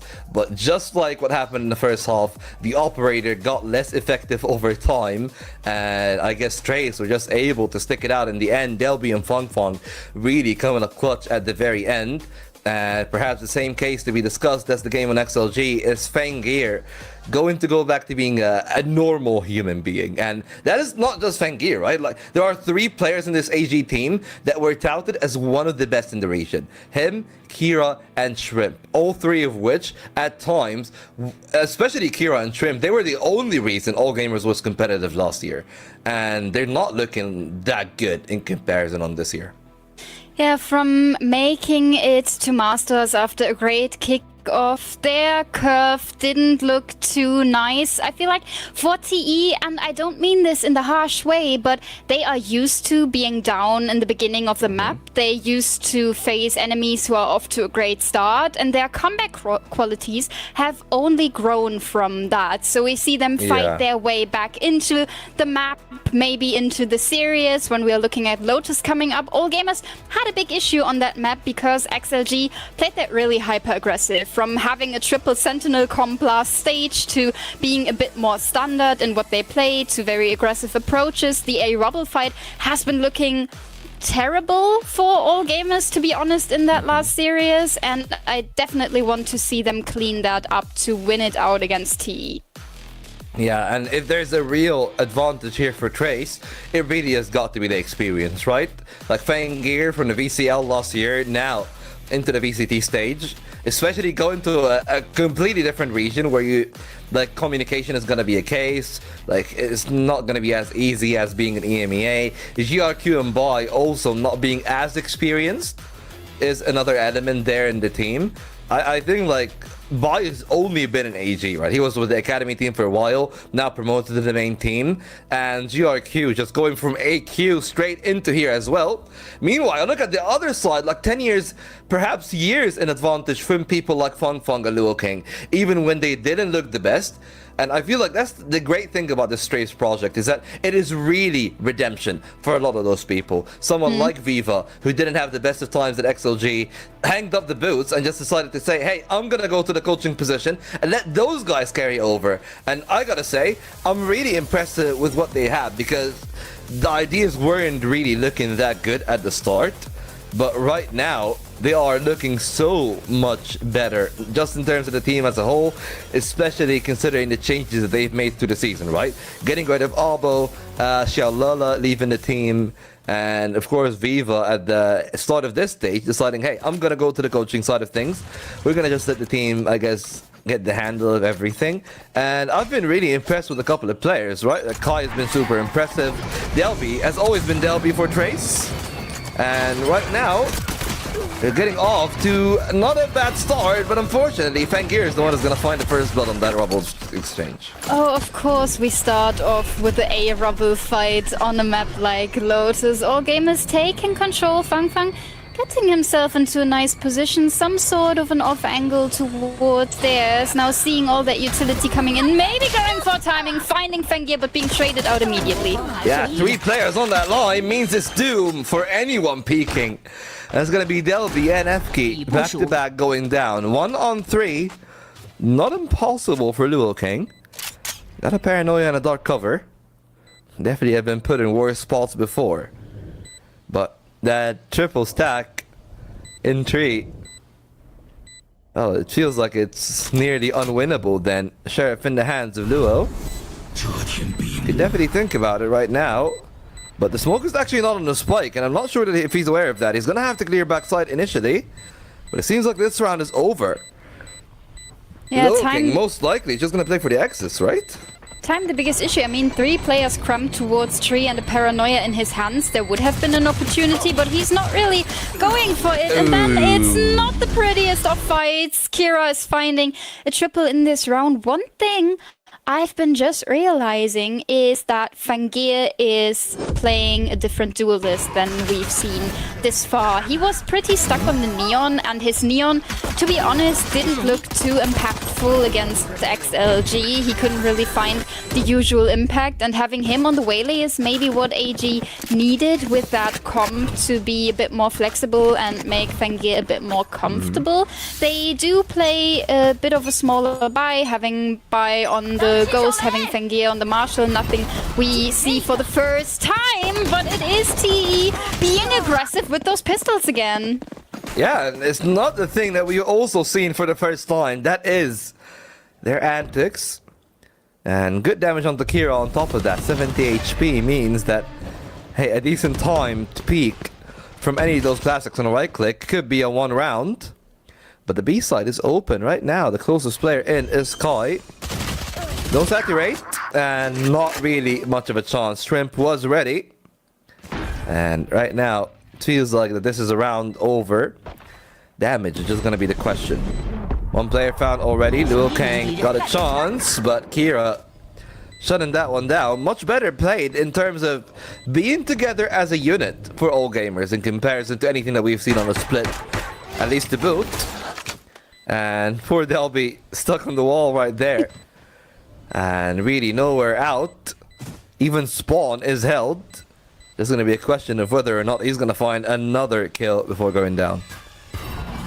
Yeah, you mentioned all gamers seeming to be a lot more in control team play wise, and I've been seeing a great awareness in these first 2 rounds, and also I've been enjoying this little situation happening towards B main where Liu King really had a great timing on the paranoia, but Kira is immediately going for the swing to help his teammate out, securing another kill for himself, charging up the showstopper even more. So that is available for the bonus round of all gamers, and I would really like to see them invested to gain an advantage. Yeah, I mean, it is a bonus round, we say, but they got 3 Vandals and a Bulldog, so... like, it really is a very winnable round, especially with that showstopper on top. They'll be positioned solely alone here on the A site. And the take is already on, the Thorns are out, so it's gonna slow their take a little bit, but doesn't really deny the fact that the site is taken. All gamers have all the space, all the control, having 1 player left towards main to secure the space around the A-Link area. Now TE have to go for a 5v5 retake, and the entry has been looking shaky. Yeah, the showstopper this time is not going to be cosmetic. Finally, an exchange from Trace, but unfortunately, might be too little too late. As Fangir again is talking on the fact that he was not playing on the jet. And really, maybe I didn't expect him on the waylay, but I don't even mind it that much. It's just then going to be a question of whether or not they're going to find much success there. The Liu King finds one, and Fang Fang supposedly left to see if he can find much. It's not going to be the case. A bonus 1, 2 players alive still for AG. And if you are on the side of Trace, this is a very worrying trend to start the game. Yeah, absolutely. Kira with very cheeky movement to stay alive there in the end. Not really working out, so AG is losing quite a big amount of weapons, but still they are in the lead. Off to a great start again, and this feels somewhat similar to Split, where they seemed so in control in these first couple of rounds, and then TE, they climbed their way back into the map, found the answers, found the better ideas that have been working a lot more against this AG setup. They are playing a lot more defaulty in this round, so the A-Rubble fight is not the one they want to go for this time. 3 players now in their own spawn, because the spike has already found some sort of space towards C. The Vice Wall is still in place, so Delby would get the information that they are crossing the line, but still TE is so far off that this has to be a retake for them, and with these smaller guns available, a very tough one to play. Yeah, especially considering that they're all going to be running spawner water. It is, but that little bit of time of deliberation from all gamers means that they actually get a real chance. The Outlaw, though, very easily able to find a freebie there. Fangir on for 1 more, perhaps to be found, as the Bucky cannot really close that distance. Pillar gained, but quickly Liu King is dispatched. Easy work for AG. That is to be the expectations. 4 rounds to the good. And Trace needs to wake up, or else it's going to be a 3rd map affair. Yeah, the flawless rounds came in for AG towards the end of Split, and they are not stopping there, taking that firepower all the way towards Lotus now, finding yet another flawless round in this series and really putting TE in the corner. Now they have a full buy, and we see on the side of TE that the first ultimates are coming online in this round, potentially with Fang Fang getting a showstopper. Maybe Liu King could get his from the shadows to create a bit more chaos or be a bit faster in rotations, but the showstopper already out of play because TE is just lacking firepower in those entry fights. Way too solo from Fang Fang, so no advantage found. Yeah, and solo in a position like this is crazy. You'd never see teams send a single player with that push, right? And one of the reasons that Trace were so good is because they were really able to utilize the waylay dive on the early A main aggression, but not really to be the case. They're being fixated on B initially, and they're rotating out of that C slide. Little do they know, they should be rotating back. At least the Thorns is buying time for Del B, but it might be too little too late. The rotation is coming all the way from spawn. Del B, not blinded by the paranoia, Not detected by the Han, but the boom bot is gonna be the one to force him off. Water is ulted, that means the spawn, still open grounds, 2 players trying to sneak through, but a spike is actually denied. It's a real chance then for Delby to try to go for a spam, not really finding much on the other end, but the Han catching them off guard. 3 players on that line in default. At least the spike is planted and they're really vying for control. Kai and Luo King trying to sprint through now.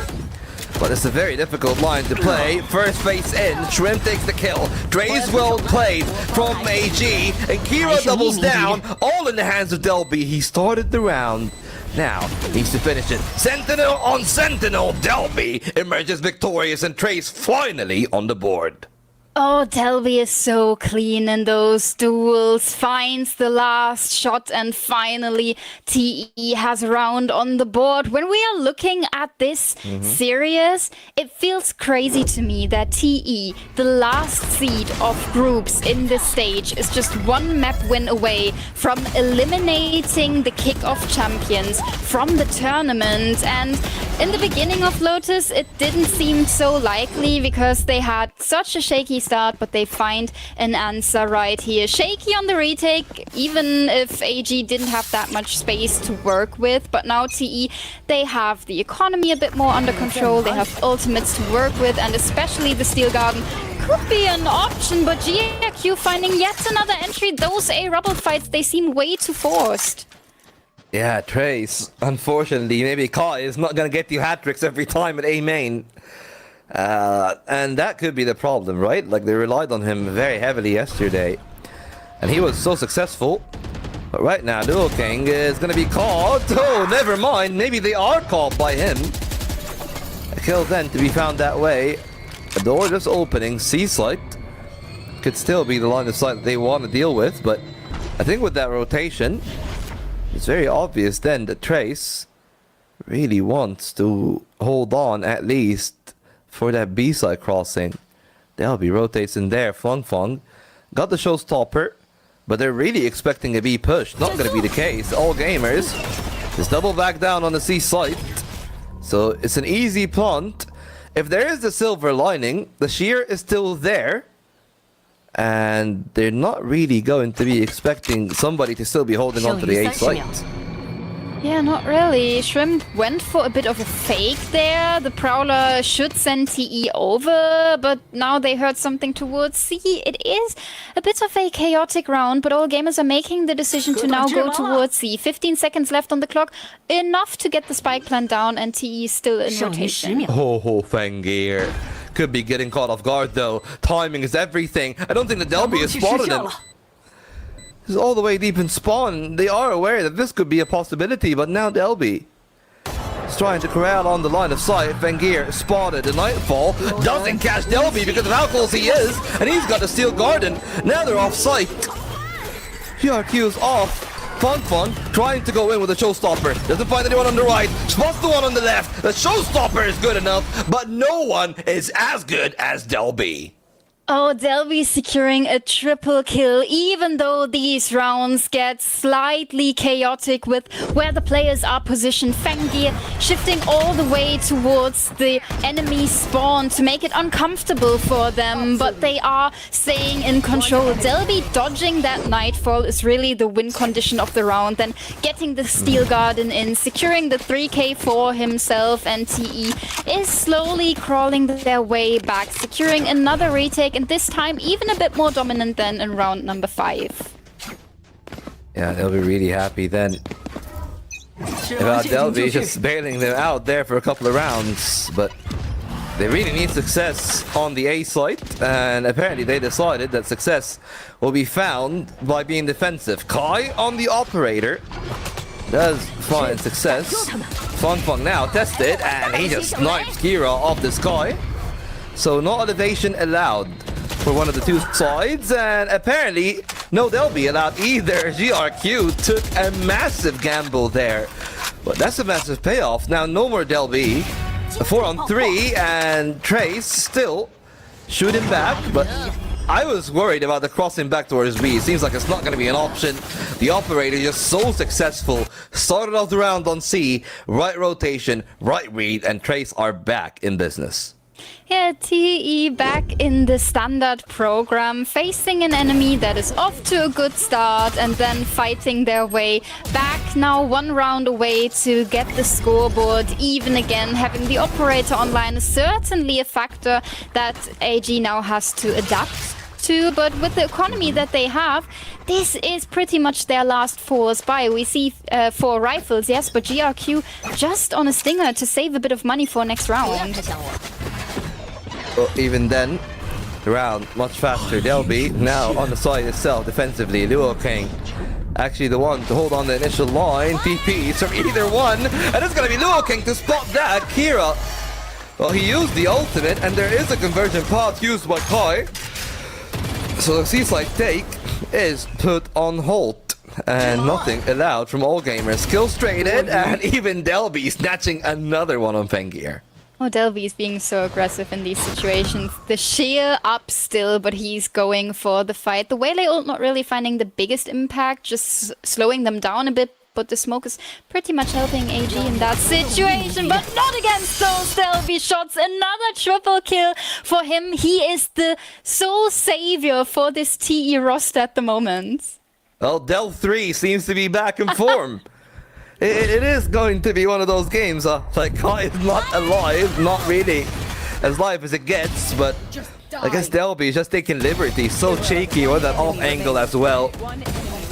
And then the round closed by a good timing from the rest of Trace, and well, from being 3-0 up to now being tied 4-4, I think it's very understandable to take that timeout. The question is, what are they even going to do on this round, right? Because I think the best that they can get is 2 Vandals.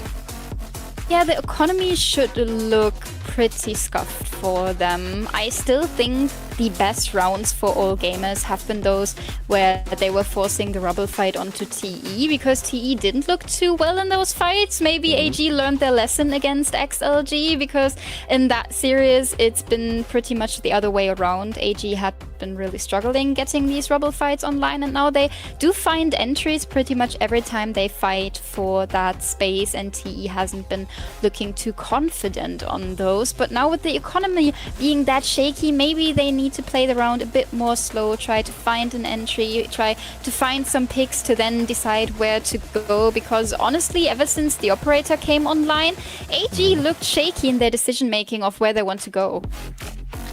Yeah, I mean, again, the success really relied on Fengir finding openers. He's 3-1 for those in those 8 rounds of play. And I think that it's very obvious that all gamers are going to be running into a big stack. This time utility is also going to be another consideration. Dark cover, net coming in from the Cypher, but not an inch of space is actually given away. Kira still holding on to that line. Not an off angle that you see people holding too much, and maybe that is the thing that he's relying upon. He's banking on just being an unsuspecting force, but not gonna matter much. They use their own dark cover, claim that initial space, but Trace seems to be anticipating, and based on the pings, it could also be a B-side split. Yeah, many opportunities still, but now the door open towards tree, so A should be the call for all gamers. TE is sending reinforcements over, and this could be very, very chaotic on the retake. Yeah, spike down. One for Kira. They know where he is, though. Saturate doesn't matter because you only need a single shot from the operator. And that's massive value found from the Waylay. Kai buying enough time for the flood to come through. But Kira has been the hero. 12 kills to his name until that round. And he is going to be shut down after all. By out of the cage. Found the kill. Blinded by the paranoia. But it's not going to be enough for AG. Another one now. From being 4-0 up to losing 5 And in that's a row super solid against Trace. utility from TE. The nade to stall a bit more time, the paranoia to really secure the last kill. Kai has been so clean on working from that drop area as well, even though that is a very uncomfortable fight to be in with that specific gun.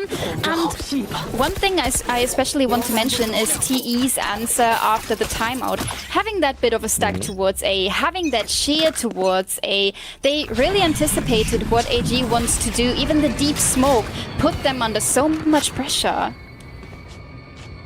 Yeah, it seems like Delby really is just reading into their minds right now. Look at the way that he's basically picked the right site every single time. Well, that is a concern, but a bigger one is going to be Fangir up close. The operator might not be that much in the good graces. FK there, the Prowler is enough as an early warning system. Another first blood for Trace. Luo King could get one and dip. Does get the information, does stay alive.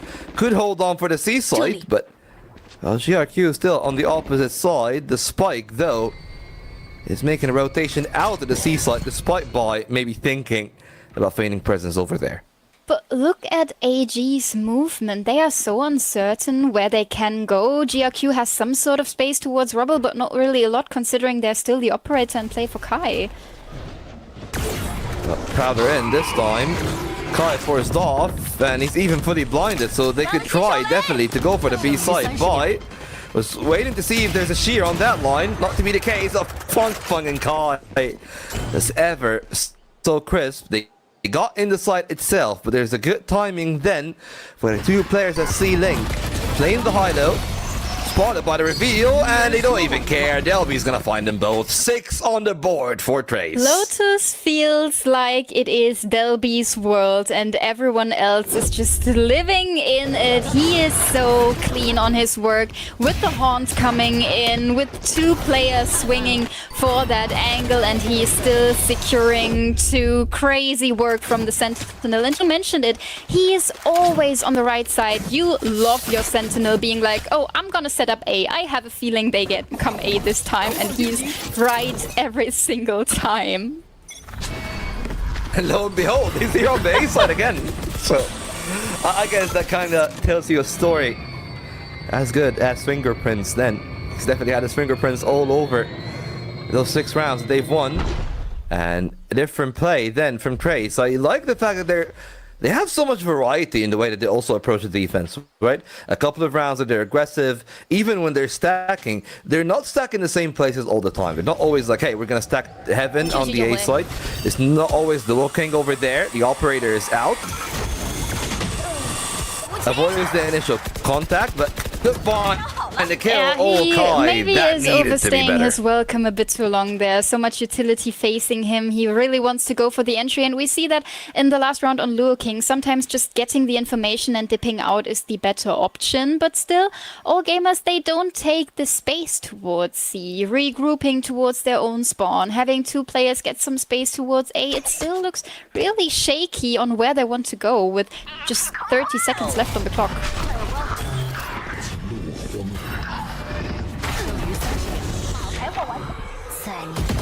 Kira in today's game. Second one to find a kill. Luo King also dispatched, and Kira is able to somehow survive despite the C's latching onto him. It's Delby and Nefki. We said that this is his domain. And there's effort time to make a miracle looping out. All gamers closing in on a tie game. There's a Steel Garden that I don't think should ever be used, and well, the finances are more than solid. Delby playing for his life, it seems, and right now the flank is on Shrimp. Where is he fast enough to find a kill? Not really up to the task against Delby, so 12 to his name, still really looking for the exit. All gamers hungry for frags, but their own economy could be under a little bit of pressure. I mean, 2 players going down, and even a third there with Fengir dying. Even with them winning, I'm not even sure that's a good idea to go for the exit. Yeah, they sent 3 players towards CT to collect that frag onto Delby, who has been by far the strongest player on that TE roster on Lotus. And they have 1 player going down to Delby, 1 player going down to the Spike exploding. The economy of AG is probably lacking some firepower. We see the rifles coming in, yes, but there are a bunch of smaller shields, an ultimate in play for Fangir to maybe secure a spike plant on a side, but we see AG standing in front of that defensive smoke. Yet again, they are so uncertain what's happening behind that. Yeah, and Trace has really kept them on their tippy toes. The setup from Delby is actually towards the A site, but he himself is now, the door closing, logged himself on the B site. That could be a final option for all gamers, but right now they're testing Kai again. And he's been having mixed results. Sometimes very successful, other times overeager. This is the time for composure. And all gamers are aware winning this half means everything. They still got the conversion paths. And they really don't want to overstay their welcome. Kai then forced off. Could try to play for the pillar. Could try to play ahead of the way they util. And it seems to be the case here. He's so hungry for a kill. Nightfall comes in. Saturate forces him out. There's chance for Delby, but he's the one that got too into the moment. And it seems like the site is open for all gamers. Still, conversion pause. Kira shut down by FK. Good trade from Fangir, but they still need to hold on to the side. The conversion path is actually going to deny 2. A third though from Spawn still in play, denied by the dark cover. Most likely, Little King is going to go down if he's not prepared, because Fangir is in a decent off angle. And he's going to make the best of it. 2 on 4 to close off that half. And it seems like we might be getting a repeat of the split. Nothing to split the two teams, despite all gamers' good start, despite Trace's rampant run of form. None of it really working out that well. The showstopper is out, but even with that post-grave kill from Fonfon, still 6 on the board in the end for all gamers. Yeah, an even half-time again, and we talked about Delby a whole lot as being the best player on this TE roster at the moment, but we do have to take a moment to talk about Kira as well, who is the best player on the server actually. Even though his team looked shaky for the longest time, he's been securing multi-kill after multi-kill, being so consistent in the rounds where it really mattered for AG to get one online, to secure economy, for example, to secure a bit of an advantage against TE's momentum, for example. So he has really been holding his team together as well. And it is, for me, really the question, which team can get online as a whole? Because you cannot win this without having one star player. You need to function as a unit. Yeah, and I mean, here's the thing. Like, speaking of functioning as a unit, yes, Kira is definitely the best in terms of frags, but it's actually been Fangir and GRQ that are mostly hunting for those openers, right? And that duality, we've always talked about it whenever teams do like to play the double duelist, especially when you're playing a double dive. It's like, which one of those dives are your actual dive and which one is the beneficiary? Most likely it's always the raise. And you know what, like, for what it's worth, Kira's been doing some really good stuff. So it's been Funk, to be fair. Like, Funk is on 11. But yeah, like, again, just the way that those openers have been played out, massive advantage for all gamers. And perhaps this could be a time where I'm looking at Trace and I'm thinking, okay, you know, like, Kai's been having an okay half. FK has been struggling. And this perhaps is the time for them to wake up and, I guess, lead the game to this finale, because again, on Ascent, I'm actually going to be rooting for all gamers on that one. I like Trace and I like what they have shown at times, but I have more faith in all gamers if it goes to 3 maps, despite that loss against XLG. Oh, really? I thought TE could have the upper hand on Ascent, even potentially go for that map as their own pick, but maybe we'll see, maybe we don't, because TE could still close it out on Lotus. Now being in their attacking half and starting off strong with a triple kill found, a double for Fang, 1 kill for FK, who's then being traded, but the opening certainly on their side. Low HP for their race player, but still plant secured and some utility to work with in post. Yeah, Shrimp and Boy, it is the remaining 2.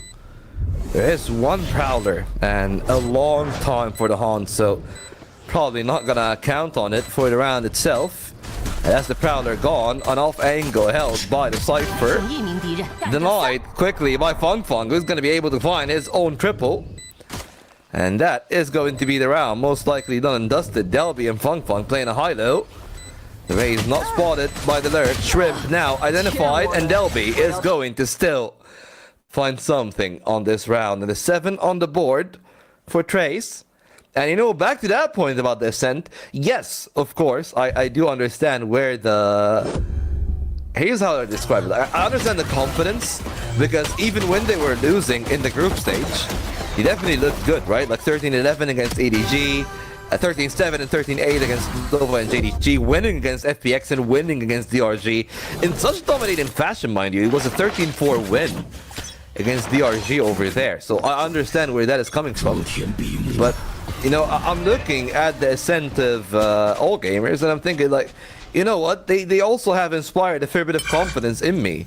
Even losing that game against TEC, I feel like that was just a bad individual performance. I think that they probably would do a fair bit better, because Fangir was 18-19 at the end. GRQ is the one that was running rampant on the Phoenix, and I think that's the one thing that's making me like have a bit more confidence. It's like Fangir GRQ as the 1-2 for the duelists, at least on the Ascent, has been working out so well for them. Okay, that's a fair point. I gotta say, individual performance might have been an issue for all gamers on that specific map, but still. I would love to see the Ascent between those two, but maybe TE is not gonna give us that pleasure. Now playing their attacking half with a better buy, but still having to figure out that Fangir is playing the Marshal. Yeah, can be lethal, of course. We've seen highlights from both him and, funnily enough, from Kai on the snipers. Latter of which apparently playing dive with a Marshal. Refract on, and well, that's the Marshal coming into play. Fangir. Now they know that he's got a sniper and he's already got a man advantage for the defense. But most of the stack is coming in through C-Link. That means the way that Liu Kang is set up, this Paranoia could win them the round single-handedly if it is thrown on the right timing. Haunt is out, the defensive Paranoia is answered, and Feng Feng immediately finds a little bit more. Kira still there at the window, but I don't think he's got the timing to go out. The rest of the team are all falling to the wayside, and the paint shells just to confirm that not even Fangir can find a trade. So it is going to be all gamers freezing over 6 rounds. Fangir still dangerous as ever. And 2 kills aren't bad, but I think it's just about making up for that 950 investment. And he has more than made up for it with those 2 kills. Yeah, definitely. And for TE, their buy into this round has been a bigger investment than what we've seen from most teams. So these 2 players lost definitely hurt the economy a bit more than it would to other teams. Still a second on the board and the lead secured. Now we see the economy being better on the end of AG, but that Marshal investment is leading to Fangir just playing the Guardian in this round. Oh, very risky from Fangir, forced out, and that's the majority of their A main control. Basically denied. Showstopper out early, and well, lo and behold, another Showstopper doesn't find a value, but there is going to be a very dead Shrimp on the backside. Fangir still found value. 2 kills from the Guardian, and Kira's dropped down. The timing there for Del B could win them the round if he finds the opportune moment. Right now, he is the bail, he is the insurance policy. FK is only on 33 points. Delby's working his way through heaven, but they've denied the player on tree. FK is gone, and Kai is on measly 10 points. Delby might be too little too late. They're sticking that one to completion. Delby is not ready. Kai denies the second half, but he's not going to be able to spam it down. Bai has it logged.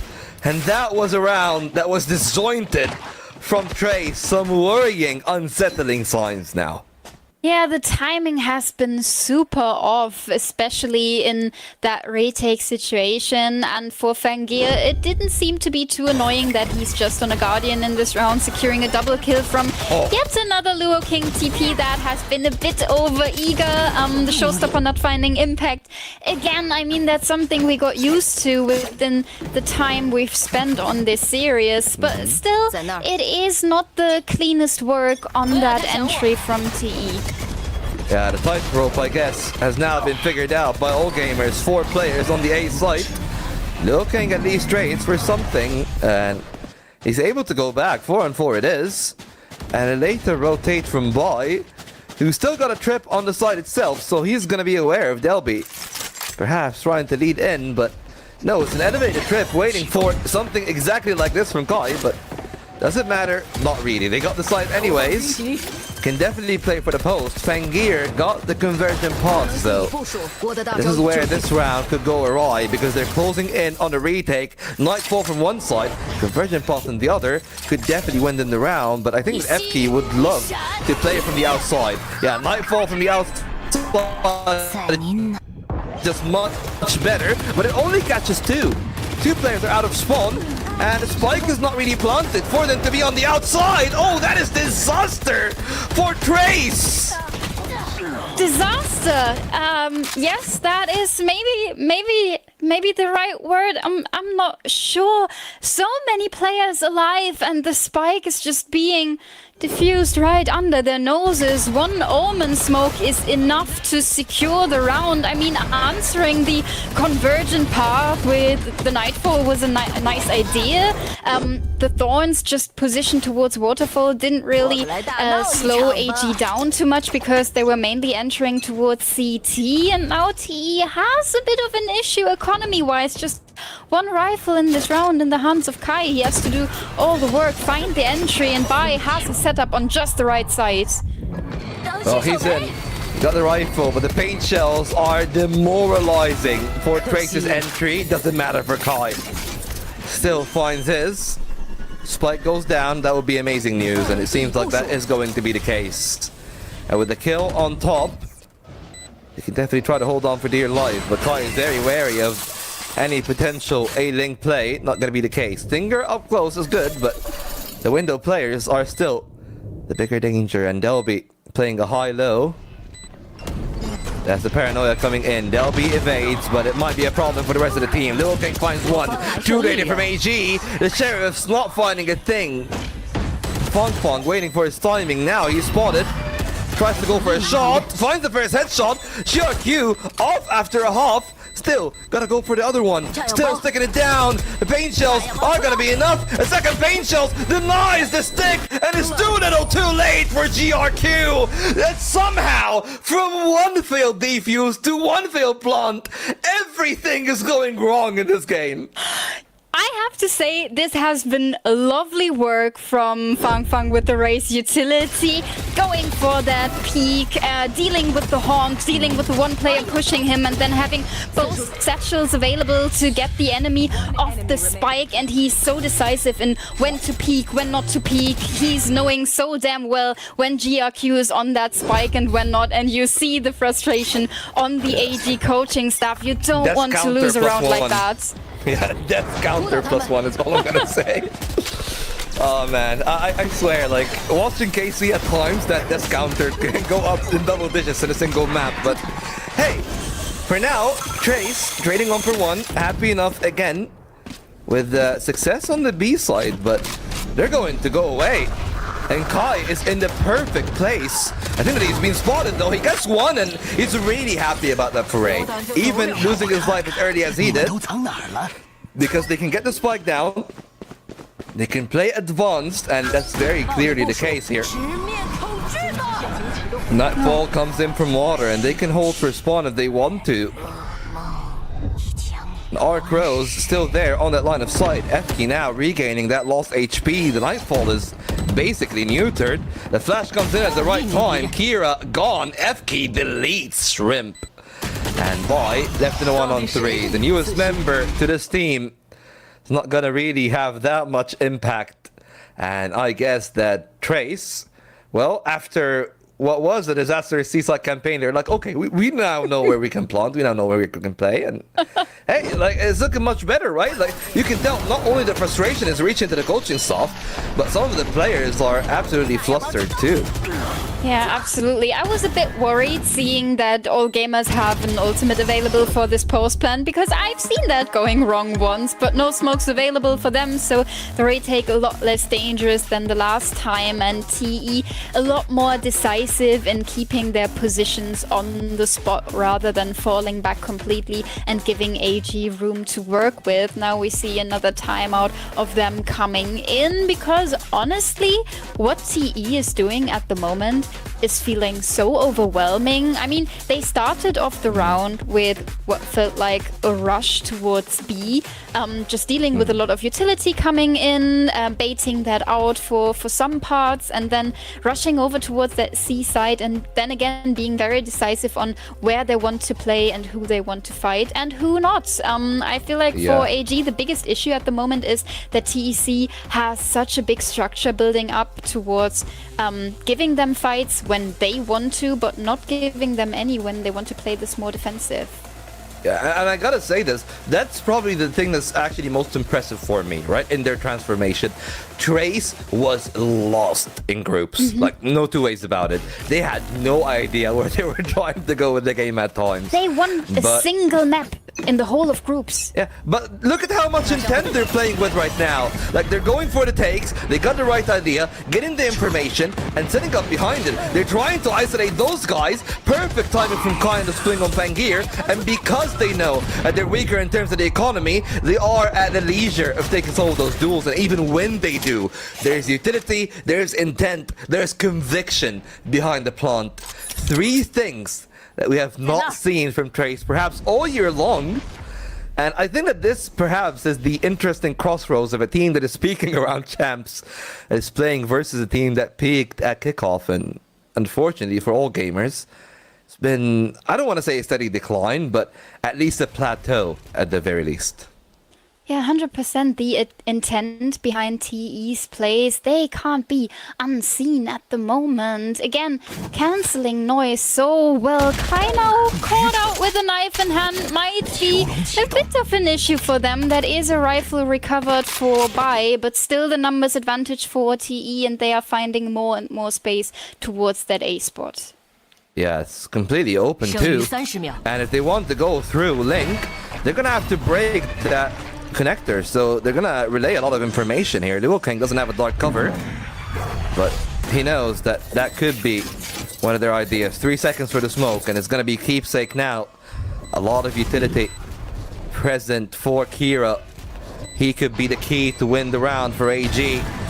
But unfortunately, Bai beats the timing. The Boombot doesn't find much. Kira on the Sheriff finds the kill. There's the showstopper. Another kill coming from them. And it's FK and Delby who try to save the round. The Arcros is out. The timing from GRQ could win the round, and they might be able to get a thrifty here. The timing then from FK is everything, and he is gonna find them both. Even in the darkest of times, Trace is able to find the light. Oh, FK is toying with the hopes and dreams of all gamers in that situation. So close to getting that thrifty on the board with a showstopper that is finally stopping the show for once. And Kira's finding even more and more, doing all the work, but it's just not enough in the end. The timing from FK may not be the cleanest one, but he is dealing with both of the players, getting TE an 11th on the board. And for all gamers, to be completely honest, this defense has been lacking dimension. It is just way too simple what they are bringing to the server.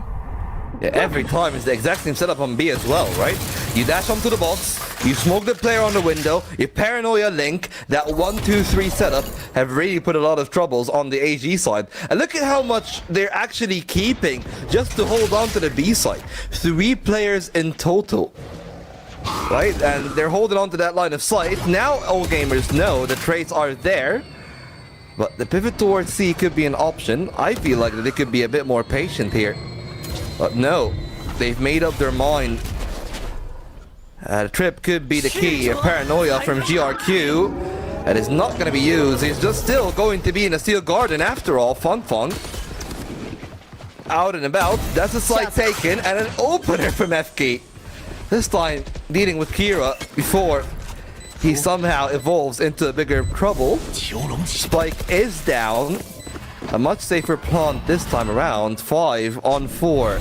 No ultimates other than from the shadows, at least for the side of AG. That's the one that Trace are willing to bet to win the round. And the Pain Shells is going to get rid of Boy, who was sticking around a bit too much. Okay, Fangir trades one on Fun. Got a bit ambitious, but the time is too low. The round is gone. And all gamers now on elimination point. That's why they're going for the save. They know what's at stake. There's no cash remaining. This is so interesting to see because you have FK being the recon initiator, finding an opening frag on a lurk. When you hear that, that sounds like TE is playing this the most negligent way possible. But the way they perform it on the server, it seems cheeky, it seems fun. You shouldn't have your recon initiator lurking, but it's working out, and so I feel like it's fine. Let TE do what they gotta do. Yeah, funnily enough, you know who was playing the exact same way on the Lotus and were able to win? Huh? XLG! Oh! Leo was having a lot of liberties when they were actually playing on attack, right? They did do okay. But again, the attack and the defense, both sides really, XLG were better. Right now, Trace, I gotta say, 6 rounds on defense, I think that they were happy with that, right? The map is slightly attacker favored. And right now, the attack from Trace have feigned some presence towards the A side, but the operator is earning a lot of space on his lonesome, and that means that the C defense is actually a lot stronger than what they could initially anticipate. Yeah, especially with the space hold down from Fengir, they have the opportunity to be a bit more aggressive on that C hole, but GRQ is just being sprayed down, so one player less to deal with. Okay, FK, I guess he's just really willing to push the team a step forward. Trey still on the run of their lives. Perhaps the best run of all. Fangir found one, so it's back to a 4-on-4. 40 seconds on the timer. Pain Shells from Shrimp on the contact. So they need to be explosive. And that they will be. Deep in the water, Shrimp still. That is his home, that is his habitat. Fung is gone. FK looking for more. This time denied. It will it be Delby to save the team. He needs to be him. It's no one but him. 20 seconds and the spike is down by on the sliver of HP and is to be found. 1v1, Delby and Fangir, the latter much healthier. But is on the operator. Time is everything. And it seems like time is too far gone right now. The plant is not to be secured, and a tap is a bit too late. They forced the ultimate at least, but all gamers, well, they're gonna be happy that they still got their lives, but they lost the op at the very last second, and this is going to have massive ramifications. Oh, I have trouble understanding why Fangir is going for that kill towards the end. You know you are facing Delby. You know your own economy isn't the strongest at the moment, and he is securing the round with his ultimate, so no reason to go for that swing in the end. Delby this close to making wonders work for TE, but All Gamers is hanging by the thread. Securing a round, is now 1 round away to collect double digits, is somehow climbing back into this game, but in a shaky matter. So this timeout from TE could actually give them a bit of a chance to talk through this round and see where were the points where we shift into that chaos, where we let that happen, and where we lose somewhat of the oversight of what is going on in this round. Yeah, some really beautiful times, I guess, for Trace, but hey, even with the op gone from Fangir, the economy of Trace themselves isn't the best, and I think that's why they are taking the time out. They know that this is a very short leash. Even if they are in the lead, they've seen how dangerous the split can go, and they don't want to repeat the same mistakes of AG. The question then becomes, will they somehow find respite? It's been 4 in a row, stopped now by 9th on the board. Fengir saving the day with that ultimate. There's still a neural theft, but both teams financially not looking that good. But my goodness, Kyle on the outlaw in this round could farm so much.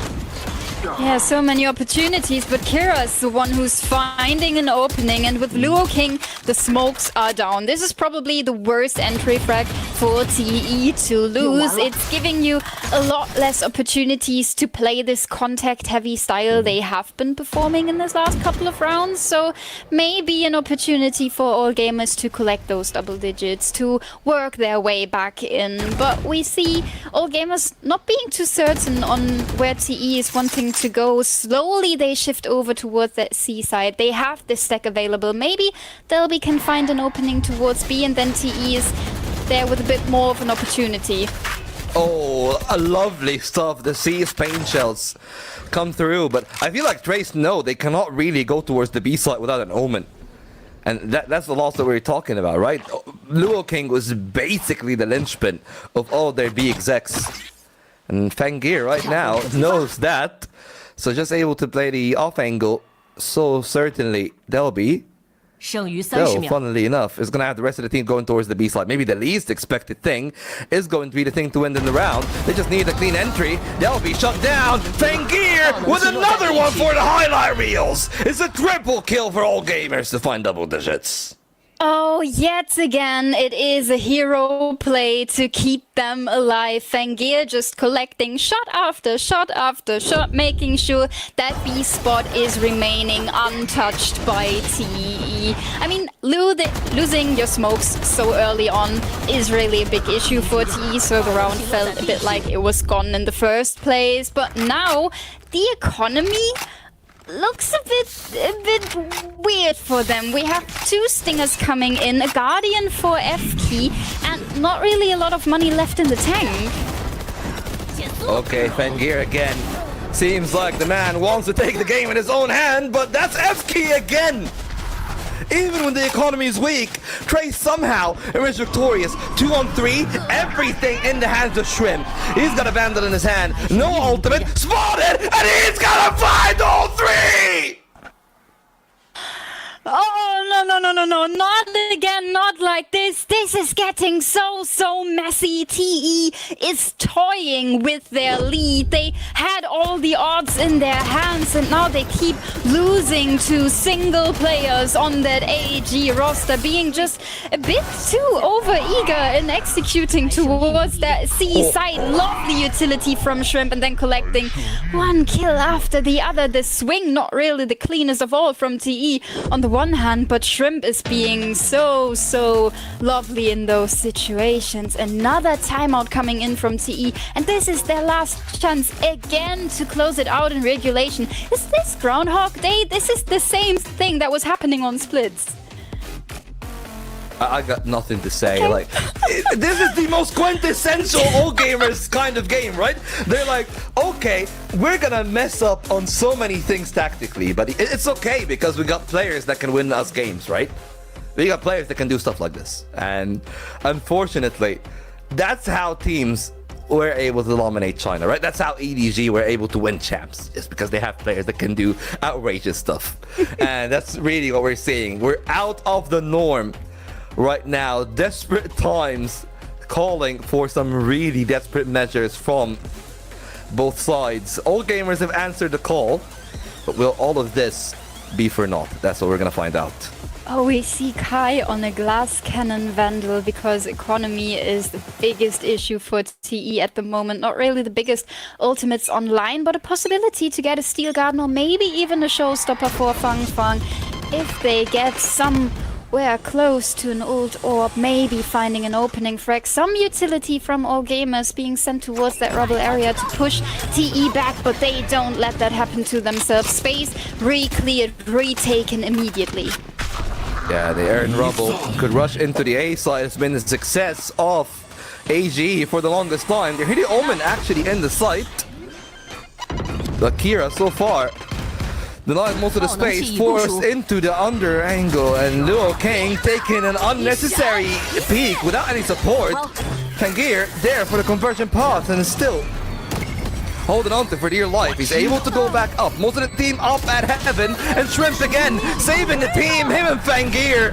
Perhaps putting it all out together. The two heroes from the side of Trace and a Steel Garden. That might not be enough because the shorty's right up to their face. And all gamers are here to play.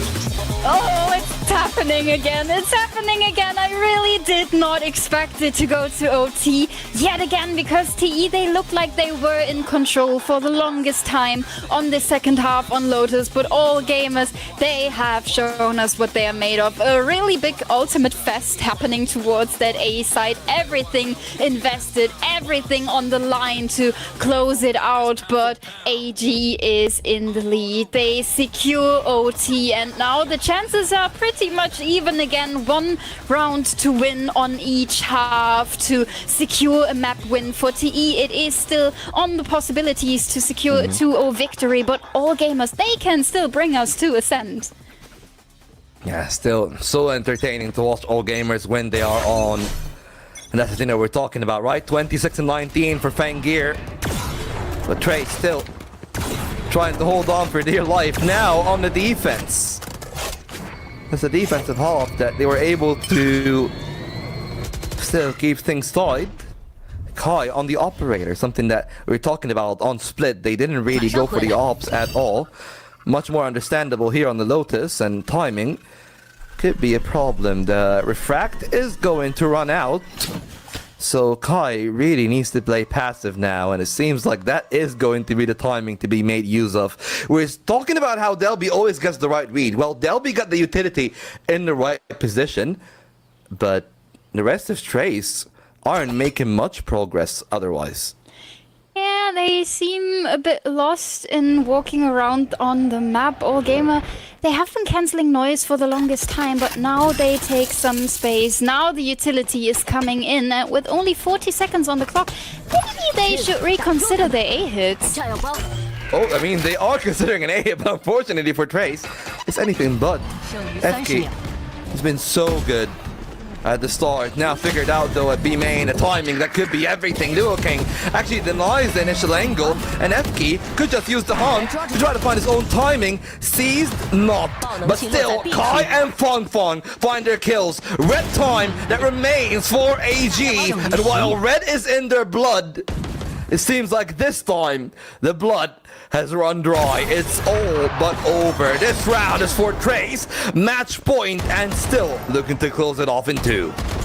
Oh, and we see TE getting so impatient with how slow all gamers have been playing this round, but in the end, the timing play for all gamers not really working out. They have so much room to re-clear on that B area. They have no information towards main, and we see how efficient the Fate utility is coming in there, so they don't really get their Cypher onto the side. The support is missing, and TE can secure the round pretty cleanly. Now in the lead again, now with another chance to close it out. We see all gamers with a huge stack towards the A side, and B left open yet again.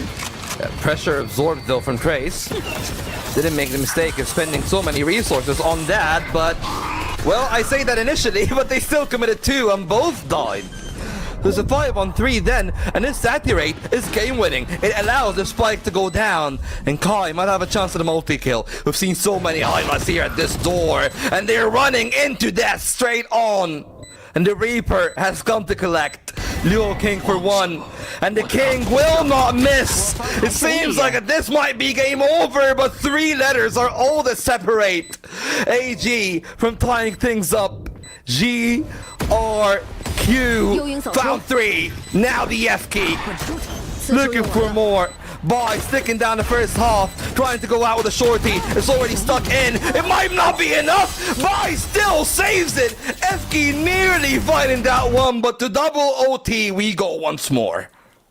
It's happening. It's really happening. It is the exact same thing we witnessed on Split, even with all gamers having a big issue with retaking in the most narrow area of the whole map, sending 4 plays towards that A-Link choke point. A big risk to take. GRQ is cleaning it up in the end, but holy, this was way too close for Comfort. Nearly a clutch coming out of F key, but it is a round win for all gamers in the end. 13-13. We're even again. We're heading into OT number 2. Yeah, and well, 28 rounds of Valorant to be played. And FK still same line of sight that he played before. And at least for now, things are pretty solid, I gotta say, from the Trace hold. They got Luo King playing aggressive on the C side. They can easily get out. And they've got early information on the B side. But A has really been their bane because they haven't been winning those rebel fights at all, neither on attack or defense. They've had to concede so much space that Fangir is pretty much earning as much space as like 2 players from Trace combined just by his mere presence. So they need to find a win elsewhere. That they were thinking about. Kira caught in the corner. Maybe a timing them for the B player to find a kill, but no. They're gonna let Kira go. 40 seconds on the timer and it's a reroute towards the A site. The rewrap towards the Vice setup potentially, but the spike is going towards B main and there's still a crossfire set up, but Fangir is aware, has a timing onto F key now. Kai shifting towards the fight. Oh, this could be dangerous. Oh, he fights 2! And that's the spike as well! Saturate on the 3rd! They'll be Trace 1 for 1. Fung is in on the site. Late rotation from the Omen, who's still holding on to the doors. 15 seconds for the spike. That kill means the round! That kills! Good mean it all for Trace! As Kira tries to race it home. 22 HP. All Luo King needs to do is to find a single shot. All that he needs to do is to dodge one bazooka. And that is not going to be the case. The show lives on. The long rotation for Luo King. He could be overplaying his hand though. Time is going to be an enemy. Kira's so low, he knows that he needs to hold it. And he's so patient. It could be a problem. Look at that. Super patient from Kira. This is insane, but Luo King with the wraparound. I mean, this is a nice idea. Smoke and play, and Kira on so little HP. He has to really go in there. Luo King is just sticking this diffuse, going for half, looking for the enemy, not quite finding him, and now time is an issue, and Kira has just won out the most impossible round for all gamers. In the most important fashion as well, the round that could have really broke the back of all gamers. It's not going to be the case after all. Fangir just finding another opener and heroics from Delby and Kai, but they were not enough. Couldn't really get them over the finish line. Kira just patient experience coming through right here. The original inception of all gamers was built around him and Shrimp, and the two have built AG now for multiple rounds. And they got one more chance to send us over to Ascent. And now it's really backs against the walls for TE. They have been in the lead in so many of these situations. We're always the team closer to winning out on a map, and now it's all gamers in the lead, winning this impossible clutch, winning out that important round to finally get to that position of being just one round away from Ascent, one round away from the decider to keep their hopes and dreams alive, because we talked about it from solely the championship points. It could be on the line for all gamers to maybe qualify, maybe not make it, being pretty reliant on the performance of teams like Tyloo, for example, and they don't want to be in that position. They want to be in the position of being in the grand final, being the team that is securing champs through their performance and not through luck, not through maybe an opportunity, maybe some shivering in the corner because Tyloo is out fragging everyone. AG, they really need this round. Yeah, I mean, this is everything for them. Like AG, again, third piss team on points, 13 to EDG's 20, that has already qualified them to Shanghai, of course, and EDG and XLG's 18. So they are probably much better off to qualify directly, but right now, Trey still holding on. Their offensive regimen have worked out well. A fair bit of early control, but there's been spotted on the other side. Delby needs to find a multi-kill here, and he might not even find the one. 2 kills for All Gamers. The trades are coming in, but still, All Gamers holding strong. And that might be the game. Luo King and Kai, the latter has been so quiet today. Maybe this is his time to shine. It needs to be his time. And it might be his in the limelight. By completely unaware. The player on the other side doesn't even find a kill. Kai gets one for free, and he gets to dip away. The plant is on the B site. And Shrimp not going to contest that, which means there's a real chance then for Luo King to find an angle, a reroute from Fangir, the late player from B main. That could be the biggest nuisance, completely unexpected by Luo King, but no, he swings aware. That is some absolutely top level play, but it will need to be a 1-on-2 now from the Omen. Not caught by the C's, maybe not caught by the round. The second smoke to be walked out. GRQ not really holding that one. It's a stick from Shrimp, and he's not really buying for that one. Too little too late from Luo King, and it is going to be a scent after all. 13, 15, 15, 13, and the decider to determine who is gonna live on in this tournament. Still the life on the line for both of these teams, and it is a sticked defuse in the end to get AG over the finish line. What a map yet again. So many highlights here for sure for both of the teams. Fangir has been farming clips, but all of his teammates stepping up to the plate when needed. For TE, we've seen so many great rounds, but in the end, when it came closer, when AG started to gain the confidence, they really fall flat in these situations. Yeah, I think the contrast between this game and the Nova TEC game couldn't really be stated in anything but those score lines, right?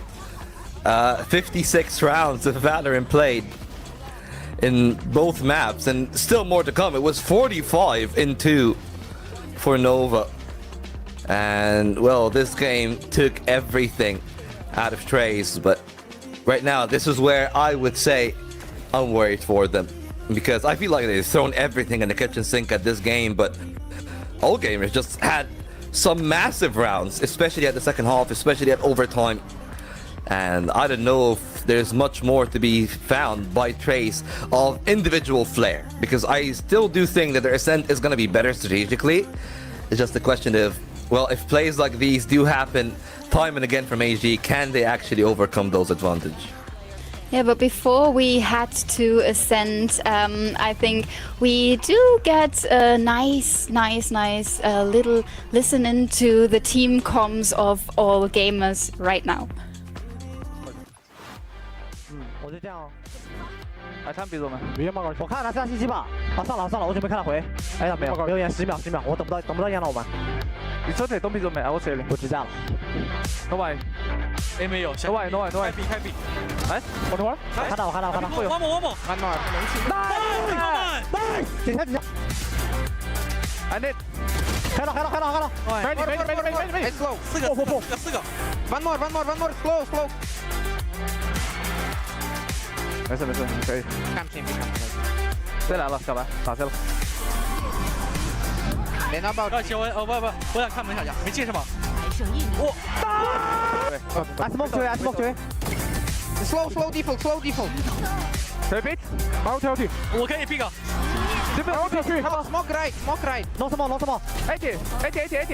defuse。插包。走了。Nice. Well, that is a performance and a half. I guess a renaissance back from Fangir after a Midland performance on map 1. And most importantly, really, the couple of impactful multi-kills he's had at the end of the game. Just look at the heat map. Like, he's been all over the place, right? Operator on the defense, offensive on the attack, finding a lot of timing and all the space. And most importantly, Trace had no answer for him on the A side. Don't let the heat map be the only thing that you're looking at. The A side didn't have as many kills because they didn't contest them as much as they should have. Yeah, the amount of times where he could lock down this A rubble area on his own, get an opening, and then rotate off to another unknown spot and surprise TE. is amazing. I feel like dealing with Fengir a bit early on could have been a solution for them, but then again, maybe they didn't expect him to go for the Waylay. He's been playing the Neon for a long time on this map and now shifting back to the Waylay, giving him a lot more flexibility, it seems like. Yeah, and he's been really happy about that. That is the pick that they worked with in stage 1. And it worked with them also in the kickoff, if I do remember correctly. So this is really their bread and butter, kind of. And I feel like that comfort is what allowed them to have the resilience to go for longer in this game. Ascent is another map that they haven't really shown us much of because it just wasn't in the pool. So that bit of the unknown can actually be a problem for Trace, right? Yes, better games, they're a lot sharper, but we don't know what all gamers are going to pull off. I mean, we're basing this on a few games that they've played in groups. They haven't played in 3 weeks, and we've seen a team like Billy can just pull off a Yoru in 3 weeks. So maybe there's going to be more interesting stuff later down the line. But you got to say, like, really a very good game from the two sides. But perhaps the lead is really exemplified in those two statistics. The first bloods being an advantage for AG, and how many post plants didn't actually work out for Trace, right? Like, you think about that one round where they just didn't plant the bomb, spike in the right place. And that's where things like could have gone very right for them. And they would have won the game in regulation right then and there. It's because they all went out of the C site in that one round. I believe it was like round 9, right? And they didn't even find the spam on it. Yeah, they were in the worst position to fight for their own planned position. Everyone's falling back, and that is what is giving the round over to AEG. We're taking a quick look at the stats from Kira, who's been super efficient in this map, every time getting his frags online. And now you already mentioned we are heading to Ascent. Any predictions coming from your end? I mean, I heard you favoring all gamers quite a bit now. Yeah. I mean, I'm favoring all gamers, but I'm still thinking it's gonna go to the wire, like at least 20 rounds. Maybe even another overtime, who knows? We will see. Maybe we get another OT. Maybe this is now gonna be a very, very quick one. We are gonna figure this out after a little break. Don't go anywhere. We will be right back. I just can't let you go. Lord knows that I've tried to. You said I was the only one. No one likes being lied to. You made this mess and left me with the pieces. Now I wanna burn all the bridges between us. I can't focus. I can't forget. I've been thinking too much lately. I just need to clear my head. I just need to clear my head.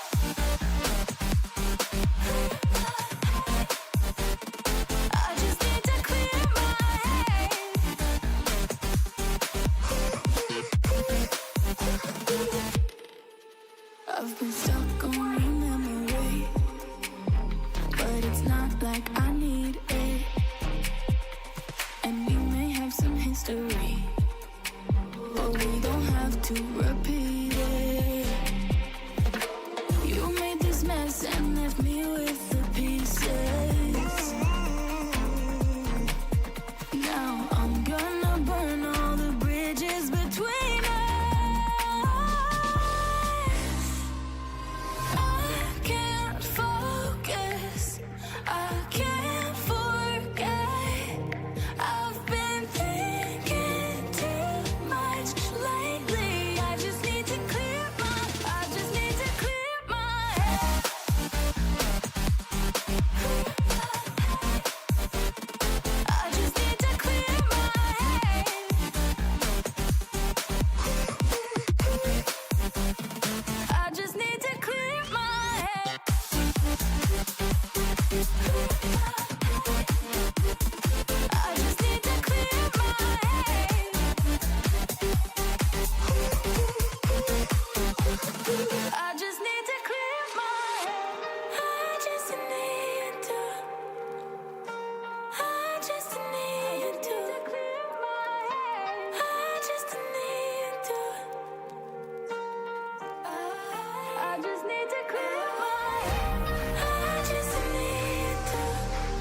Well, for one final time, one of those two teams will bow on the stage. The other will have another chance to still continue in the lower bracket. This is still round 1 of the playoffs in the lower bracket. This is how intense it is. 2 double OTs back to back. And now, all gamers are back to their usual antics. We're speaking about GRQ on the Phoenix. I really like seeing him here on this map. And this is probably my entire argument of why I think that all gamers are a little bit favored. He goes on a menace whenever he's playing on that. Yeah, you mentioned him going nuclear. I'm just quoting you here. For the other, and TE is playing the gold comp. Something we've been seeing for the longest time, having the double initiator with Sova and KO nearly feels vintage, but a lot of teams have been pivoting back to this type of comp for Ascent, maybe because it feels comfortable. I mean, we saw a double Sentinel era happening on this map. We've seen double duelist being introduced, and now the Phoenix being in play for a bunch of teams has been looking pretty solid for most of them, and GRQ is one of the players who's most certainly making the best out of that Phoenix utility on this map that feels so narrow in so many areas. Yeah, now is the question then to see if they're going to be able to make the most out of it. The original composition and Phoenix back to the limelight. Is Phoenix the original composition? I feel like the Phoenix one is the original comp, right? Or am I crazy? Like when I started watching Valorant, Phoenix was already so off meta that everyone was complaining about Phoenix picks on that map. But maybe before that, who knows? Yeah, I'm the grandpa that got to watch the game from the very beginning, so I've seen Phoenix be meta here. But, well, that is something that we always see from AG. Kira coming in big with a multi-kill, and that knife did not spot by. Is actually in a very decent off angle. FP then with the flash doesn't tag him up close, but GRQ still finding a trade, so it's only a 2-for-1, and it means it's a 2-on-2 for the ending of this round. The spike yet to be planted, now confirmed by Delby. Recon Dart coming in to push them back. Luo King is forced to go under a very uncomfortable position.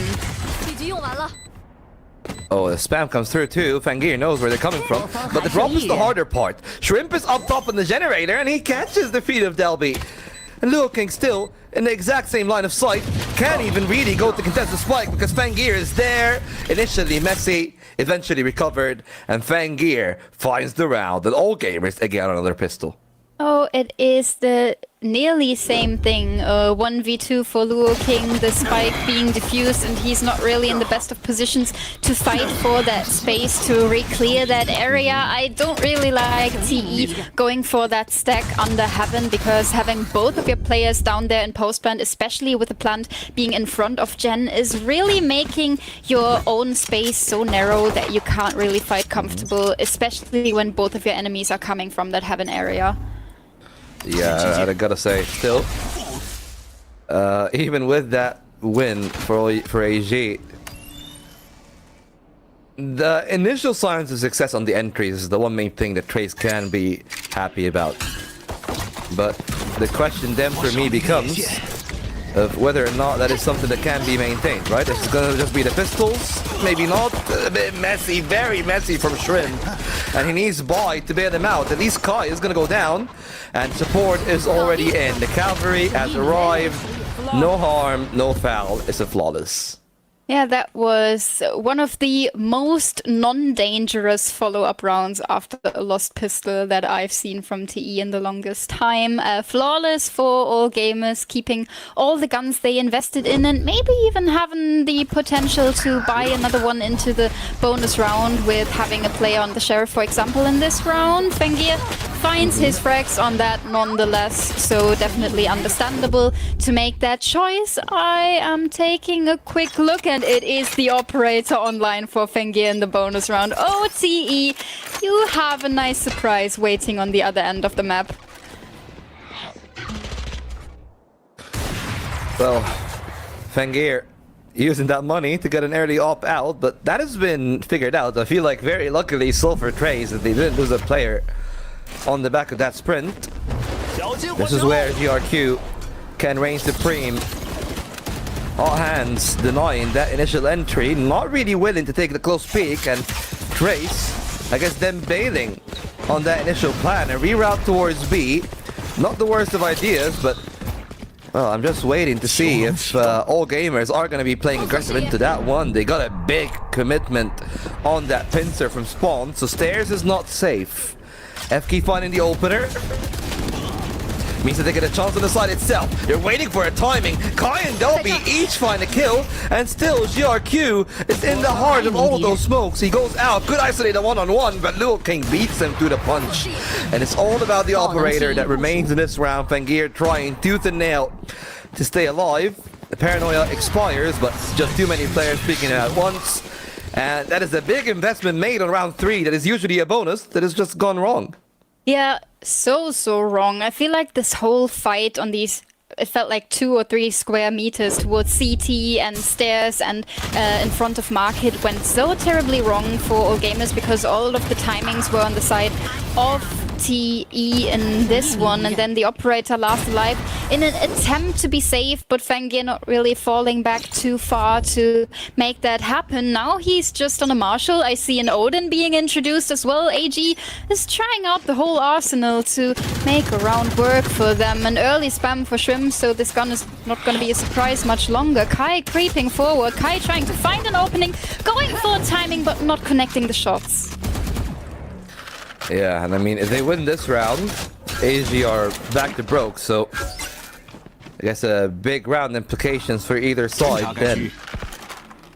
Kai spotted initially, and the Odin nearly finding the right connection, just the wall being a bit too tough to find the actual damage needed for that kill. 2 players spotted there on the B rotation, and funnily enough, all gamers are still not convinced, right? Like Trimp is still trying to hold on to that line, and Kai, I guess, you know, he's lucky that the changes have been made because he would have been very dead if that wall wasn't reinforced. Yeah, 100%. A very nice high-flying drone from Shrimp to see some of those players still in B main, but by now TE has shifted over towards mid. A trap towards market is being cleared out now. The information is there, and Fangir certainly doesn't need an operator to find success. Yeah, but it's even better when he does on that. The problem is, though, a trick comes through by caught on the lip of that lane, and now Shrimp needs to somehow stay alive.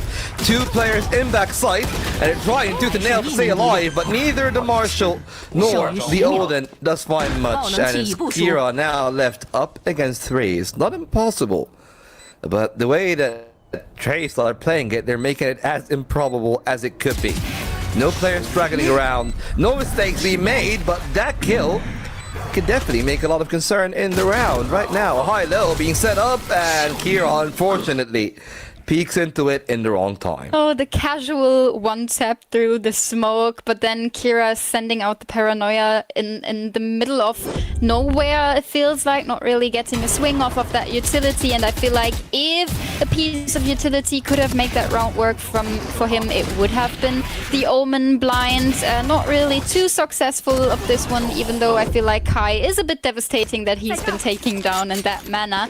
But you already mentioned all gamers, due to making those questionable financial decisions in the bonus round, they have a very, very rough economy in front of them at the moment. Just a Bucky for Kira, pistols on everyone else, and an attempt to find impact is stacking 2 players towards that mid-connector area, but no one from TE is going there just yet.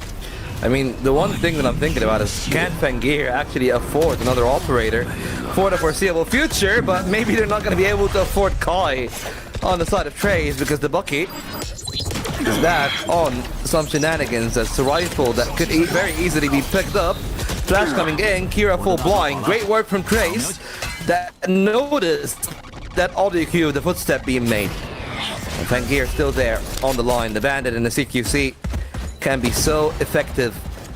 Fangir nearly sniffed out by the other side. Timing not there because Fun just knows him like the back of his hand. And that's experience reigning supreme. Trace now in a 4-on-3, and with pistols only and no ultimates remaining on the remaining 3. I think that they know that they're just here maybe to collect that one rifle that was left at mid and just leave. Yeah, maybe get that gun, get some damage in, because TE, they aren't too stable on their own economy as well. But one thing that is certainly different for them is that they have nice ultimates coming up. For AG, this might take a bit more time. The run it back from GRQ, the one that is the farthest off, which feels a bit unusual, but Fang is clearing it up with another triple kill. FK is finding GRQ, so the looking for damage from AG wasn't too dangerous in the end. Opportunity to send in the Hunter's Fury early now being a possibility for TE and for all gamers, even though they were off to a great start again. Some of these decisions feel very disconnected to me. Yeah, well, again, on an eco round, I don't put much thought into it. They're probably just saying, hey, we can like try to make a trap play, fish for a couple of exits. Doesn't really matter that much. Fengir going glass cannon to get the operator out for round 6. So, second sniper, right angle to be posted at in, but the KO flashes and the drones are going to make it very difficult for him to actually maintain a line of sight. And there it is, perfect flash from KO, unfortunately for FK. Still going to be a casualty at the end, and Fengir really starved for playing space.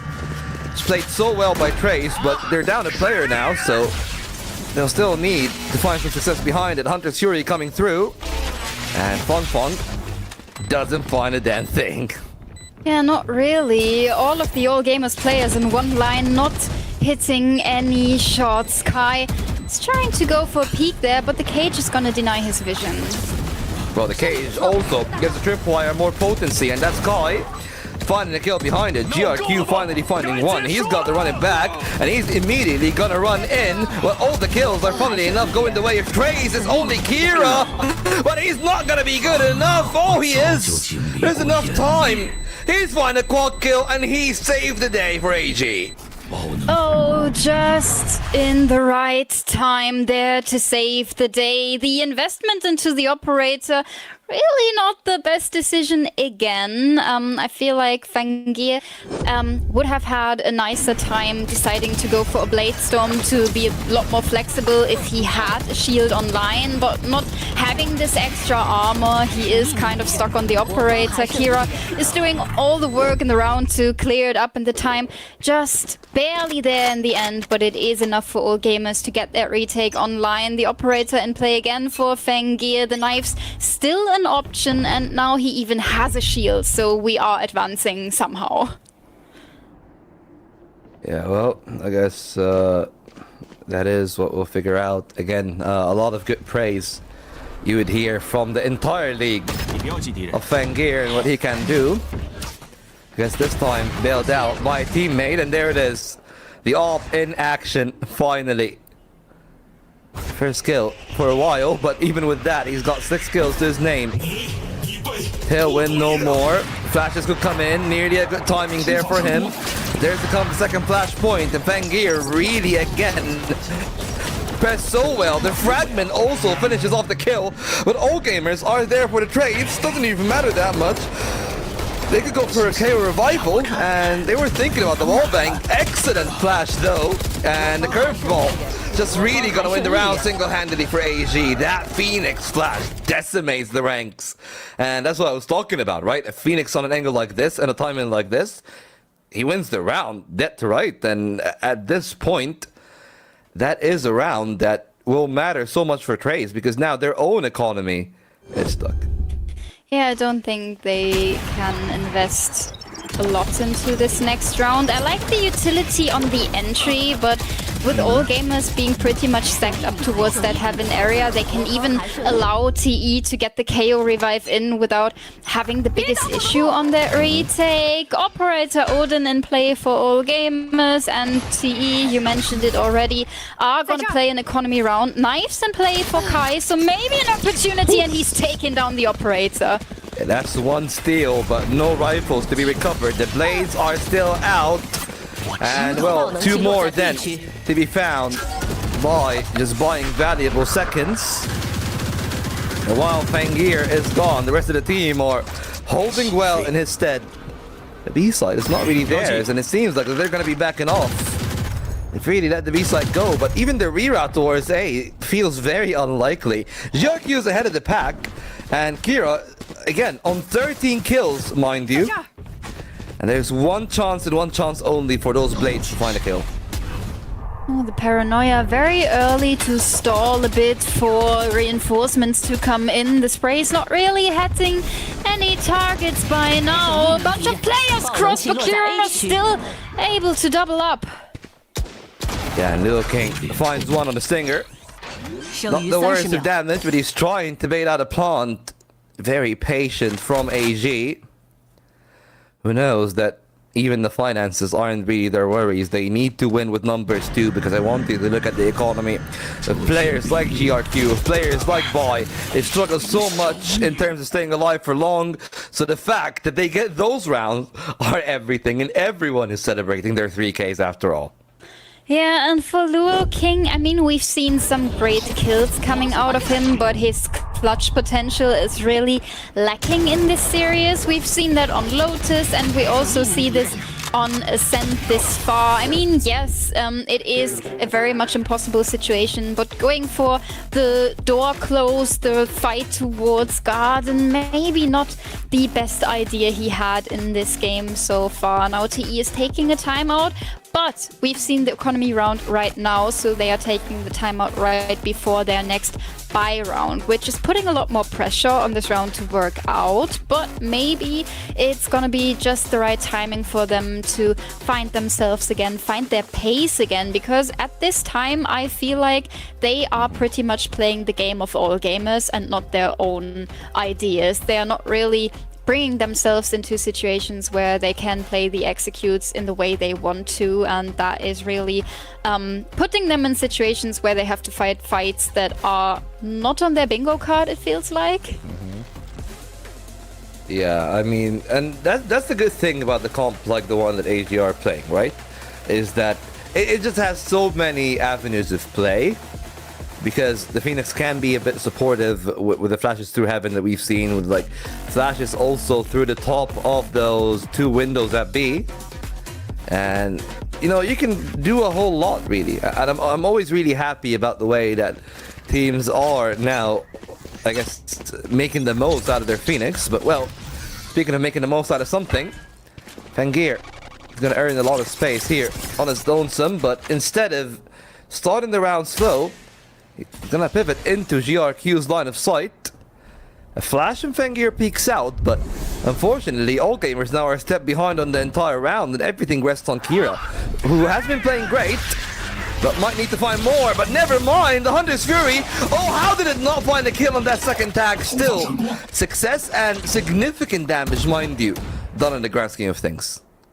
Yeah, in comparison to the first Hunter's Fury from Fang Fang, this one has been a lot more dangerous. Fangir still thriving with the operator. Now every fight taking from TE feels a bit too solo, a bit too far forward, not really considering what is waiting for them behind that smoke, behind that utility coming in.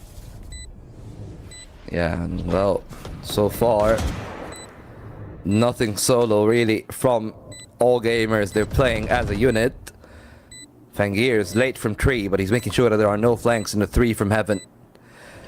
Coming in, arrow from 1, Phoenix taking the point afterwards, trying to go for the double peak. No chance for Dual King. It means that Kai on low HP somehow needs to find a miracle, and it's not going to be the case. At least he's able to get a one-way on the spike, but well, it is going to be a stairway to heaven for him, and that is all gamers running away with the defense. It is their better side statistically speaking, but they're getting a massive advantage so far. Oh, but I feel like ever since they switched up the comp and decided to leave the chamber B, it has been a lot more even. I think a bunch of these defensive round wins have been coming from the series against Wolves, and I'm pretty sure they've been rocking the chamber there, but I could be wrong. So it's not really a sign of relief for TE that it's just 6 defense rounds for all gamers by now. They still need some to hold on in the series. Yeah, at least they need 2 more rounds, the bare minimum. But to get that though, a bit more is to be found, and well, that bit more really relies on, I guess, Kai on the hero rifle.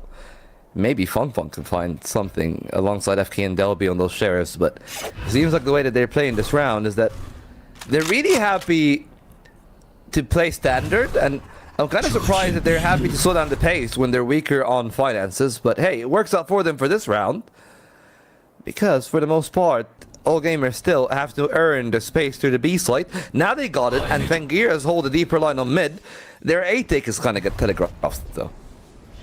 Yeah, could be. They are trying to get some information in the drone. Is even spotting Kira behind that box. A Paranoia would be ready to counter the entry. Just the right timing for Kira again. Yeah, Kai found one. GRQ still somehow in the smoke, somehow alive. How is he getting away with this? Oh, he could have even found more, but he still found his kill. And Fengir back to action. Blades in the hand. Great timing from Bai. And Fengir waiting for the rest of the team to play with. That's one hit found, and that is two to make it a hat trick for Fengir. Oh, those are the blade storms that this region has been so worried about for the longest time. So clean on that Jet ultimate, and I've been looking into the numbers. So for all gamers in the last series where they played with this comp, their statistics on attack and defense have been a lot more even. But for TE, their defensive half has been better, especially when we look at the maps they played after group stage. Their defensive half was 7 rounds against Fun plus Phoenix and even 9 against DRG. So maybe they are still in the conversation of making this competitive again, but I feel like getting a 4th on the board in their attack is mandatory. Yeah, it is the bare minimum, to be honest. Even in the best case scenario, let's say that they repeat that line, they need an 8-4 to win in 24 rounds. And I'm not even sure if they're going to be able to find one more round, because look at that hero with a shorty in hand. Steals away a kill, somehow still alive. Fengir even finding Morris second on Fun. The shorty's out. What is Kira doing? Kira's going for a knife. The audacity on this team is unlike anything else. What on earth? We're talking about an elimination game. Chances of going to champs are on the line, especially for a team like All Gamers that made it to Masters after kickoff, that are so close to getting that space through points. They are so reliant of getting some more championship points on the board, and they are going for a knife kill? Are we being serious?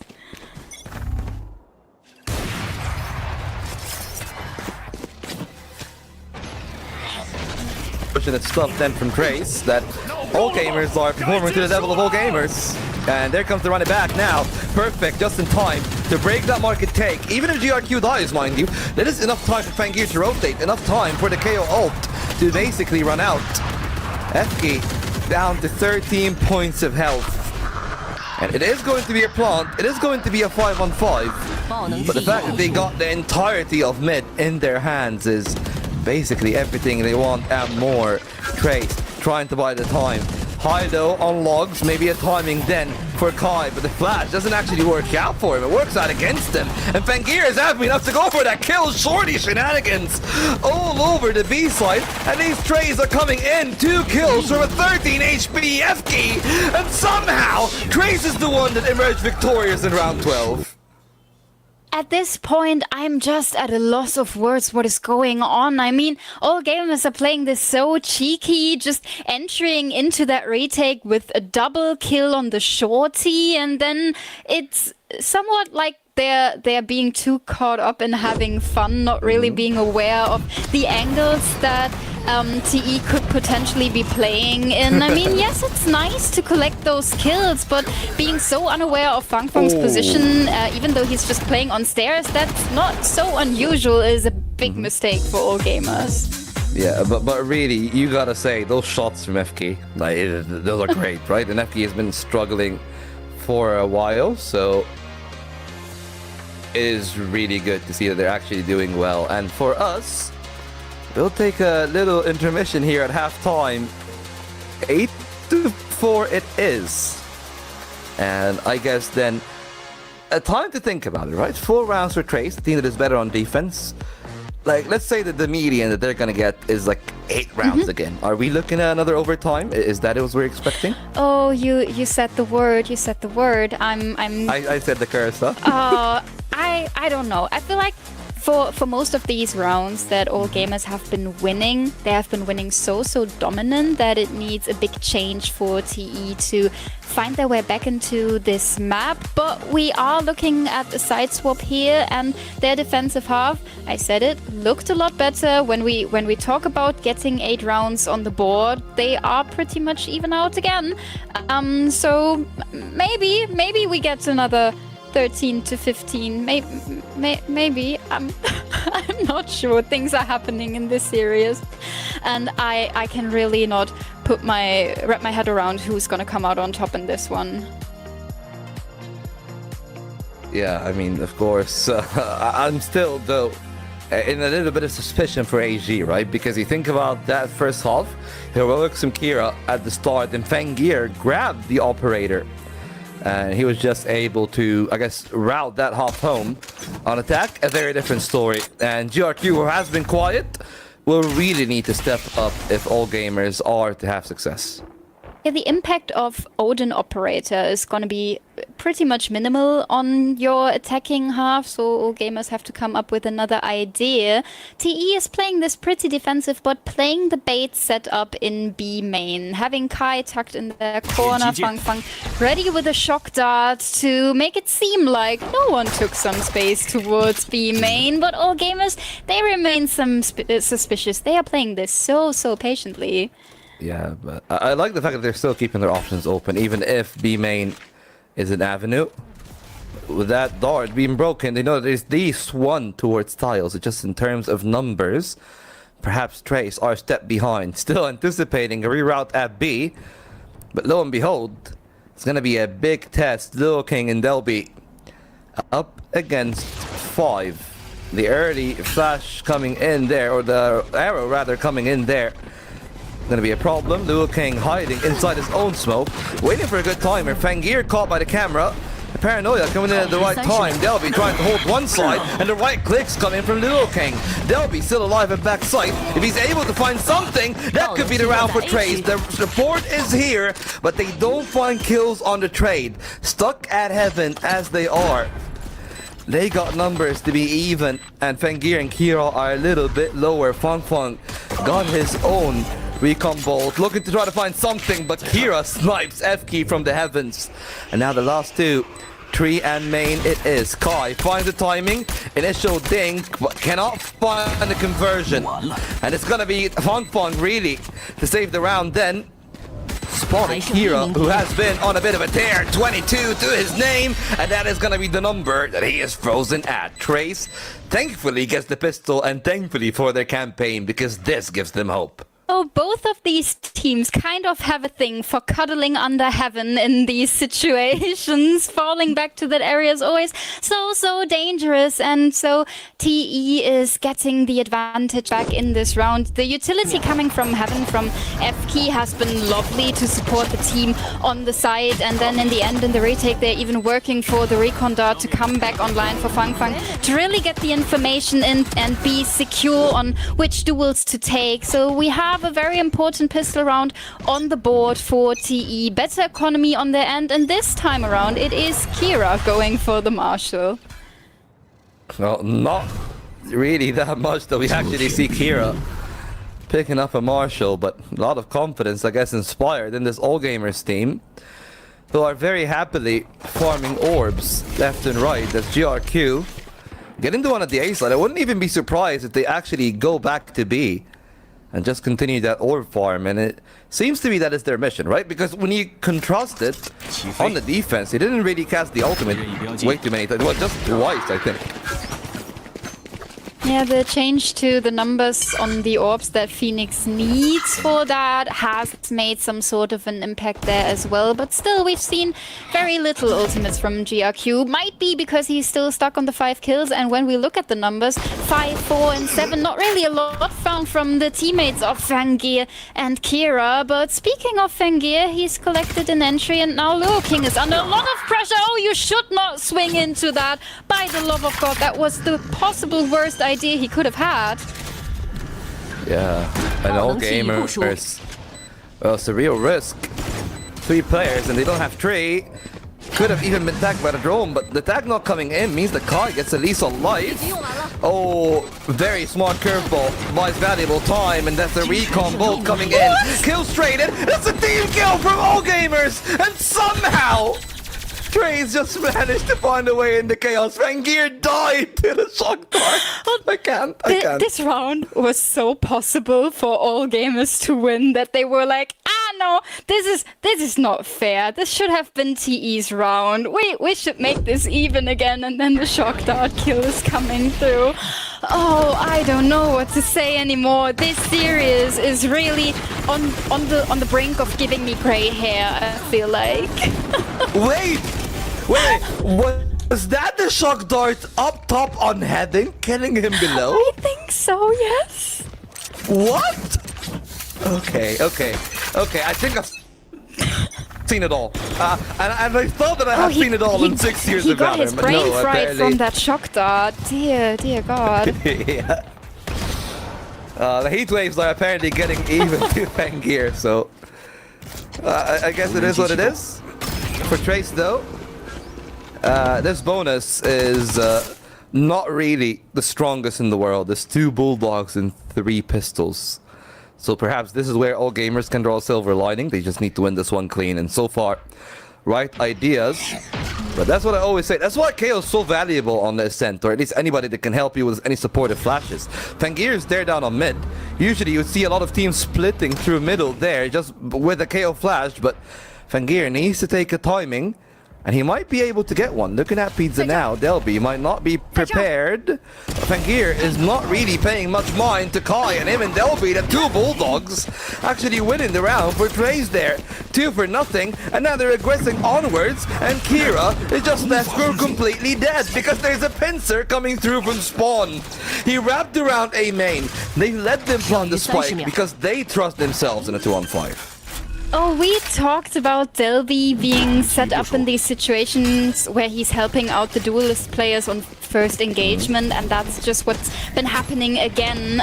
This market push, not really the best idea for all gamers, and now they got the plan down, yes, but they have a huge numbers disadvantage by trying to deal with that, and now T is doing all gamers cosplay, trying to retake on the 1 choke point that this side has. Now Delby in a clutch down to 5 HP. Shrimp with no bullets in his main gun, but the classic will do the rest. What is going on? Somehow a bonus is salvaged. 4 players going down, but recovery it is from AG. They'll be happy that they won the round, but this is such a costly affair.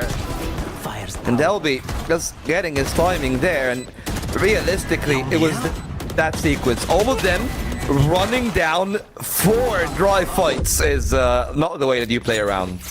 Yeah, both of these teams really try to use the power of friendship when retaking through those choke points, not really splitting up, not really having any space control at all, and that is putting all gamers in a position where they can suddenly win out that round. Now, a lot of information trying to be found with the positions towards mid. We see Fangir looking for a player who's maybe pushing up. We see GRQ being in a position where he could swing off of the contact, but all gamers in the end, they decide to rotate back through their own spawn group at B main again. Try to collect the space there, but they might not expect Delby being in the right spot yet again. Yeah, and well, speaking the devil, GRQ got the run it back. And the players on the B side don't even have any stopping power in terms of getting out of main and into lane. If they wanted to go into both, if they wanted to close the door, that's where there could be a chance. But no, there goes GRQ. The one way is deployed. There's still some time left on the Phoenix utility. And now they're trying to, against bait behind it. The utility comes in. Funk and FK actually holding on for dear life on lane. They keep hold of back sight. And they just seal the door shut in the face of all gamers.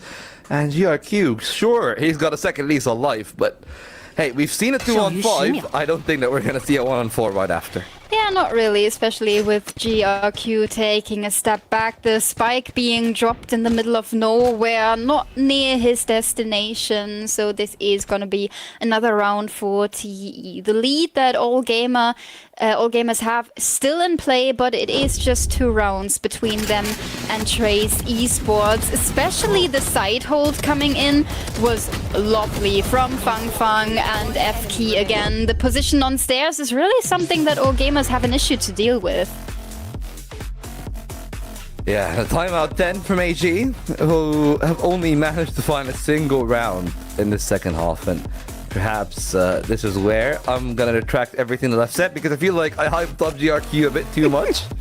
And right now, I guess I'm living to regret the consequences of that. You did that to him. You are jinxing him personally. I mean, I've been talking about TE looking solid on defense, but I gotta admit, I didn't expect them to look this solid, especially because I feel like All Gamers is a team that was so adaptive in the first 2 maps that we've seen. So seeing them struggling to find the openings they used to find is really bugging me somehow, because to be honest, TE is not really switching up their setup a lot, and still all gamers can't find the answers.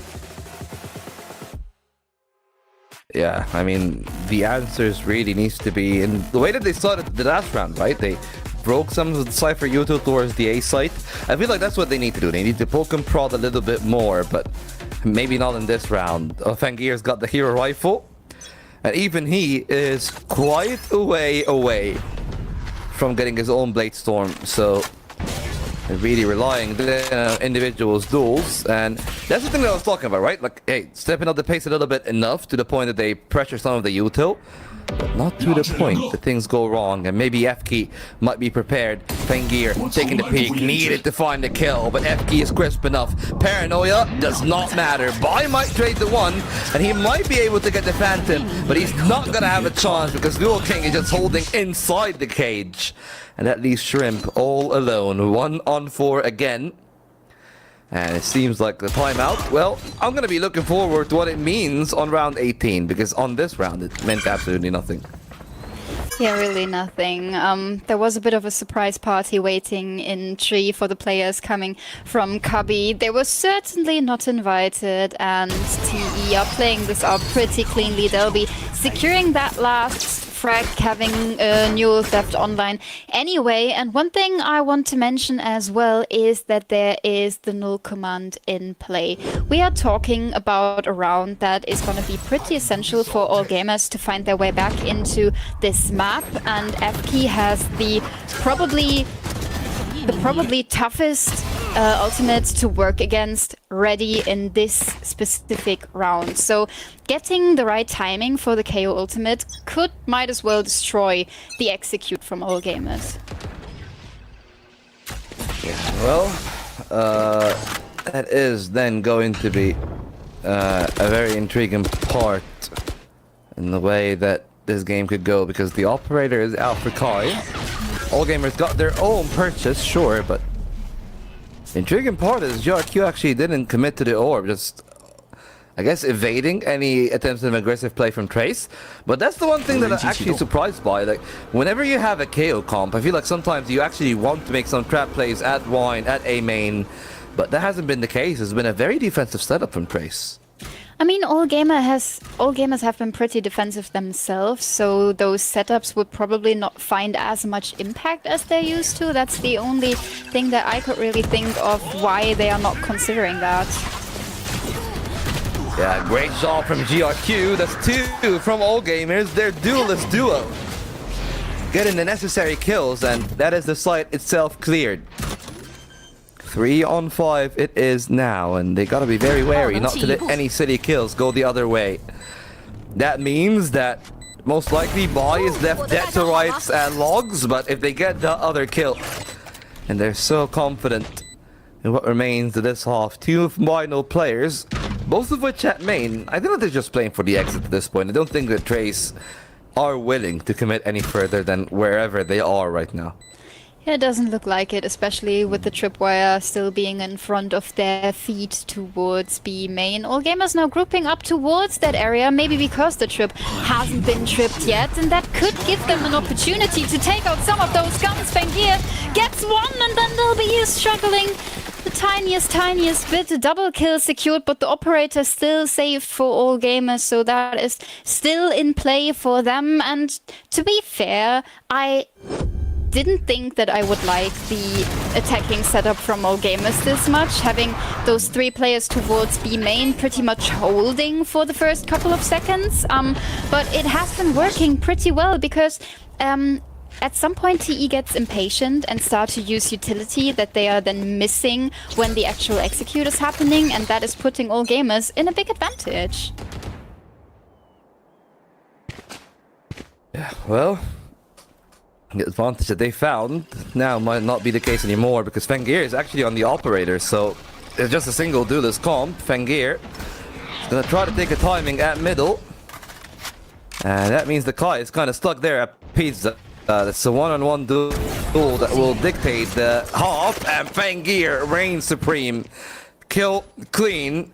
And now they got the advantage. He's looking for another angle immediately. Looking now, the one getting impatient, trying to look for a frag towards A main. Not really one found yet. Has support by his side. Oh, this could be so chaotic. So much utility in play in this take.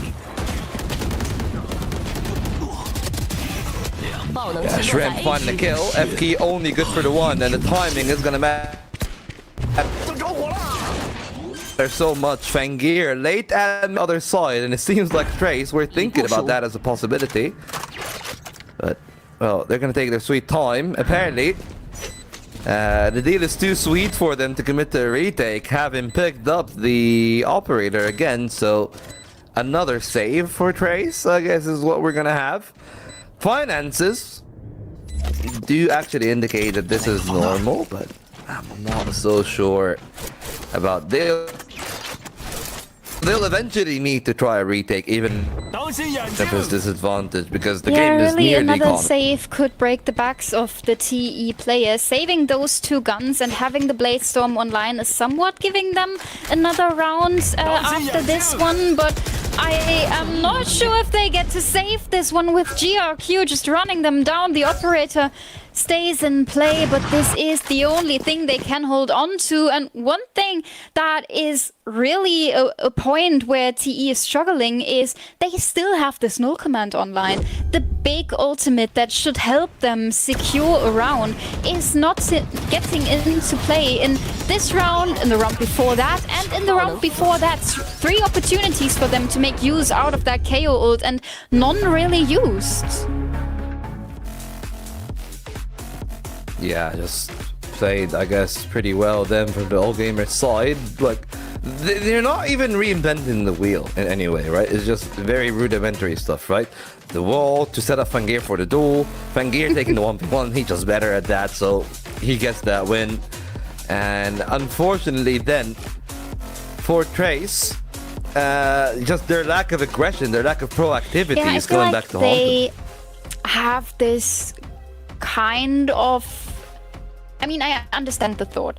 They realize their enemies are defaulting quite a lot. They're not going for those initial pushes. So if you start pushing into their areas, the chances of running into a stack where you're just being held is pretty huge. But with the utility that TE has in play, I still feel like they should go for that. I'm with you 100%. TE is lacking proactivity, and if they could get an opening frag for once, this thing could look completely different. But now it's All Gamers being 2 rounds away from closing it out and staying in the fight towards champs to eliminate the last seed of that one group, from having the stream being over for TE, because they definitely have to be in the final to make champs. Yeah, it's been over a year since they've made an international appearance, Trace. And it seems like this could be it for their journey. One last hurrah is gonna be the next round. This one is the 2 saved guns, well, the saved operator at least. And a Stinger that is being bought by Duo King. It doesn't even have any shields behind it. Like, that's the kind of risks that we're taking today. And I guess, well, on a round like this, then it feels most opportune that if they're stacking a site and AG walks into it, they know that this could be a concern. That's why all gamers are very happy to play the slower pacing of the round and just trying to disassemble this puzzle. Taking it slow again and again. Having the Phoenix ultimate online could be an option to clear out this whole garden area, and they're sending GRQ in. The operator has revealed itself. GRQ finding Luo King. FK struggling on the sheriff shots just a little bit, and then the side is all gamers to take. Spike down, FK to be revived, but well, might not be the case after all, I guess, because that's all. It's gonna be the waiting game for Trace, and the waiting game only leads to their own demise. More kills coming through from AG, who are now very happy to just run the gauntlet. One gun for Delby, but not even gonna be able to switch to the Phantom by the time Trim goes for the trade, and I guess Sky is gonna try to save that up for that final round. All gamers on match point. Just a matter of time, and well, that time is not even gonna have the sniper to play out of for. play. Still a Blade Storm available for Kai. I'm not the biggest fan of giving him the operator when he has the Blade Storm available, because this whole economy round could have been a lot more dangerous if you have knives on the jet and then the operator on someone else, so you really have two weapons to fight with. But they go for something else and they are being punished heavily. No operator in this potential last round because it is map and series point for all gamers. Yeah, at least there's a buy for Trace. But again, very defensive, just allowing the duelist 1-2 to get the work done. But Kai actually finding the initial frag. Shrimp doing significant damage. 3 players tagged at the end, but all the kills are going the way of Trace. All gamers are taking big liberties, and well, they are getting punished for it. Right now, 3 on 5, Kai on 30, Fang on 45. And Delby also on 65 HP, considering the shield. And that means that there's a real chance, but they need to find opening kills if there's ever a chance behind it. And the problem is, they know where they're coming from. With the Cypher ultimate, all the information is there. The numbers advantage still in play for TE, who need 4 rounds in a row, and the first one is on the line here. The execute happening from all gamers, 40 seconds to work with, and a lot of utility coming in. Is it even gonna come in? I don't think that they even have a way into the site. It's a difficult set of duels. Stairs and spawn being a crossfire. Defensive setup for Market from FK, who does have both flashes. Still have defensive support, but they'll be in an off angle. Could easily find a multi-kill. He's only good for the one, but it's okay because Trace are able to trade pretty well. And leaves GRQ all alone. That tries to stick the plant, and all that leads to is actually GRQ finding another kill. That is it. 3 more chances for Trace. If they win all of which, we go to a 3rd overtime.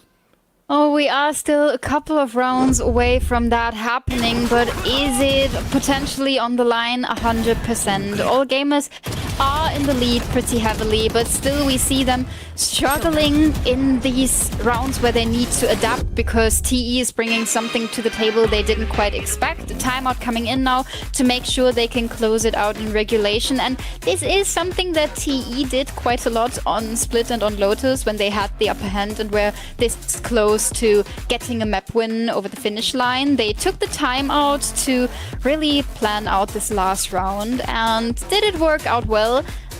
Hardly. So we are on this deciding map where all gamers is now doing the same, having 12 on the board, losing 1, taking a timeout immediately.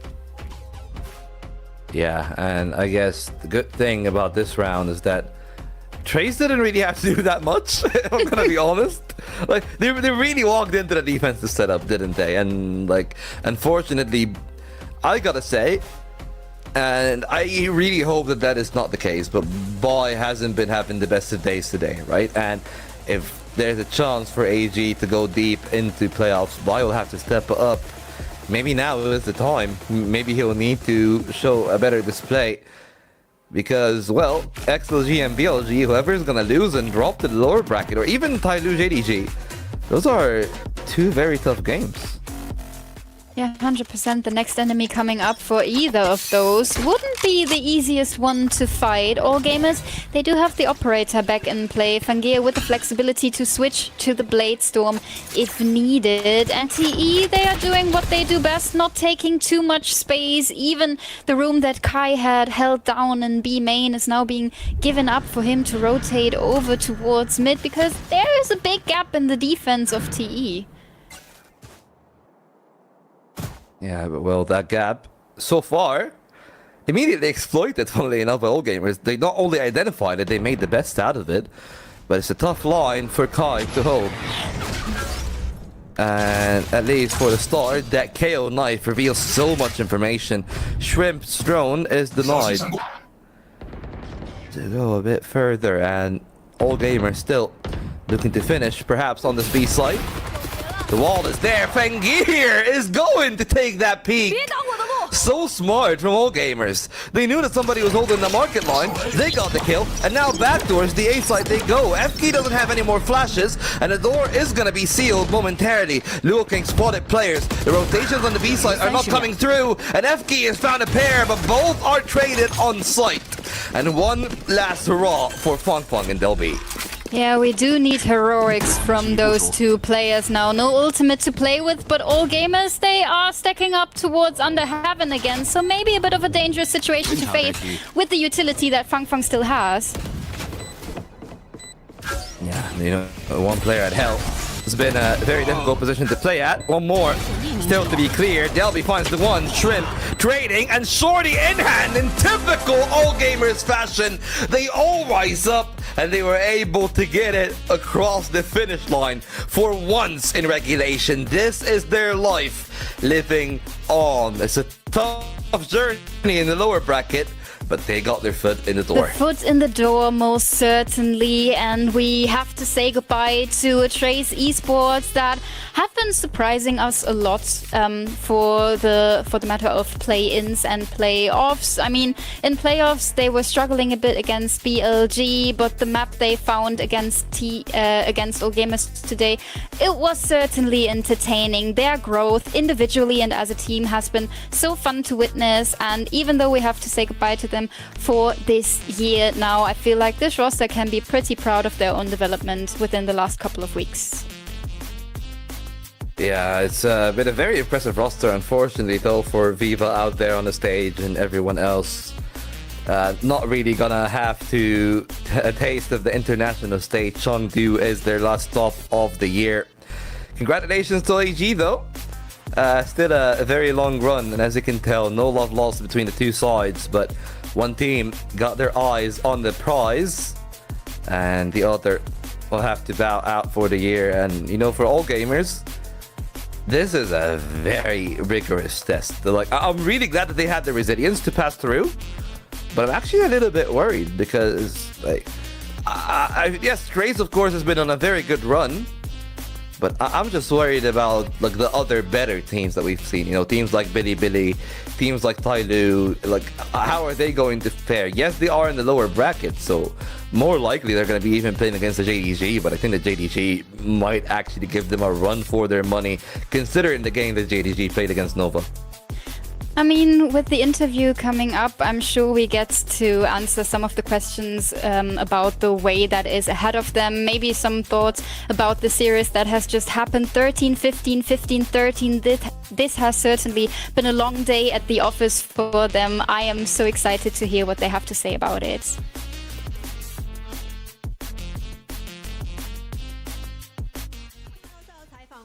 恭喜 AG 拿下今天比赛的胜利，我是今天的主持嘉腾。我们今天请到了 Kira 选手，再次恭喜你们！今天真的是非常焦灼的3场比赛，2场加时。此时此刻 Today it was a very difficult match with 2 overtimes. How are you feeling after winning?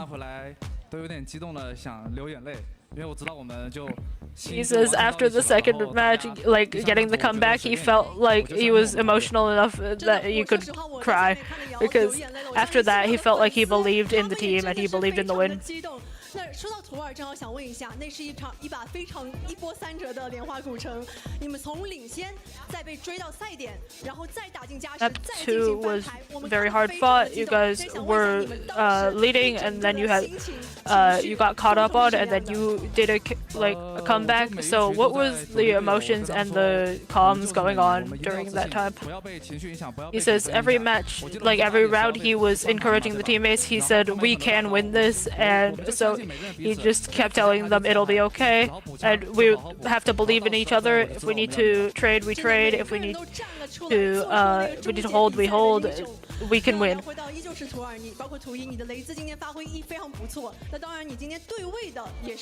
You played well on Raze today on map 1 and 2, and you got to play against Fofo today. He's a very good Raze player. So how did it feel? And he says Kira says he himself is the best Raze player.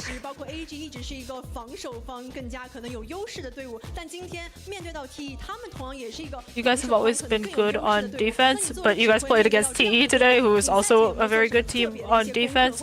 So did you do any special preparation before the match today as the IGL? After losing to XLG yesterday, he did a lot of reviewing on his own issues and the mistakes he made, and he feels like he's focusing too much on like the later round, like maybe the second, third, and fourth like trades, when they need to focus more on like the first bit of the round, because if they can't get that, then they're not gonna win.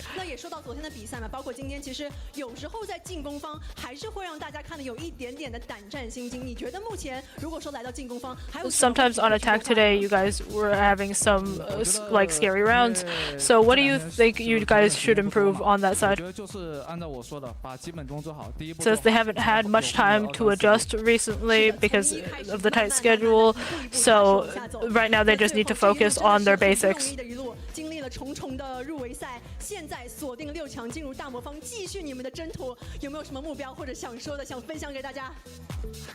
Do you have any goals or anything you want to say to everyone after making it to top 6? He says he wants to write a story of coming out of the lower bracket and winning the grand finals.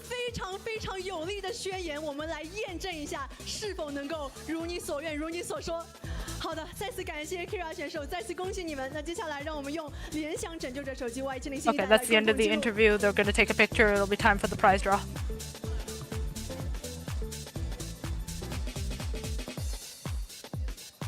Well, lovely stuff and confident from Kira. I guess a statement to be made if his goal is to go all the way to the grand final and winning the championship again. I'll be very intrigued actually in how far they go, but at least for today, a lot of respect for Trace, and I gotta say, Trace definitely earned that respect today. That was a very valiant performance from them. I don't think that they would have fallen short to anybody else, but all gamers today were something special. Yeah, especially with those highlights moments coming in from a lot of their players. Well, some of the TE players couldn't keep up with their performances from the last couple of weeks, but I feel like their showing has been pretty nice to witness. So many nice individual developments within that roster, and you mentioned there is certainly confidence coming from Kira, believing in that lower bracket run.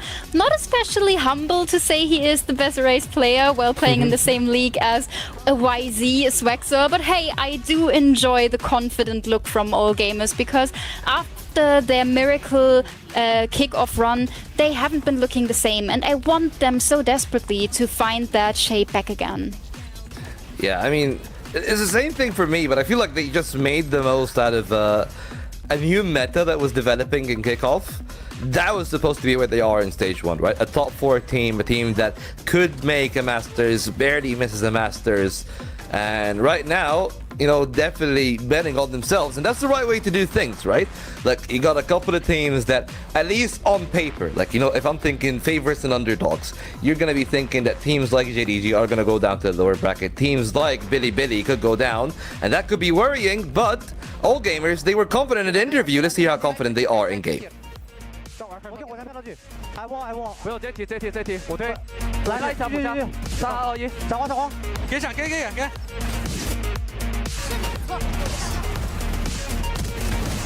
等我，兄弟们，来跳刀前。我拉。I have mine。二楼下补枪。二楼下一个。玩一错，right side。眼里。right side。时间。踹爆。Nice。And TP刚刚好。Nice. TP heaven or take my off. Heaven? Yeah. Operate. Nice。不开了打不了剑。 I take a short. 有剑吗？2秒钟。好了，打完上完上该。等不行。我在楼下。I'll take. 进来了。你找一个 A 烧3跑这里。救我。要不然 Q 一圈，玩一圈。AT。都慢别走。3打3 win the ball。3跑我把 A 下。half HP jet half HP。 Nice. 200 guys. 200. Ready? OK， 小白，来楼下。Nice. Let's go。下左边，小家。直下，他在帮你看右边，直下。2打2，别怕，下。一滴血有一个。打兄弟。一滴血。No gun. 一滴血。You have recon. 120。有剑，小家。Kira. Well, I mean, very good performance from Kira today, especially on that first half. You gotta say, like, I was actually really impressed by Ntank. I feel like that was just a very solid first half. I don't even know what else to say. Like, I'm just thinking about that start on defense. I think that in the span of those like initial 6 rounds, they were able to win from round 6 to round 11. He got like 10 or 11 kills in those alone. So like he was having an immaculate game, and you can look at that, like 6 multi-kills, always impactful on the game, and he was just making so much use of the space that Fangir was making, and that perhaps to me was the most important part of the way that he played today. I always enjoy seeing Kira on some other agents than the usual duelists. He is remaining as one of the most flexible IGLs I've witnessed in this league, and I honestly was so impressed by the amount of multi-kills found, especially because he's playing Omen this time around, and it is not stopping him from being aggressive, from hunting for those kills, and that is making him pretty special compared to other controller players in the league. But I gotta say as well, the amount of kills he found through smokes has been feeling illegal on this last map. I think TE, they've been feeling pretty devastated how often they went down without even seeing Kira on the other end. Yeah, but hey, it is what it is, unfortunately. Like, there is a lot of skill in the game sense, and like, you know, building your reps, understanding how the other team plays as well. It's about reading those tendencies, and it has been some good tendencies from some of the players on the Trace side, but I guess unfortunately we're seeing the same Trace that was back in groups, right? Like Delby not showing up at all, Fong having a very slow game, and the First Bloods mimicking the score of the game pretty much tells you the story, right? It has been a very honest ascent, not that many twists and turns in the tail, and perhaps the problem for Trace has always been in the series the retakes, and it still continues to be a struggle even in the final map. I think for TE the biggest issue was that after swapping sides, after being in that defensive half, they stopped looking for entry frags. I feel like if they went to hunt them a bit more, they would have found some, but they didn't really go for it. And you mentioned some of the TE players not really being online for this last half, but I gotta say, all in all, the TE players were so much closer together compared to all gamers, where we had a Bai not really showing up. I mean, his last couple of series were amazing, but today he really took a step back and let himself get carried by his teammates who were really just out-fragging everything. Yeah, of course, you know, you gotta give all the credit to AG when the time is right, but for Trace, a team that was always in the podium a couple years ago, and unfortunately for them, this year is a bit middling, literally middle of the pack, top 8 for the most part, so let's just see their own eulogy.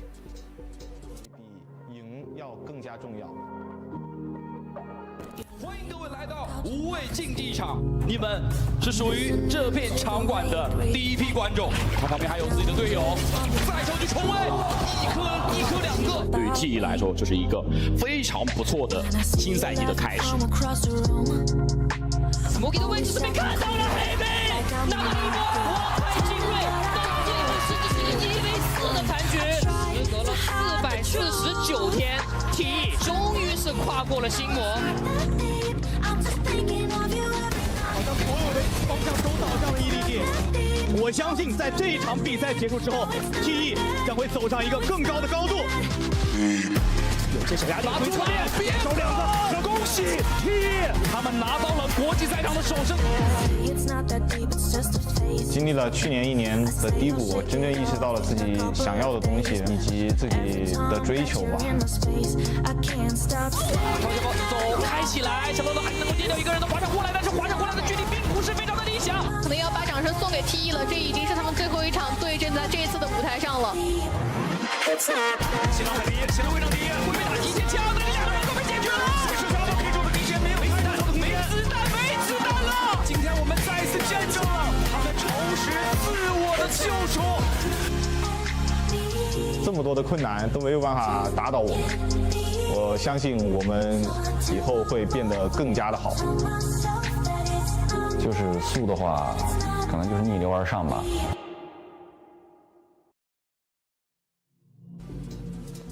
Well, hopefully this is not the last that we have seen out of this Trace team. A team that, again, in yesteryears was them and FPX really that was leading the way behind EDG. Unfortunately, new names propped up. DRG that we've seen there, they've really been like nemesis to each other, right? Like the two teams have been back and forth. Whichever one doesn't make the internationals last year, it was the other one making it. But this year, unfortunately, they'll just have to leave it on a sour note. Maybe some of their originals, like Kai, like Fong Fong, some of the originals of the league, actually, you know, having a good year. But a lot of names really going through this team, and you know, some of the names that I'm really actually glad to have seen at times, right? You're talking about like it was Bianca at a time. Fong Fong was with the team for the longest time, and so is Kai, right? Kai has been here for quite a while as well. Yeah, they've been on this roster for a long time now. Some changes they have been going through in the last couple of months and years, but I feel like they are heading into an interesting and somehow right direction. One thing I have to keep in mind is that they are now out of the tournament and we have to watch AG finding their way through this lower bracket, and there are some teams coming up. The upper semifinals are just around the corner. I think it's gonna be on Wednesday when Tyloo is facing JDG and XLG is going up against Billy. So those are all potential enemies for all gamers. The way ahead of them is not essentially gonna be easy, but I feel like with the confidence that we have been seeing in the comms, in the interview, they still have a chance in this tournament. Yeah, and you know what, for all gamers, they're a team that loves the limelight. So I feel like winning here today is probably going to be the most important thing, because I'm just looking at this, right? I believe that from tomorrow onwards, from the top 6, which we are in right now onwards, every single game is going to swap from the... I don't want to butcher the names, okay? My Mandarin knowledge is very low, so I'm just reading the English transcription. It goes from Chengbei Gymnasium to the Chengdu Arts Center, and that's a much bigger venue as far as I'm aware. It's one of the bigger venues actually in Chengdu. So it is going to be very, very interesting, of course, like how some of the other teams that are still there and their relationship with the crowds, because you can tell a lot of all gamers fans actually in the arena here today. And I think that's one of the things that could really drive a team like them, right? Like we've seen players like Kira, like Shrimp have those moments. And I feel like, especially in kickoffs, that's how I felt, right? They earned the adoration of the fans with how good that they were playing, and they really feeded off that. And it's good to see a team that loves to play in the heat of the moment, loves to play on the stage when the stakes are high. And I think that this might actually bother some of the other teams, like a JDG, like a Billy, who has had mixed results in bigger stages. Yeah, for all gamers, the bigger stages are waiting, and the same thing counts for Nova, who are staying alive, winning against TEC earlier today with a 2-0 victory. So there is kind of a thrilling journey ahead of both of these teams, facing lower round number 2, which is basically the quarter-final from the lower bracket, if I'm correct? Yeah, it is pretty much so. again, you know, I'm pretty okay with the results that we've seen here today. I think that Nova looked much better than their opening game against JDG. But to give credit to JDG, JDG also played a really good game against them. Swagzer, though, not really the same world beater that we've seen him. Funnily enough, neither is Fangir, right? Like, on another day, if this was earlier on in the year, those guys would be 1 and 2. And that would be how teams like Nova and AG win. But today, it has been a much more of a team performance. And you know what? Like, Grammy and Kets were talking about Dynamite earlier on in the day when the TEC game did end. He's definitely had a massive amount of resurgence, right? Coming to a turbulent roster that couldn't settle on a 5th. And even with, you know, Rainy back in the mix and Spitfires going out, he's really established himself in that spot. And I guess then the question becomes, from the upper bracket, how things are going to fare. Because I feel like everybody's expecting Tyloo and XLG to be the teams in the upper final. That is how they have played. But there's a very real chance for Bilibili. They've been looking so scary. And not to write off JDG, because I like the talent in there, but I don't know on this current form of Tyloo if they can even do anything to them. That's my one worry, right? Is that Crown Fisher has literally been Thanos at points. like he literally has been the best player in the league at some days. But it's not that consistent for the rest of the team, right? I'm looking at Je, I'm looking at YU. Those are the two people that really need to step up, especially, you know, with the departure of Stu. A lot more is to be expected of Je, actually, and what they are going to have to do more later down the line. But so far so good for JDG. Just the question is, will that be consistent against the better team? Yeah, that's really the question. You mentioned Crown Fisher, you mentioned players who can step up and be the hero, and the hero they most certainly need in the upper semifinals coming up next week. I am so excited to see who's going to come out on top, who's going to secure a spot in the upper final, and with that coming closer and closer to qualifying to champs. Yeah, I guess then congratulations to all the team that has made it, and we bid a true farewell to TEC and TE, funnily enough. Very similar names, very similar trajectories in the past year or two. And it might be an end of an era, truly, for VCTCN. Still yet to know who are the partners to be for the next year. So I'm really hoping that this isn't the loss that we've seen, at least of the players, if not of the organizations, because they are very big names in the CN scene. And well, more big names is to be squaring, of course, next week. So thank you guys all for tuning in. We'll be, of course, here, same time, same place for the next games. But yeah, thank you so much for your time. Without any further ado, goodbye and good night.